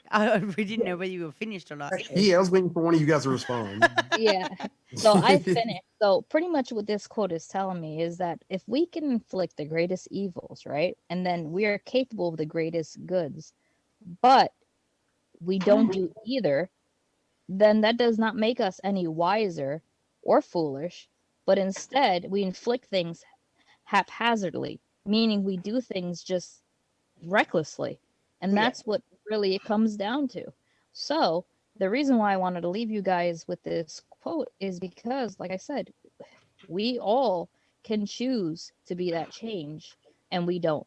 We all can choose to assume the labels that have been given to us through societal, terms and understandings and whatever have you.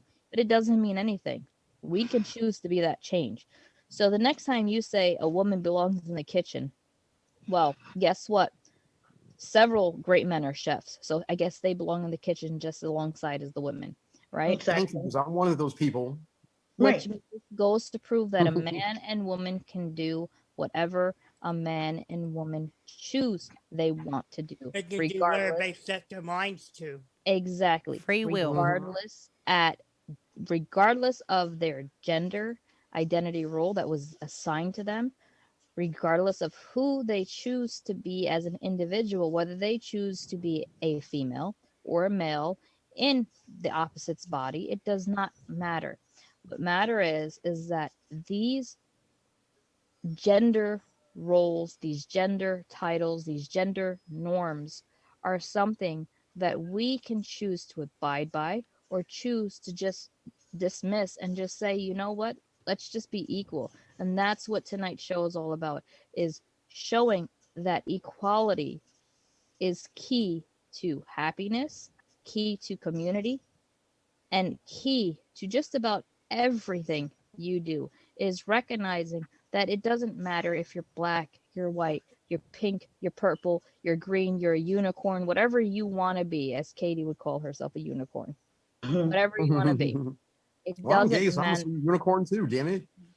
I'm a unicorn for life. Can I? Right. I want. I mean, be what you want. Be what's going to make you happy, and be yourself, and stop worrying so much what everybody else thinks of you. And if anything, be a trailblazer. Be one who makes changes happen around you by representing yourself in a positive light that's going to help influence other people or change their view perhaps of what something is that they didn't understand about you or whatever. Again, teachable moments, and be yourself in whatever form that is that's going to make you happy and isn't hurting anyone else. Then rock it out and be the best it can be, and who cares? Stop worrying. Go through your life before we go. Yeah, I'm gonna interrupt before we go, and this is to Katie. Yes. Katie, be careful. You might end up in a Deadpool movie because Deadpool loves unicorns. Okay. If you've seen the movie, you know what I'm talking about. Yeah, I seen the movie. I love Deadpool. Deadpool's the man. But like I said, just want to tell you guys, please go through life with love and acceptance and understanding to everybody. And we love you here on the Goddesses and Devils crew. And before we go too, I would like each and every one of you to plug yourself.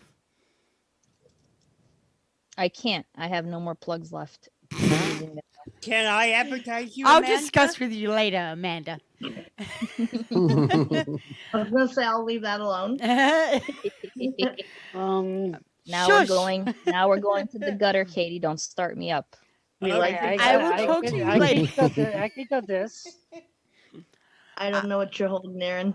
Okay, It's a pill bottle. so Aaron B, do you have anything you would like to plug? I just want to say thank you to everybody and say hi to Mom and to my sister and Aaron and Chris and you, Vicky. Nice meeting you, and Katie. Nice meeting you. And thank you for bringing me on as a guest. And I enjoyed it. I loved it, and hopefully I can come back again. Oh yeah, And sure. thank You're you for always allowing me welcome. We don't have a to Vicky, do an Aaron. outlet. Oh, thank Honey. you. Yeah, and thank you for. Honey, there is no Vicky. It's just Katie, Amanda, and I. We don't have a Oh, I'm Vicky. sorry. Oh, I'm just clarifying it. Yeah, oh, I'm sorry. that's okay. Oh, I'm sorry. Clarifying. Well, It's all right. He likes No Vicky worries. too. So whoever you are, Vicky, Aaron's got Yeah, I'm sorry. I'm we got your back. You still heard everybody's name. Yeah, we love Vicky too. Yeah. Yeah. Yeah, but thank you There for having is me that on. Giving me song, an outlet Vicky, to You're So express Fine. myself and want to hear my point of view, and hopefully I can come back again if you allow me. You are. Yeah, You're always you're welcome to call always and jump welcome. on. Yeah, No, I'm the more the glad. merrier in this show. We enjoy having other people's viewpoints in here that can, add to the topic and enhance it for everybody who's listening or watching. And again, to help teach teachable moment. If it can add to the talk, you guys Mhm. want to add, yeah, come on. You are in no way ever disrespectful or rude or hurtful. And that's our main tenements for the show. So Yeah, and I want to make mention too that I'm probably the nicest person I know. yeah, and I want to make mention that Soma Fusion Media is also very, very strong supporters of the LGBTQ plus community and of you. people of disabilities. So we always do Good. these. The reason why we do these shows is to break the barriers down of taboo subjects. There's lots of taboo subjects out there, sex. And sex and sexuality is one big one that we actually try to attempt to break those barriers down. We do massive shows about sex and sexuality, as well as very big on mental health and psychology. So, those are the big main subjects. And of course, every now and again, we might do empowerment and spirituality and all sorts of other subjects as well. So we don't do taboo on here very well. That's right. I'm mighty man. yes, you are. And I'm the royal servant to the princess of this network. You do whatever you want to be. You absolutely are, mighty man.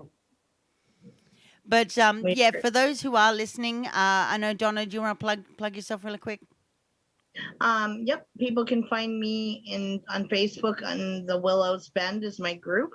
I also run a chronic pain support group called Chronic Pain This Sucks.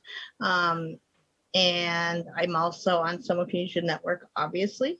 And I have my Willows Bend show on here on Monday nights, 8 p.m. Eastern time, which is an audience-driven topic show. So the topics vary, but again, nothing's taboo. So anything is fair game. So yeah, I'm kind of around. Anything and everything. The best way is probably through Messenger, through Facebook. That's always the easiest, fastest way to reach me if someone has a question, comment, needs help, whatever. Yeah, if anybody has any questions about being gay and has questions, you can inbox me. This is Aaron Brody.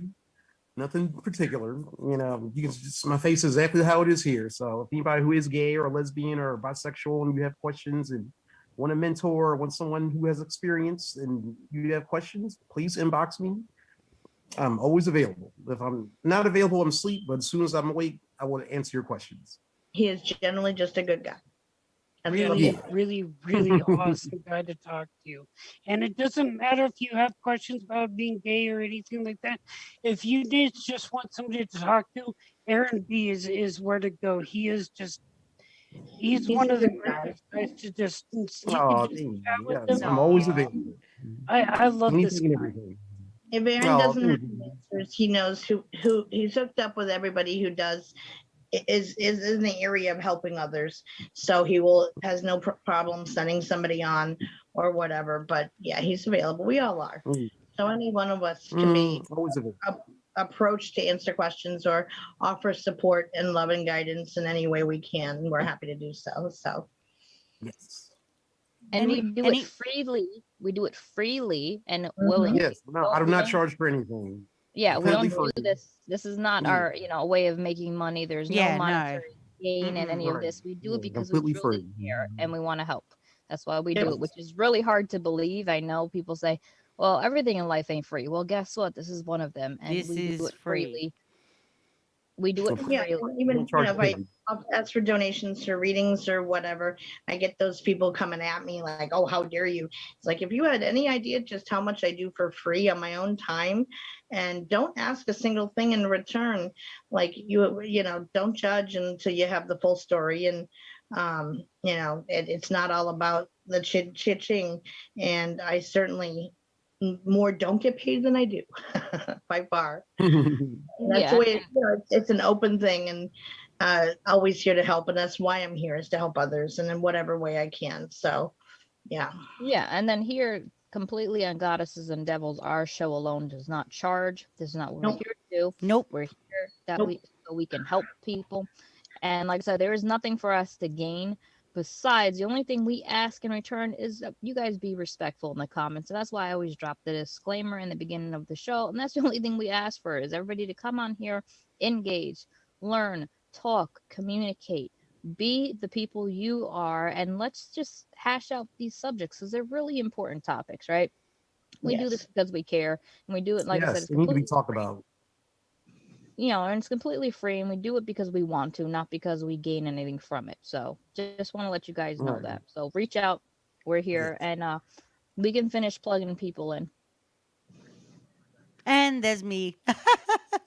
Anyway, so yes, so you are listening to Goddesses and Devils. Obviously, I have my own show on Wednesday night. If you liked this show tonight, I guarantee you're going to like the Wednesday show that I have at 9 p.m. Eastern on Soma Fusion Radio. I will be talking personally and exclusively educating you on global inequality.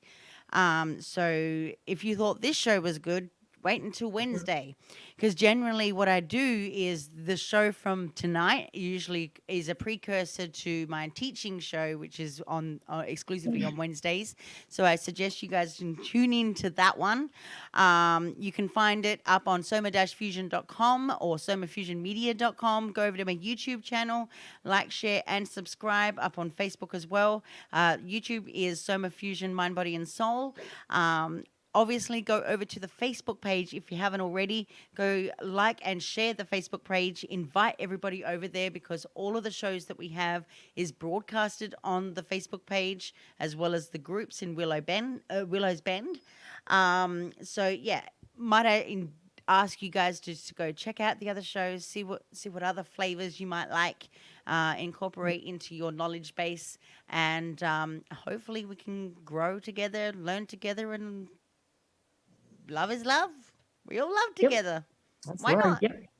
We're a And family. so I am Amanda Right. Mcmanus. I am one of the hosts here on Goddesses and Devils. You guys will see me coming in and out. And the reason is that I am dealing with an injury that I sustained. It's a work-related injury back last December, so it does cause me a lot of pain. And as we're talking, I am in pain. But today's a better day where it's a little bit controlled, should I say? But it still very much hurts me. And another reason why I popped back in tonight is because I wanted my husband to jump on, and the only way he would jump on is if I jump back on. So that's why. And Thank you, and Dercio. yeah, and I'm so glad you guys got a chance to hear from my husband, Dercio. Behind every person there is, they say, a good man. Well, in this case, I can agree with that statement because I am a very good person and I have a very good man besides me, and that's really important, right? It's a very healthy, committed relationship. And you know what? Thank you, Dercio, for coming on and We sharing your love thoughts. Dercio. We We do, do. we do. And he also goes by the name The King. So The in case you King. ever see the King on Yes. screen, that is him. That's what he likes to his Wait, he what do you goes We've call got by to that? the get king? Dercio. We've got to get Dercio his own show. Yeah, we got to get him his own Uh-huh. show. That's our Amanda, hun, he goes by the king? Yeah, but Katie could tell you about how that works out. Okay, one sec. Just to Katie- know, a king is Katie, a ruler. Katie, who's the king? Me? Mhm. No, no, no. I'm the queen. Amanda's the king. And That's right. and Dercio is, I'm not going to say because I might get in trouble. Yeah, you'll get in trouble. Just to let you all know, a But we king love is him. a ruler. A ruler. So a man is a king is a ruler is 12 inches. Do you still think you're a man? Yeah, I do. Well, go check my drawer. You'll Yeah, find yeah, it. Aaron, let me make something clear to you. Let me make something clear to you about Go- human anatomy you wanna, here. You do want to know. go check my drawer? You do know. Busted. I'll be Just right because over, I'm not Amanda. a yeah, exactly. Just because I'm not born one doesn't mean I don't have one. That's right. Just remember, Facts. a woman also Facts. has a penis too. It's just a different size, but it can do a lot more. Right. Right. Sergio just typed in my chat, I am the king. That's There's right, my Lucy. king. So yeah, so if you guys ever see him on, he is known as the king, and yeah, eventually we are going to work up to him having his own show. We're just breaking him in slowly. You know but as who? You know who the He's- princess is? I am the princess. I'm the But, princess. so Oh my with God. that being said, you guys are listening to Goddesses and Devils, and like I was saying, Donna and Christopher and everybody else is filling in for me. And you know what? I think I like this a lot. So you know what? We just might make this a thing where Goddesses and Devils is now just a merger of everybody being on, because I really like this. I Wow. really like the way Mhm. that we talk. It's not about who's the host of what. It's not a pissing contest. You know what I mean? And like I said, because I am dealing with a lot of pain, I cannot always be on the shows at this point until I get things situated and sorted out, which that is what I'm doing in my spare time. And so I will be in and out on Goddesses and Devils, but I am found on the Goddess and Devils show. I am also found on the Soma Fusion media page. You can catch some of my work there. I do write some things from time to time. I do drawings and all types of things. So sometimes I'll just post it there just for fun.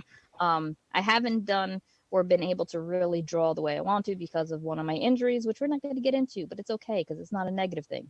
It's okay. I'll get back to it eventually. Yeah. But That's right. that's what we do on Soma Fusion. We also share collective works from the hosts and things like that, whether it's a saying, a phrase, a quote they want to share, Or a whatever it is. meme, whatever. It doesn't really Yeah. matter. That's Right, why, we and do that's that why, here. and that's why I encourage each of you listeners out there to go over to the page, and there's a little three dots or somewhere up there. Click on it, and it says invite your friends, and just invite every single one of them over there. We Right, it's a fun page. We do a lot on it. yeah, And we have we fun with post it. on there a lot. And we post the shows, we post the memes, we post the memos. What am I saying? We post got the memo. our works of art, whatever they may be, and then of course after that I go to the posts. They're really good to share out. So, but yeah, and and if worst comes to worst, go over to the website because there's even more over there. And I've talked to Aaron B about even considering doing his own show as well. And we would love to have you on our network. Whether it's from a foodie perspective or a spiritual thing or whatever. It's something I think you'd be good at doing and you would enjoy doing. You like the interaction. So something to think about, son, just planting the seed. Oh, thank You know what I Well, I'm like? loving the platform. I'm loving, interacting with you guys. I just had to find something to do. Well, Oh, we're on every Sunday night. Yeah. You know what would be a good show for Aaron? And I'm not trying to sound stupid or mean, but I really like, and I know Aaron works, and that's the problem. He goes all over the place. But if we do something like Tea Time with Aaron, and then he just goes and just like talks about whatever, that would be awesome. Oh, that Yeah, would be I'm nice. down. I'm on board. Yeah, Okay. you could do Yeah. something I like can. that because you have many interests. So, I mean, you're on Exactly. your own spiritual journey. You love crystals, you love people, you love food, you love, your job and interacting with different people and stuff. So, yeah, something like that, whatever you're in the mood for, you pick it. I mean, that's kind of what No, we that do sounds through our good. And show. Yeah. if all else Different fails, you topic have of me like a to different talk. topic of the week or something. Yeah, you Yeah. could So do something like Yeah. that. And I mean, yes, Yeah. You could I have just my talk about audience choose the whatever. topic, Yeah. but Oh, okay. Yeah. so if it's tea time, do we have to like dress up as British assholes? Why we not? could all talk Like British those accents really if you That'd be stuck fun. up want. ones, you know what I'm talking about? Yeah, You can that'd be dress up as awesome. ever you want to, Aaron. We could even Okay, use I'll British go get one of accents those the entire big flower thing. hats. Yes, you can go as Little Bo Peep. Yeah, that would be awesome. But no, Yeah. Yeah. I think that'd be cool because that's like where Aaron spills the tea. Like he tells you how it is. I like that.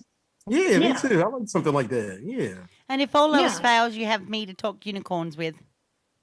Yes. Exactly. That's the thing is we are very supportive on the network towards men who are not toxic.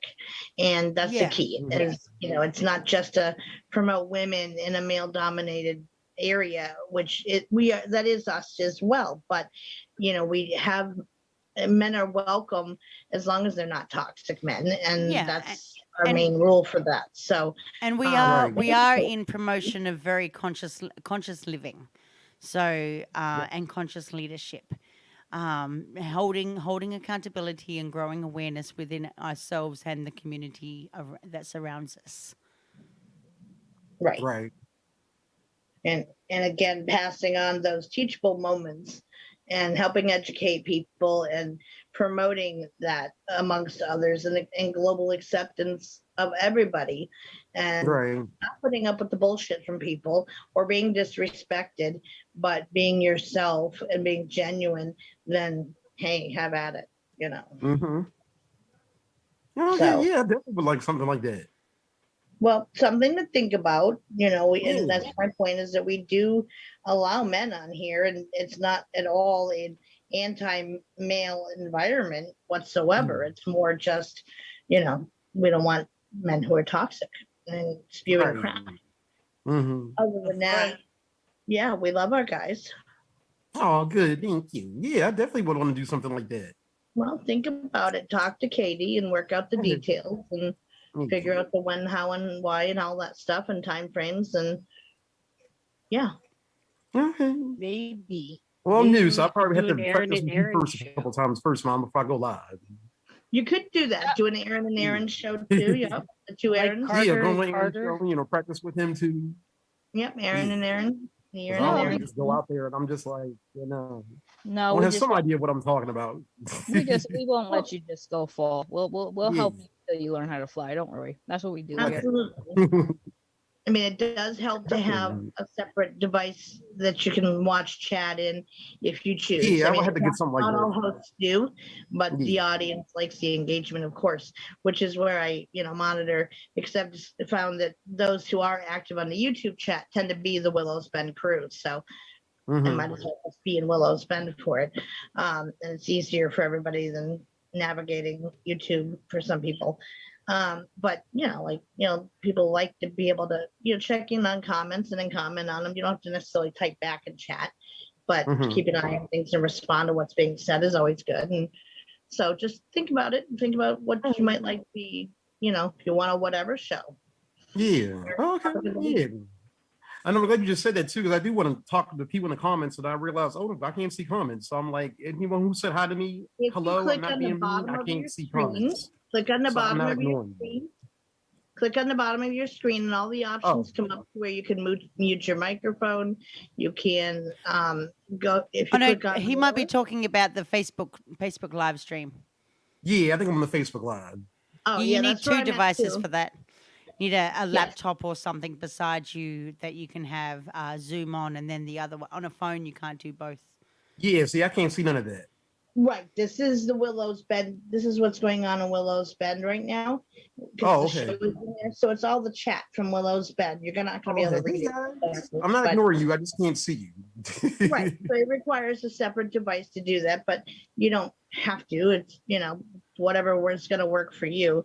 Yeah. But that's what I use because everybody is in chat. So they're used to my Right, interaction right. with them. Oh, yeah, because I definitely want to talk to you guys. So, yeah, hello to anybody who said hi to me. I'm not being rude. I just can't see the comments, so I'm not ignoring you. He doesn't have a separate device currently to Yeah, respond. so I'm not being mean by not saying hi. I'm sure some people are like, Everybody hi, is Aaron. I'm not saying nothing. They're love like, and, is he ignoring me? No, I'm not compliment. ignoring you. I just can't see comments. No, everyone has sent you their loves and loves having you Oh, on and thank you. said, yes, consider doing your own show and that would be cool. So, Oh, yeah, I'm not strongly consider it. Yeah. And I like the Right. idea. And plus, I like, being here with you guys and it feels comfortable. So if yeah. I didn't feel comfortable, I'd be like, no. But yeah, I'll definitely do something like So that. even if you just Had to want to think do of, that what for a to talk while, about.